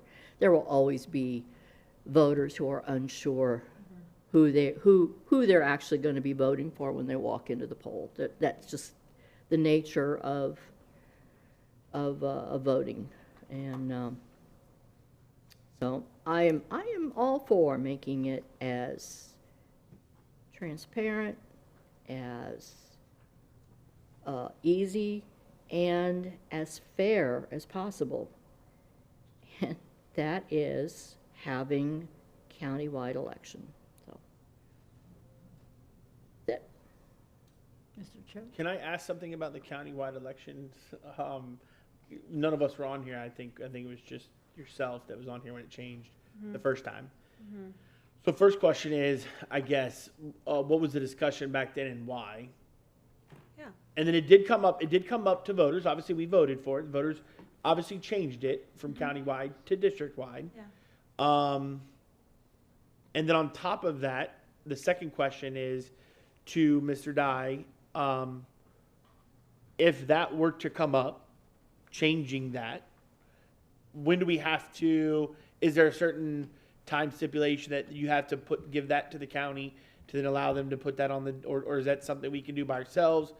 Meaning, ask the voters if they want to do district-wide or not. So those are my 2 questions.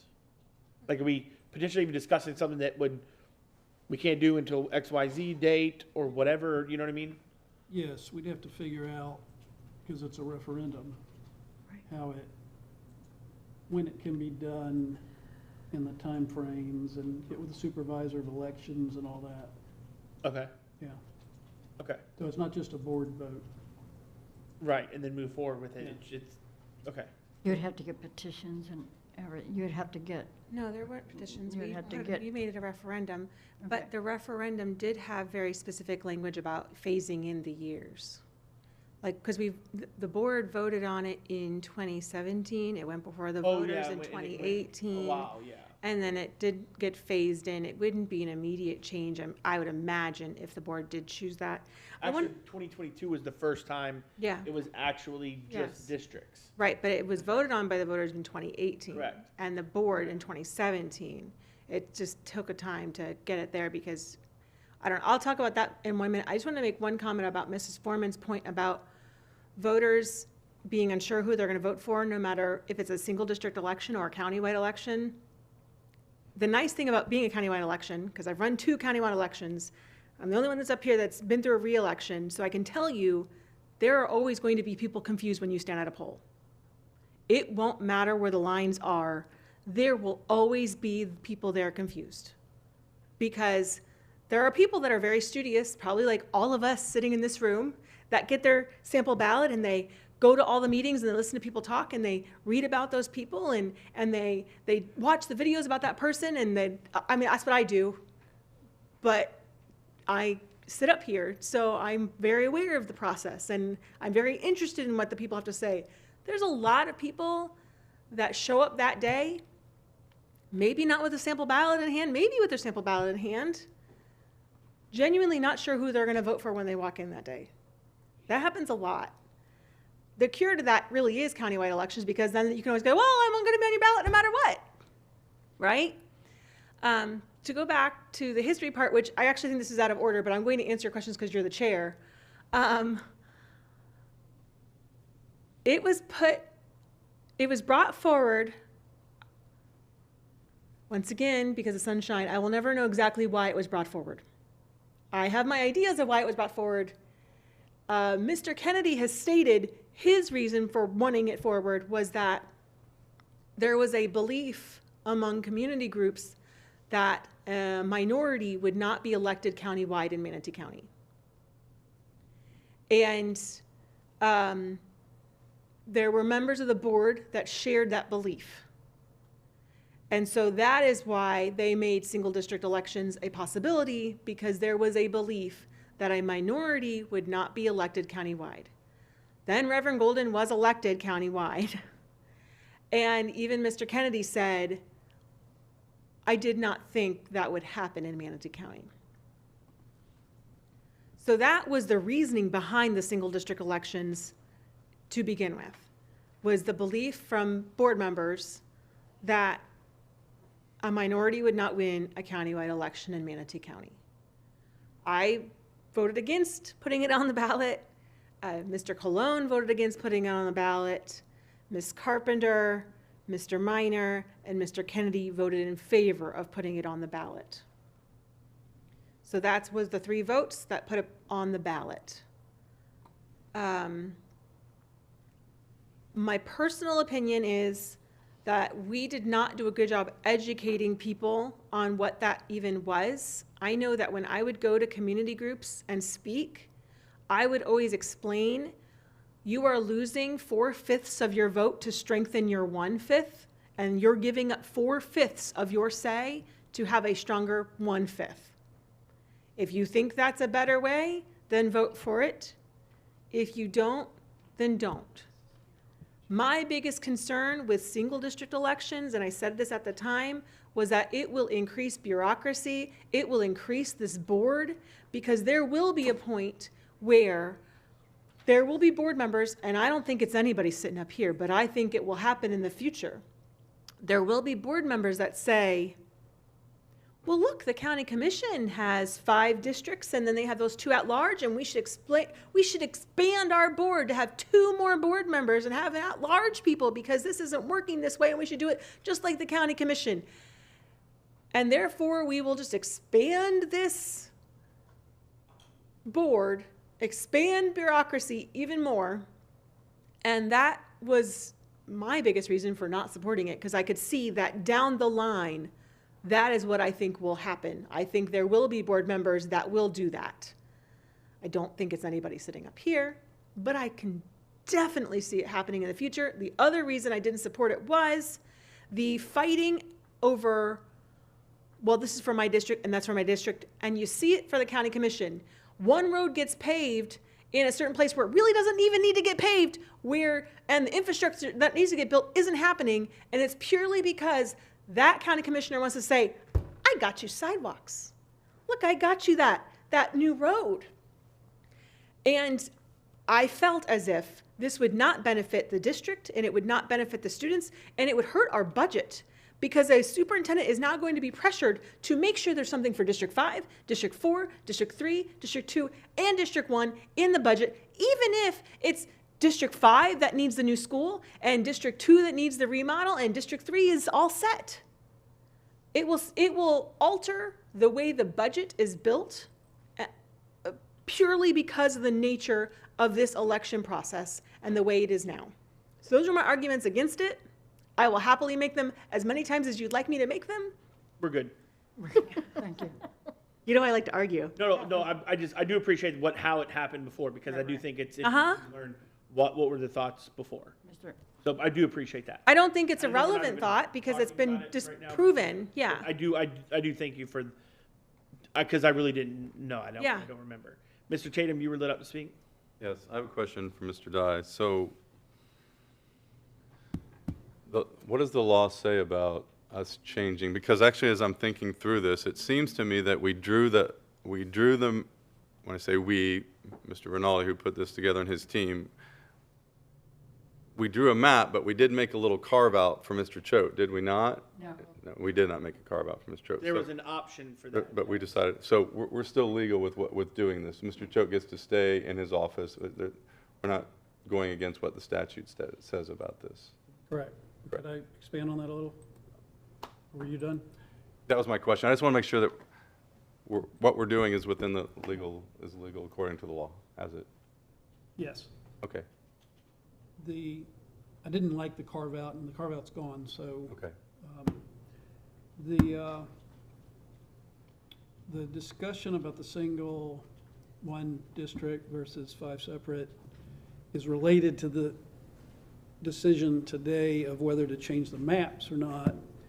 And either way, if you were to go back to everybody running in the whole county, you still have to decide on 5 districts. One way or the other, you're still faced with the map decision. And it's related, so you've sort of slid into that discussion, but it wasn't on the agenda that would be talked about today. That's a separate, to me, that's a separate issue. And it's a pretty major issue, because it's something that the voters have to be informed on and vote for if they want to do it. So I just want to give the board that feedback that you're starting to slide into another topic when what's really on the table right now is the map. No more talk of that, okay. Yeah, so, and then related, and Mary, or Ms. Foreman mentioned me about the language that got put in the statute. The board has a lot of discretion on coming up with the map, and it doesn't have to go to the voters for approval. And they tweaked the statute to, used to be, you could only do this in odd years. They took that out, and they put in, you've got to do it at least 270 days before the next general election. And then we got into the realization that board members run not always in the general election, sometimes when the primary election is, and then that affects the 270 days. And also the language that got added that Ms. Foreman pointed out, that you can't change the map for like ulterior purposes of helping a candidate or hurting a candidate. That got added in. That hasn't been interpreted. It's a brand new thing. You had a candidate come in today and say they did not like the idea of doing this because they've already started their campaign. So that's sort of right on point with that new provision. And by Mr. Tatum making the motion to adjust the effective date of the change of the map till after the next general election, really took care of that. So I didn't speak up on any of those points, so sorry, but I was just been waiting to fill you in on those points. Okay, thank you. So as far as from a legal standpoint, I'm good. I guess that's the bottom line. Were you done? I did want to make some comments on the countywide thing, but since we're not going to talk about it anymore, I actually made myself a little note. Maybe we should put it on a workshop item someday. It'd be a good thing to talk about. So I'm done with my comments. Thank you. Ms. Bray? We did workshop this and had a nice presentation by staff and had a consensus. So I'm to the point where we probably should call the question and vote. So we have a motion, and we had a second, correct? On Yes. the alignment of the district maps with the county, effective December 1st, 2024. But we have to vote on her. We have to vote on her calling the question. Right. I second calling the question. So, let's just all, we don't have to, we'll just put up hands for that. So, all in favor of the motion on the floor to call the question, raise your hand and say aye. Aye. Aye. Passes 5-0. So now we'll have in front of us the motion, which is to align the school district maps with the county district maps effective December 1st, 2024. And it's in Granicus, so we can go ahead and vote. Once it is popped up.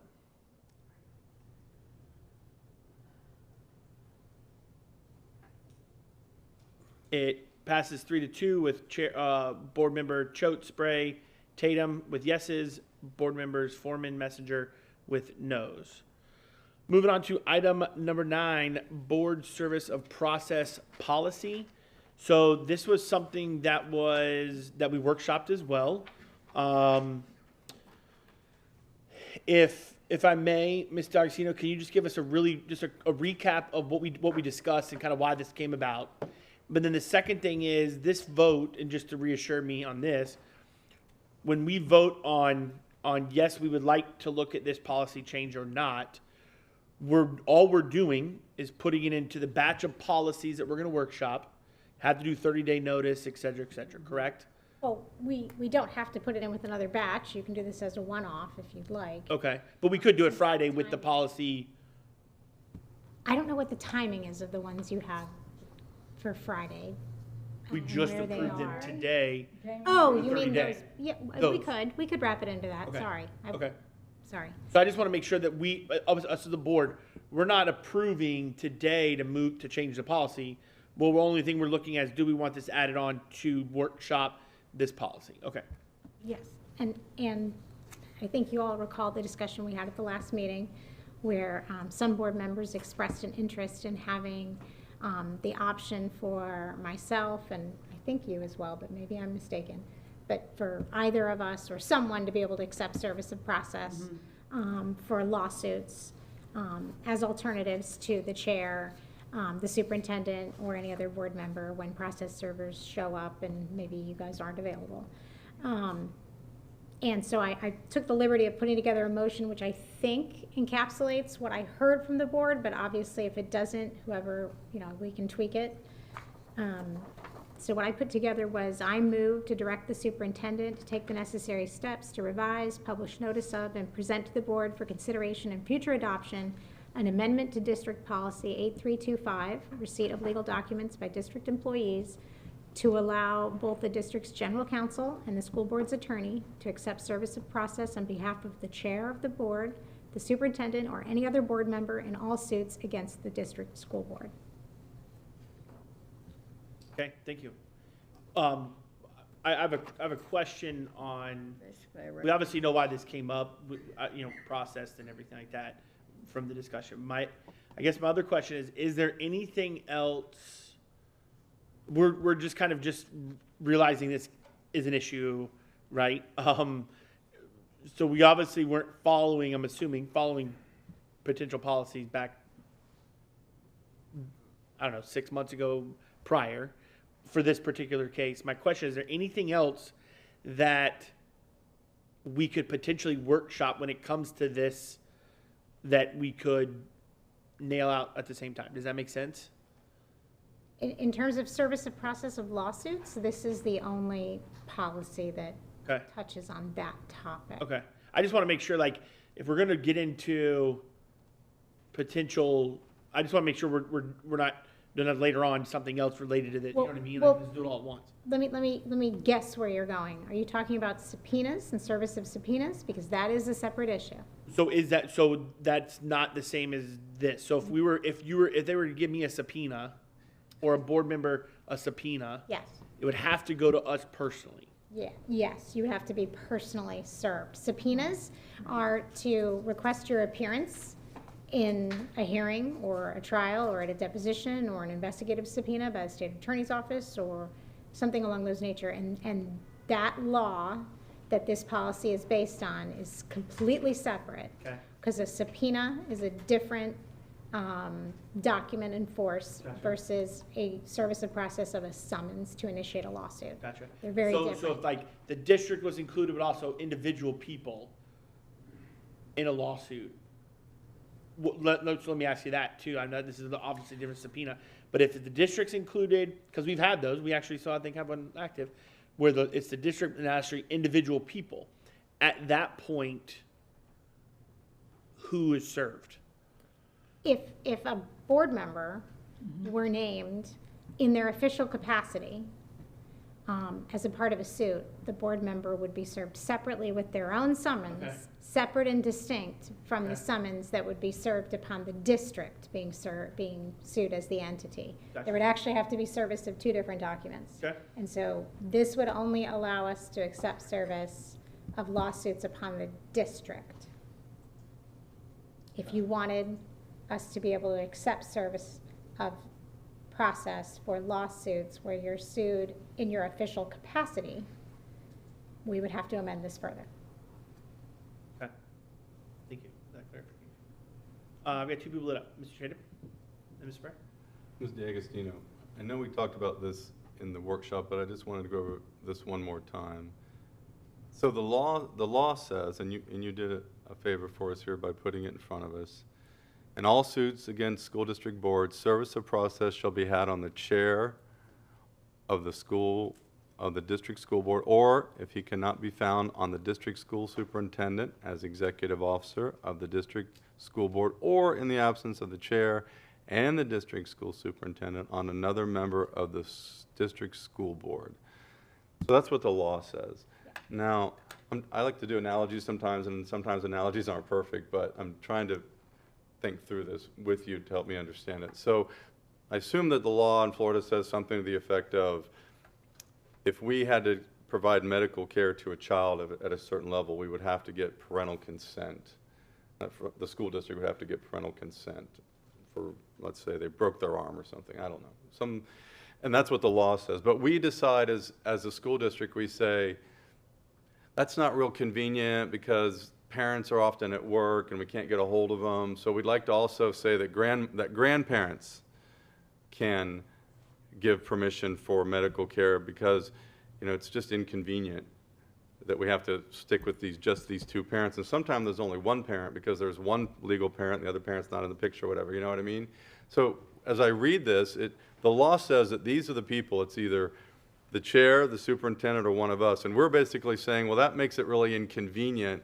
So we're just going to do something different than the law says for our convenience. And I make that analogy with my previous analogy where the law says you have to get parental consent, but because there's only one parent, it's hard to get a hold of him or her. They don't even have a cell phone. We're going to just let the grandparents give permission. How is my analogy wrong? Why are we not doing, because the law says this, but we've decided for convenience purposes, we're going to do something different than what the law says.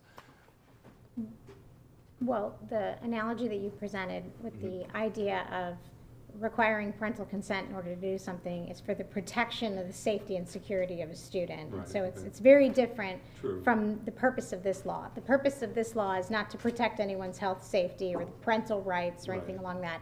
The purpose of this law is to inform process servers what they need to do, and people who want to sue school districts, what they must do to comply with the law. And it gives us the opportunity as a district to say, you have not properly effected personal jurisdiction over us as a legal entity in order to sue us if you don't comply with this statute. But what the board can do, and what corporations and local government entities can do, is they can essentially waive the right to require service in this fashion. And so if you were to pass this motion, or a motion similar to it today, you would never again be able to challenge that service of process was ineffective because a process server didn't comply strictly with this statute.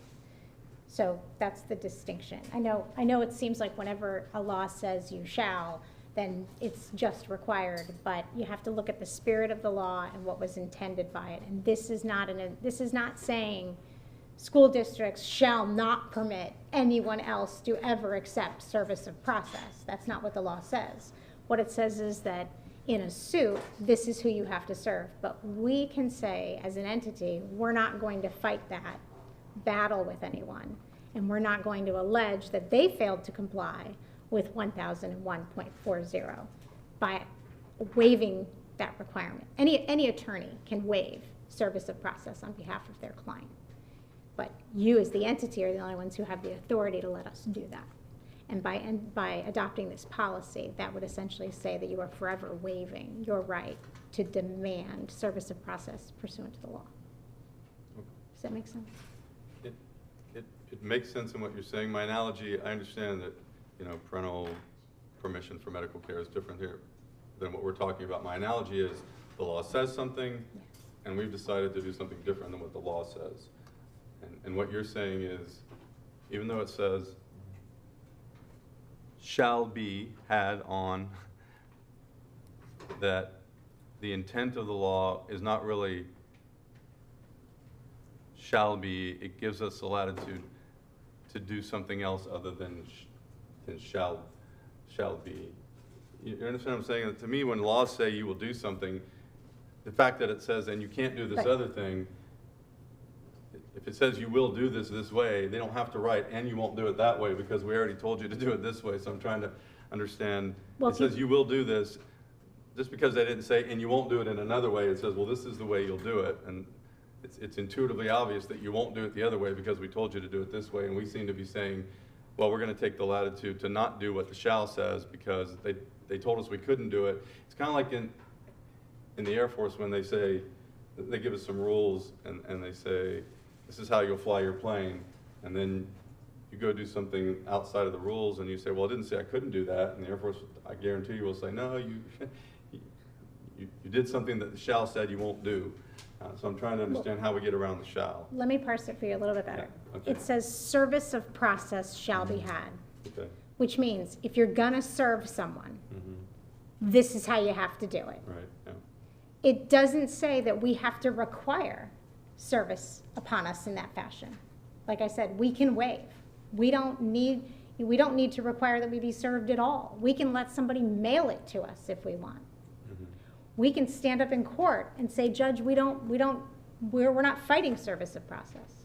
So this is really saying service shall be had. So if you are a process server and you want to ensure 100% that you've served someone, this is how you have to do it. But we can waive it. So what you're saying is there's no legal requirement necessarily that we be properly served. We can say, we waive our requirement to be properly Yeah. served. So what it's saying is, if you're going to serve somebody, you will do it like this. However, we can say, we don't want to be served, just send it to us in the mail. We can. Okay, I get it.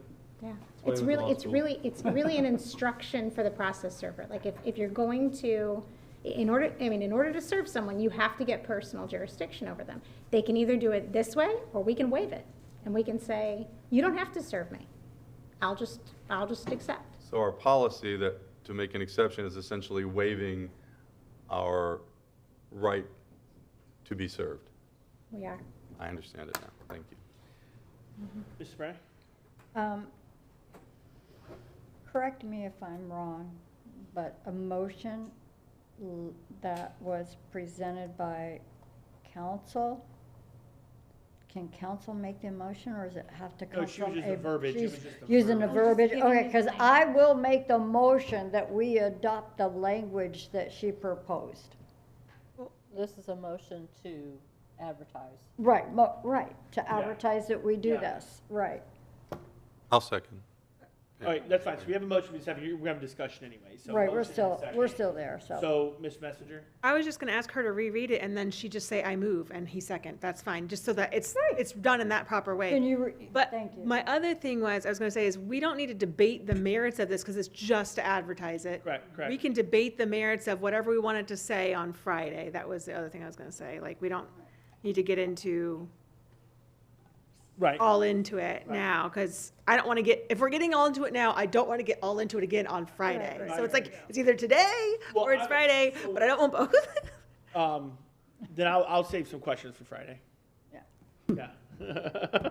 So can, So we do have the motion. oh, there it is, okay. Up on the screen to essentially advertise these policy changes, and we will be adding this to the workshop for Friday with the other policies as well. Okay, so you have a motion, a second, any other further discussion? I don't see anybody else lit up. Mr. I Tatum. was the motion. Oh, sorry. Tatum was I second. didn't pull mine. Mr. Tatum was second, Spray was the motion. Let's go ahead and vote on this board policy be moved forward. Here we go. Wake up. Wait, Ms. Foreman, I'm still napping. do you want me to boot your chair a little there? That's okay. And that passes 5-0. I hate to do this, but I've got to take a 5-minute Oh, recess. I was going to ask for Even that. though we're almost done. 5-minute You're good. recess. Thank you.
All right, welcome back. No, we don't have much left, but that recess was Needed. well needed and earned. Item number 17 is informational only. Item number 18, Mr. Dye. Updates from legal. I've spoke enough today, so I'm yielding my time. Excellent. Operations update, Mr. Rinaldi. Instructional or operation? It says operations Oh, as B. okay. I'm looking at the wrong agenda. Good afternoon. Got a couple quick ones for you. Human Resources, we had our operational job fair on December 7th. We had 62 candidates who attended. 11 were offered positions with food service as food service workers. For custodial right now, we're just about full, but we are still working that make sure that we've got individuals that we can call if after the holidays we have any vacancies come up. So they're actually scheduling a second interview with that group just to keep them interested as well. We reported last time that our teacher vacancies were at a 2-year low. Well, we're actually better today. I think we're at 44 that time. We have 35 openings as of December 1st. So with the teachers, we're in pretty good shape. Our next operational job fair is January 25th, and it's at Wakeland in person from 9 a.m. to 1 p.m. Our next instructional job fair is going to be a virtual event, and that is scheduled for January 18th from 9 a.m. to 11 a.m. So Human Resources is in pretty good shape. Transportation, I reported we've received 1 electric bus, I think that you saw out there. We've got 2 more that are sitting at the dealership right now that they're prepping out for us. We're expecting that FP&L is going to be done with the charging stations in mid-January, so we'll have those in operation probably 1st of February, second week in February. Presently, we have 99 filled driver positions, which is down 6 from last time. Through that job fair on the 7th and the earlier one, we do have 14 potential drivers that we're working them through. They're permitting right now, and we have 2 candidates for driver's aids as well. In addition to that, we had 2 drivers who completed their road test course last week, so they're part of the 99 that are on the road right now. Food service, they wanted to give a little update. The cafeteria team at Buffalo Creek is partnering and working closely with their ESE teachers and students to use the kitchen as hands-on learning lab for the ESE students. The students learn life skills like food prep, food safety, in addition to that, math and science as well. They assist in food preparation, packaging meals for the school. And the kitchen is also being used as a science lab where students are learning about the effects of salt on foods, how to make invisible ink, which I'm really not sure how we're doing that, and the chemical reactions that happen with baking soda as well. So kind of an extension of the classroom for the ESE students. And then finally, for technology, I wanted to bring to your attention the FCC Emergency Connectivity Fund, which is called the ECF, was a $7.1 billion program that helps schools and libraries provide the tools and services to their communities during the COVID-19 emergency period.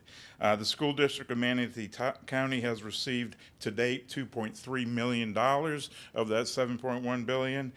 Just last week, we received the last payment that we're going to receive, which is another $189,000. So in the end, we came pretty close to $2.5 million, and we utilized that to upgrade equipment, to purchase laptops, and the IT division is working now to close out that program and do the final purchasing through that program. That's all I have. Thank you. Thank you. Any questions from the board? I want to just mention it's lemon juice. Lemon juice is Lemon what? juice is how you do the invisible ink. Did she? Let's see if she told me that. They said baking soda and vinegar, and they can blow up a balloon. Yeah. I'm not sure what. Interesting. Good stuff. Mr. Jensen, instructional. Good evening, Chair Choate, board members, Superintendent Wysong. A couple quick ones, and then I also brought a few slides with me due to a news release from DOE yesterday. Sorry about my voice. First of all, sorry, I'm going to grab my water. Mm-hmm. Thank you,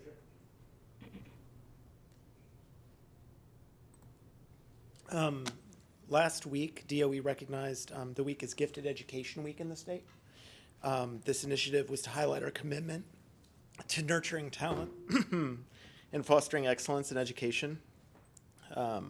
Recognizing and supporting our gifted students is crucial to the development and growth of our academic community. And in Manatee County, our gifted teachers do incredible work supporting the growth of these unique learners.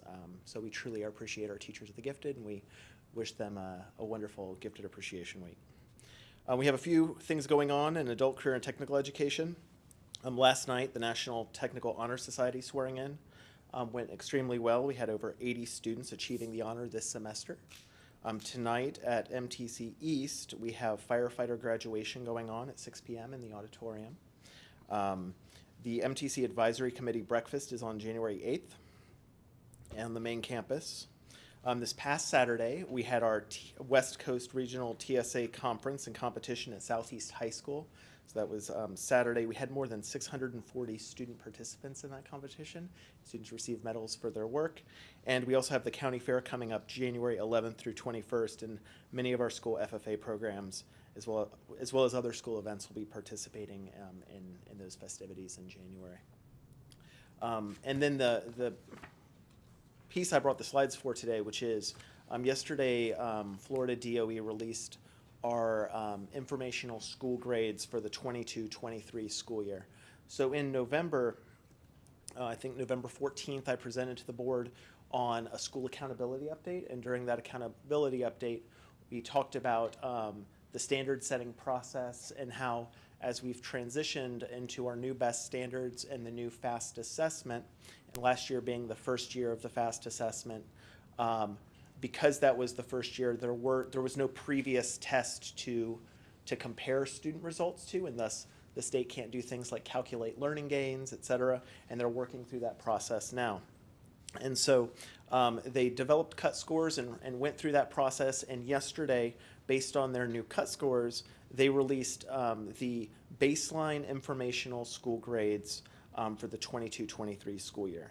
And they call them baseline informational because they don't include those measures of student improvement, like learning gains. They just are based on proficiency. So as a result, schools aren't subject to sanctions or penalties that you would normally have as part of our accountability formula. And it's that hold harmless approach that we used in our last standards transition.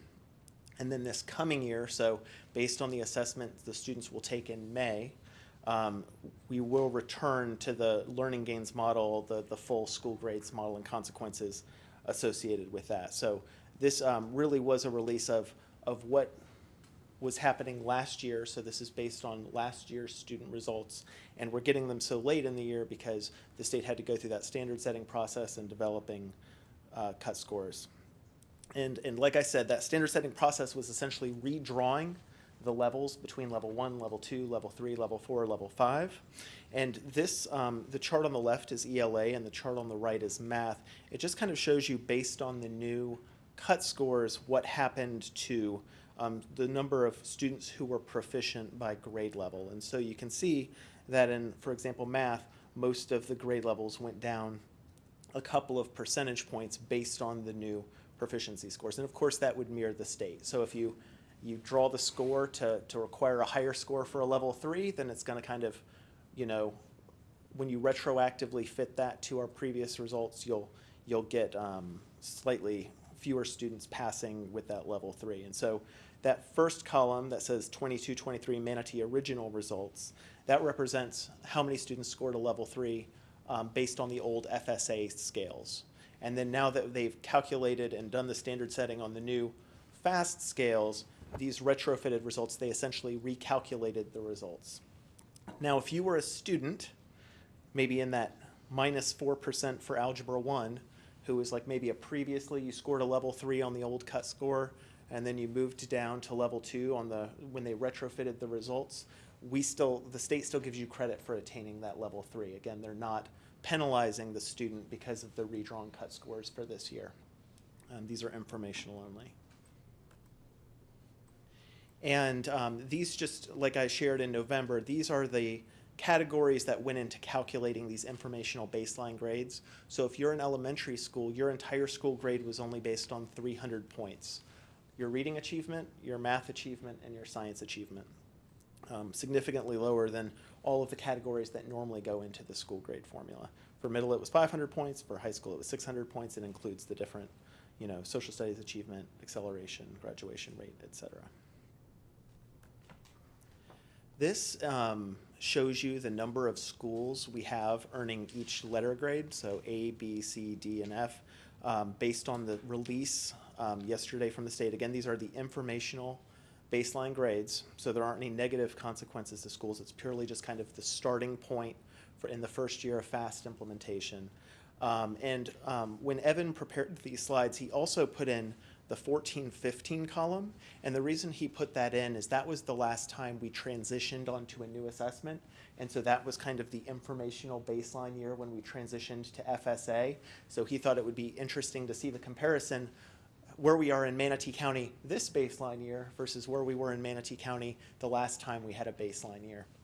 And so you can see we actually increased over last year the number of schools attaining an A, a B, and then we had a few more schools earning a D. And I want to reiterate again, and we talked about this in November, this model only prioritizes proficiency and not learning gains. So if you're a school where you have a lot of students maybe entering your school who aren't on grade level yet, and you really have to count on those learning gains and moving those students forward and making more than a year's growth or a year's growth in a year's time in order to accelerate their learning, this baseline informational grade didn't capture that. And so it disproportionately affected schools that rely on learning gains for their school success.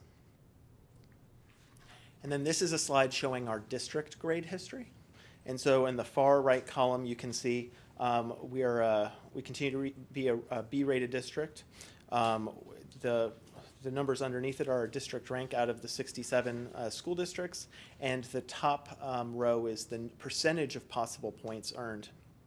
So for this particular informational baseline grade, any district attaining 68% or higher was an A-rated district.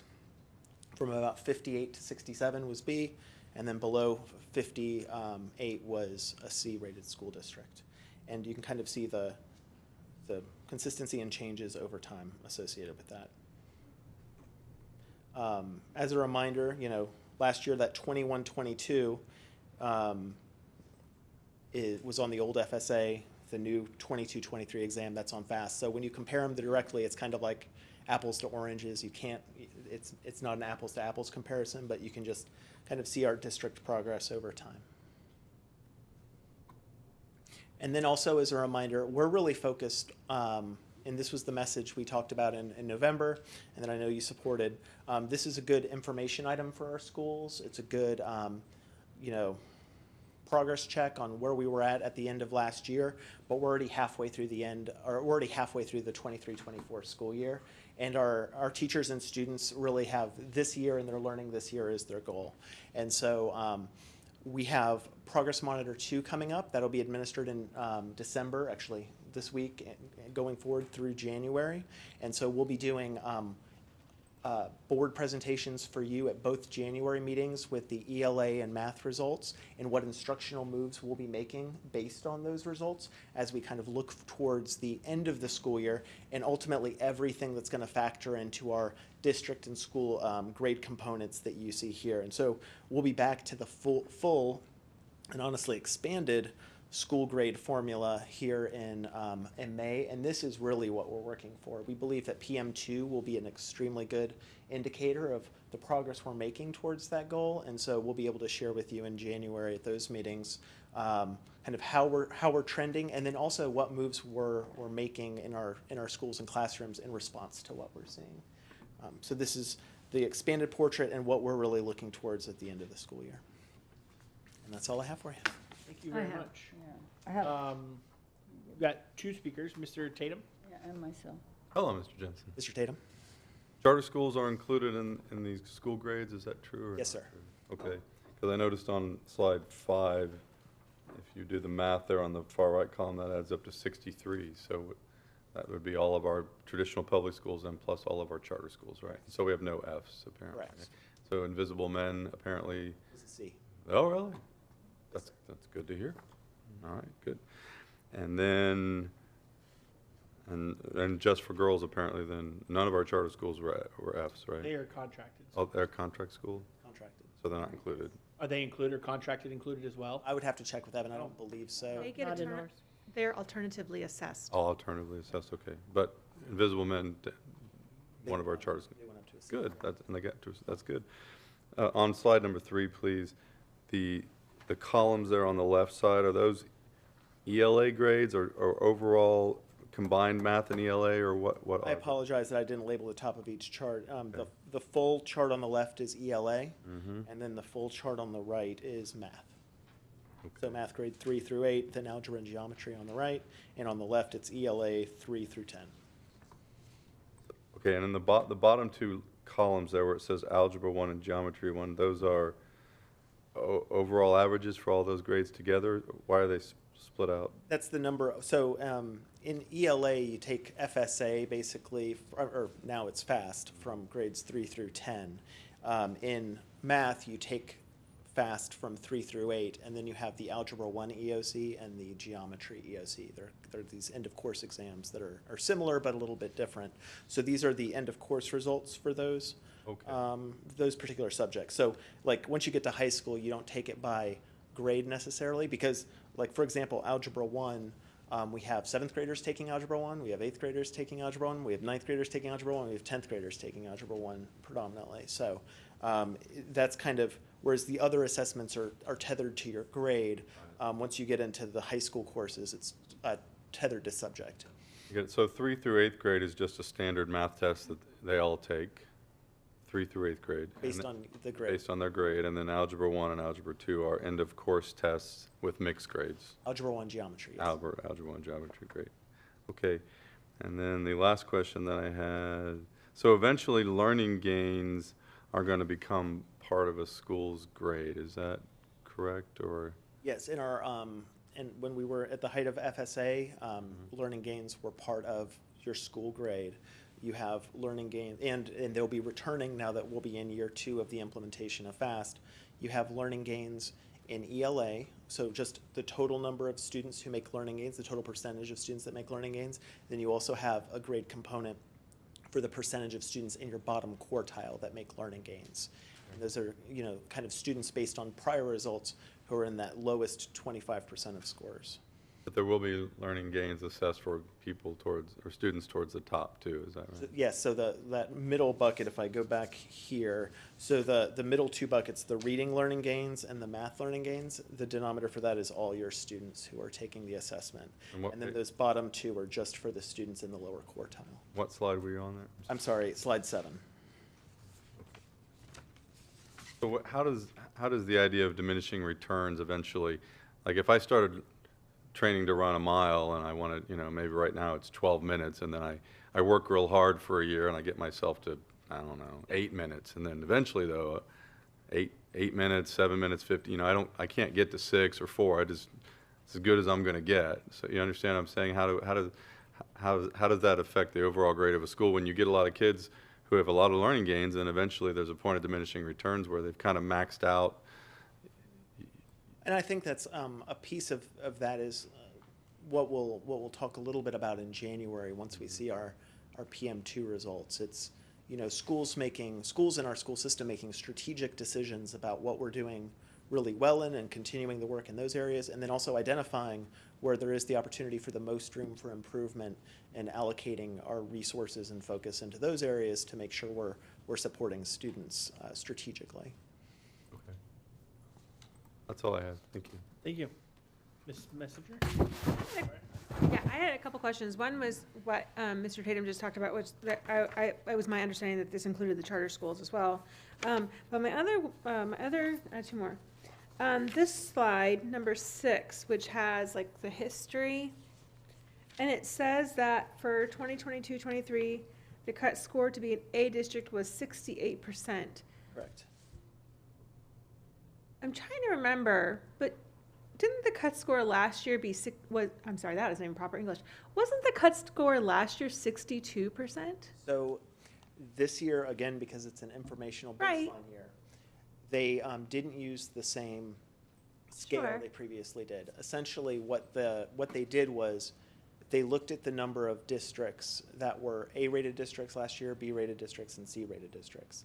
And then when they recalculated everyone's scores for this year, they wanted to make sure there were the same percentage of A schools, the same percent, or A school districts, the same percentage of B school districts, and the same percentage of C school districts.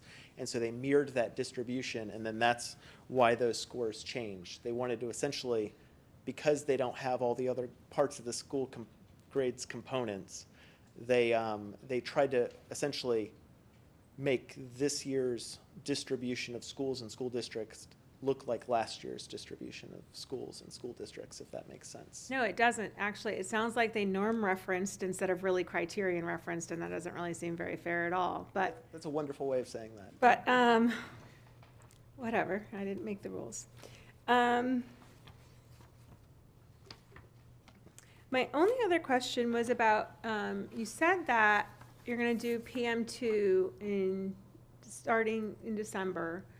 And I thought that it had been said that the district had decided to do it in January because last year it was done in December and it made it really hard to compare PM2s across the state because a lot of them did it in January. And so we had done it, and I could be wrong, we had done it in December, and then ours looked poorer compared to the districts that really had several more weeks or even a month more of education when they did theirs. I'd have to check with Evan kind of on the history and rationale around that. I do believe we've moved it back a little, and I know we're doing ELA after we return. So Okay. we're doing math before winter break, and then we're doing ELA when we return from winter break. I think that was maybe the optimal balance of school testing calendars, Yes. so we're not over testing right when we come back or anything like that, but also trying to create the best opportunity for comparison to other school districts. Okay, do we know if other districts are doing it in the same manner? Because I do think there's some value in like comparing to other districts because this test is so new, to be able to say, well, how are we compared to our peers? There's value in that. Do we know how the other districts are doing it? We have some informal communications, Right. where we have strong connections with other districts, and we ask them. When we see our results in the FAST assessment tool, we see our comparison to, we see schools, we see district data, and we see our comparison to the state data, but we don't see individual other districts just in the data that they release. Okay. Thank you. Ms. Ray? Okay. Page 5 on your presentation. I want to just point out a couple of things. During 14-15 with FSA, we had 8 F schools. We have 0 now.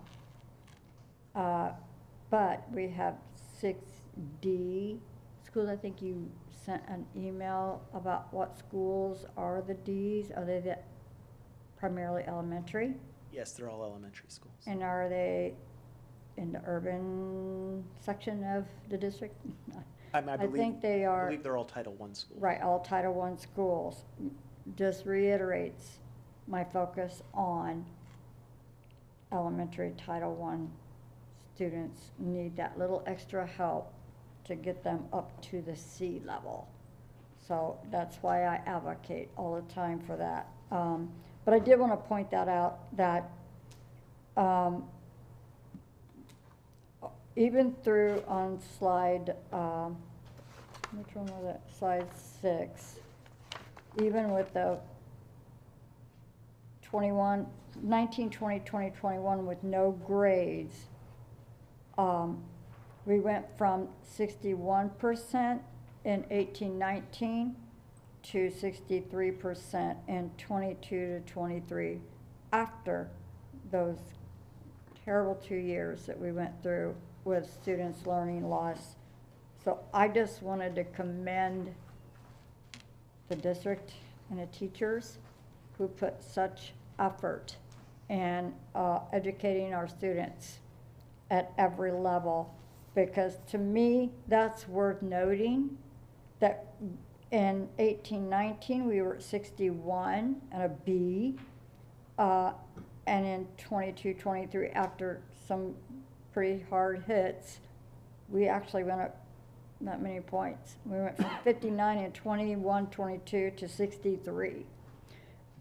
However, some people don't agree how the percentages work and being an A or B or C, but it's worth noting that even through all of that, we increased our percentage.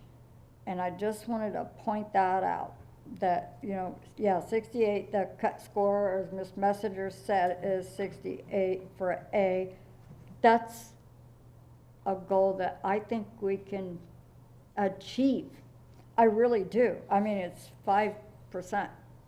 If we focus on those Title I schools, I think we can get to that.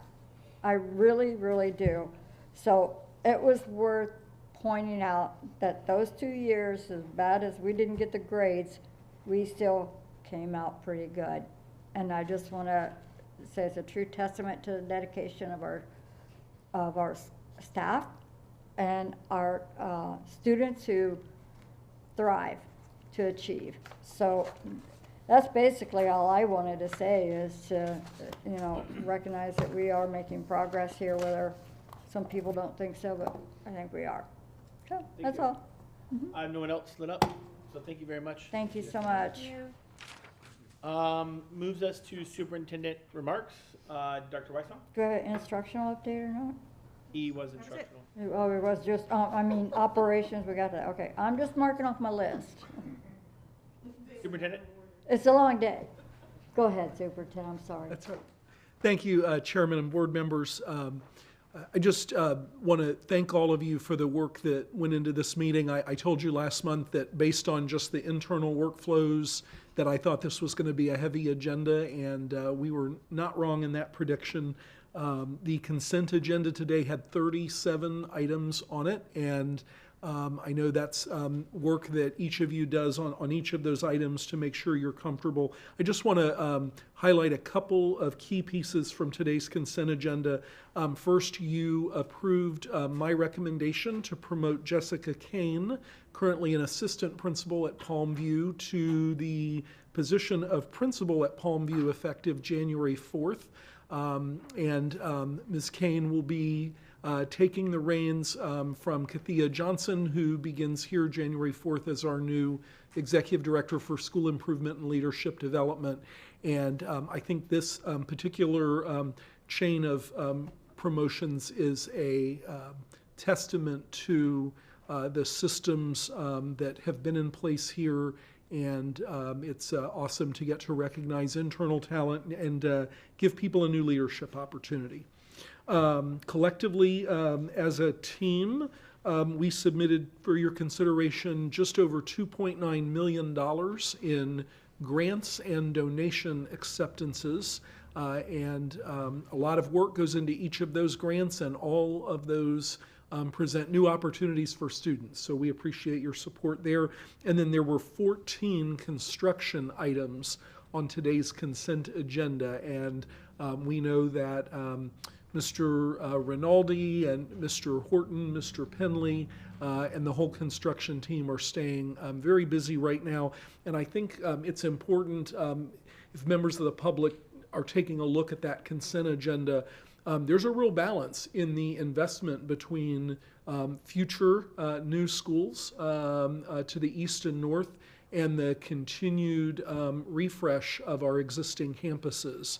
And it's always fun to build new schools, but it's important that we meet the commitment to all students and all families, regardless of where they live in Manatee County. So it's great to see our team really balancing those capital funding obligations.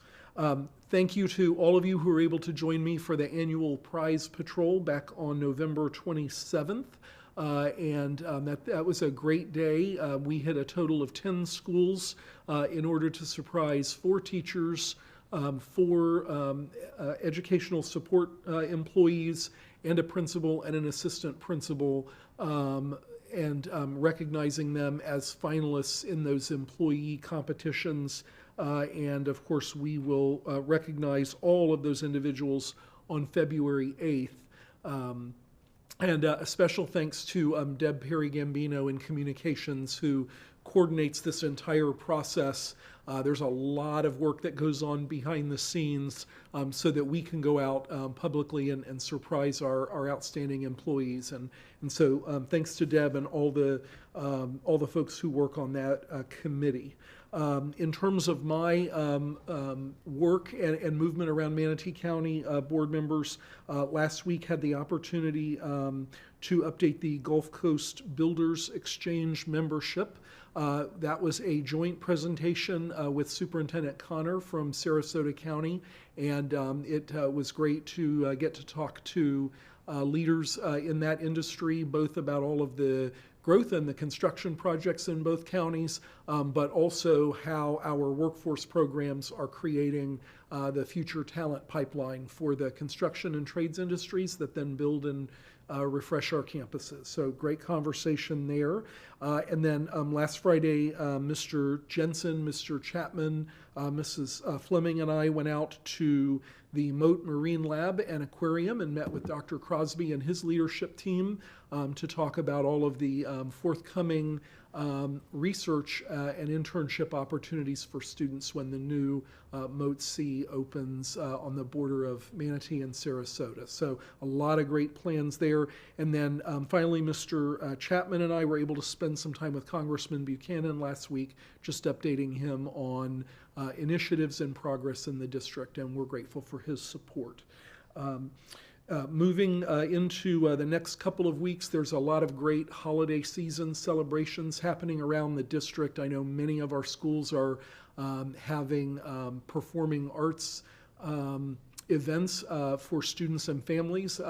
My reward to myself for our long day of work today is I'm going to be at Palmetto High tonight for their orchestra concert, and I know many of you have been doing these events as well, and it's always great to see happy students and happy families, but I want to take a moment to thank all of the people behind the scenes who make those events possible. That's security personnel staying late into the evening. That's custodians cleaning up long after everyone has gone. That's our school administrators staying for extra supervision. That's our teachers and music directors who organize those events for months and months and get our students ready to shine on stage. So just a thank you to all of our employees who are involved in those events.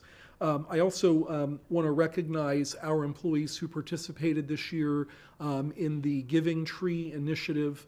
This year, our employees and families made a holiday celebration possible for 626 students who otherwise might not have gifts and a holiday celebration this year. And I think that's the mark of a truly committed workforce is one that takes its own paycheck and reinvests back in the cause that it supports. And so I'm very grateful to all of our employees and all of the community organizations who sponsor that work, along with all the social workers who organize it. And thanks to Cammie Lake, our employee who has led that initiative for several years. With all of that great work happening in our schools and in our county, it's an honor to lead this team. Thank you. Thank you. Board member comments. I've got Messenger, Tatum, Foreman, Spray, myself. So, Ms. Messenger? Yeah. First I want to highlight something that the superintendent brought up, and that was just some of the donations that we got that were on the consent agenda, and I really want to make sure that they get noted. And when they're on the consent agenda, you don't always get to note them, and I want to take a minute to note them. One was the Gusson family. They donated $100,000 to support Samoset Elementary. Another one was Sarasota Ford. they donated a brand new 2023 Lincoln Aviator to MTC.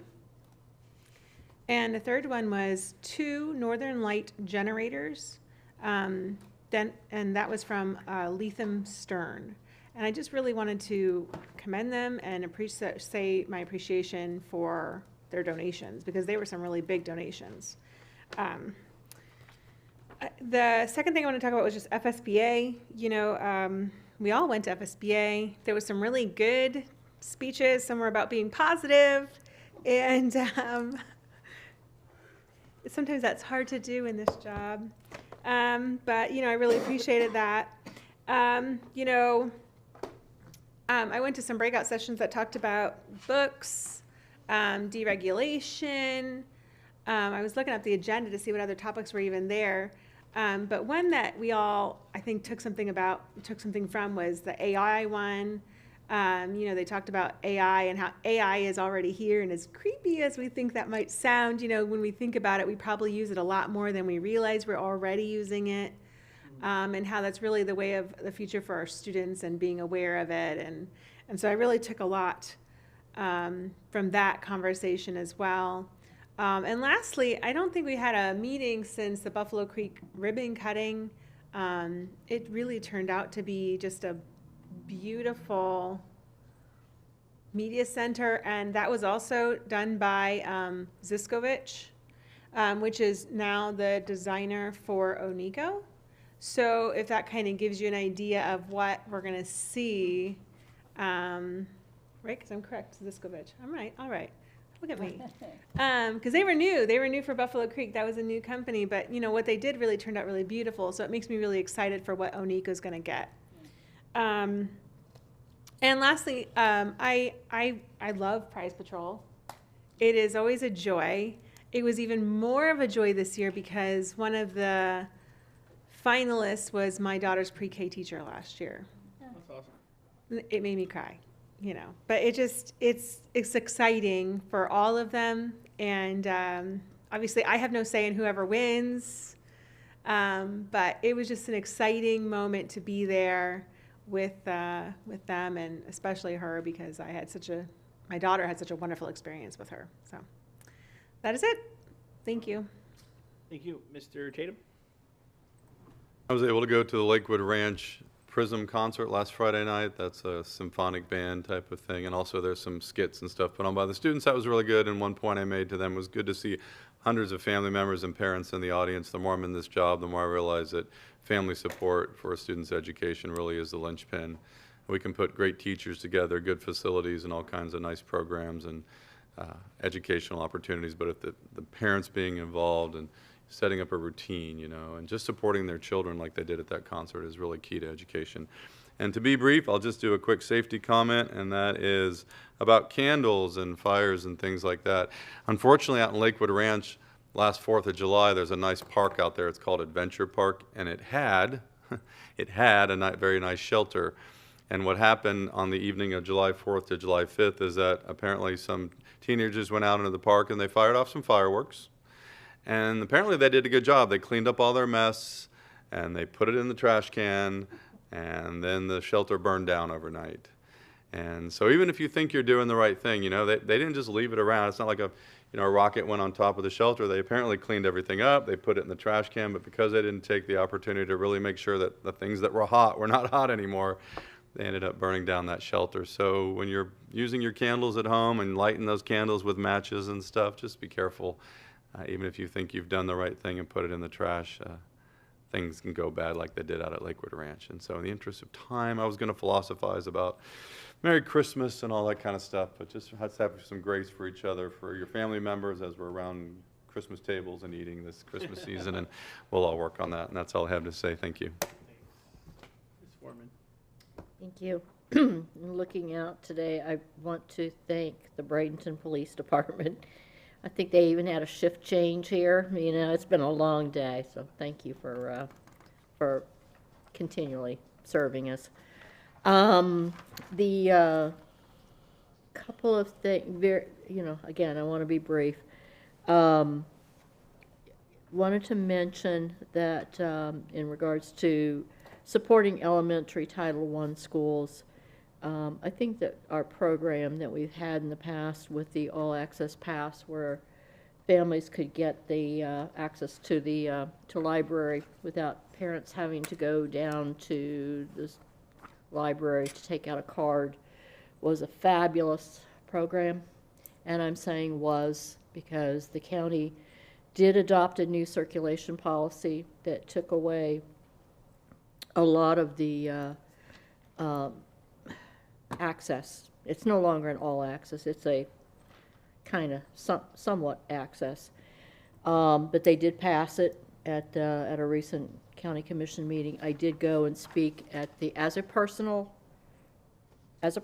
not as a member of the board, I did go and speak to the library advisory board and point out how the items, what students can gain now through the All Access Pass is contrary, in my opinion, to the interlocal agreement, which I also gave them a copy of. And I've asked Mr. Dye to take a look at that, because if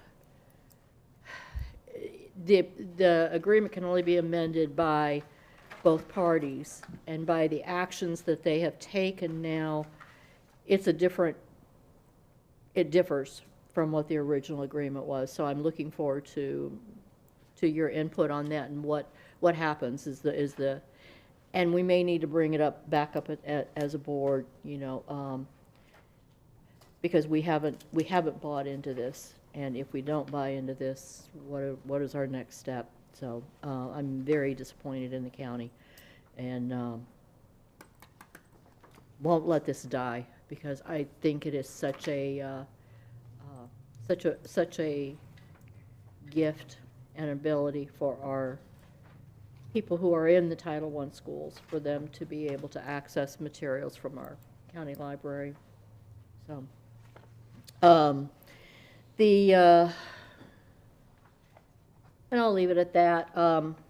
I think everyone, you know, in our schools that are, you know, dealing with the kiddos at some pretty exciting times, you know, I know that, you know, must be difficult to keep things moving along, but I know that you do it, and I appreciate it so much, and I appreciate everyone working in this district. We are all focused on the kids, and we want to raise up those lifelong learners. Thank you. Thank you, Ms. Spry. Okay. I always like to bring to our attention the retirees. We have a plant manager, 16 years from Braden River High, a teacher assistant with 21 years, a third grade teacher with 26 years. I don't say names because I don't want to mispronounce. Teacher at Lakewood Ranch, 21 years. A teacher assistant, ESE for 38.19 years. A painter for 29 years. I'm sure was a good job there. An equipment operator that has been with this district for 41.4 years. Wow. And I want to say thank you to all of them for their service to the district. We appreciate the years that you dedicated of your life to your career, because that's what we're about too. We have students and we have also careers. So I wanted to thank them for that. And we have a lot of pretty big discussions up here, meeting after meeting. This one was extremely long. We were briefed that it would be, but I want to say it's about compromise sometimes. Sometimes we have to compromise what we think we want to, okay, I can compromise and do it this way instead. So it goes back to a little grace. This is a season for showing people just that little extra smile, and you know, be happy. It's, you know, we're only on this earth for a short period of our evolution, so that's all I wanted to say is, just, just do that and know that we all have to compromise some way or another. And I appreciate the work that every board member does in their respective area of a focus. And I want to thank you, Superintendent, for all the work that you've done on this agenda, and to all the staff and Ms. Sellers for the financial support, and of course to our support staff over there. I want to say thank you to them as well. Thank you, legal, for the update, and thank you, board members. So, I'd say, thank you, Superintendent and staff, putting the meeting together. I know it was a big one, but good job on getting everything in we needed to get in. Over the last couple weeks, I went to National Honor Society. My daughter was inducted to National Honor Society at Manatee. So that was really exciting. So congratulations to all the students that were there. And thank you to Candace Hofstra. She is the sponsor. It's sometimes hard to get sponsors for these clubs and these things that we do. And these teachers put in extra time to do that. And they're not paid very well when it comes to supplements and that sort of thing, but that's a whole other topic. So thank you very much for all the teachers that are out there. Congratulations to Lakewood Ranch. I saw they won for accelerated plays, the AP award for being one of the top schools with completion. So great job for them in that. Also, Saturday is the girls weightlifting county championship. So it's going to be held at St. Stephen's, I believe. So it'll be good to see all that. I'm rooting for a girl in 119, so hopefully she does well. But everybody, if you get a free Saturday morning, come out at St. Stephen's. It's fun. Other than that, great meeting. I appreciate everybody that is involved in it. Board members, thank you all very much. We will see you Friday for a good workshop. And hope everybody has a Merry Christmas. Happy New Year. Anybody who doesn't watch the workshop, we will see you in January. And that is all. Thank you.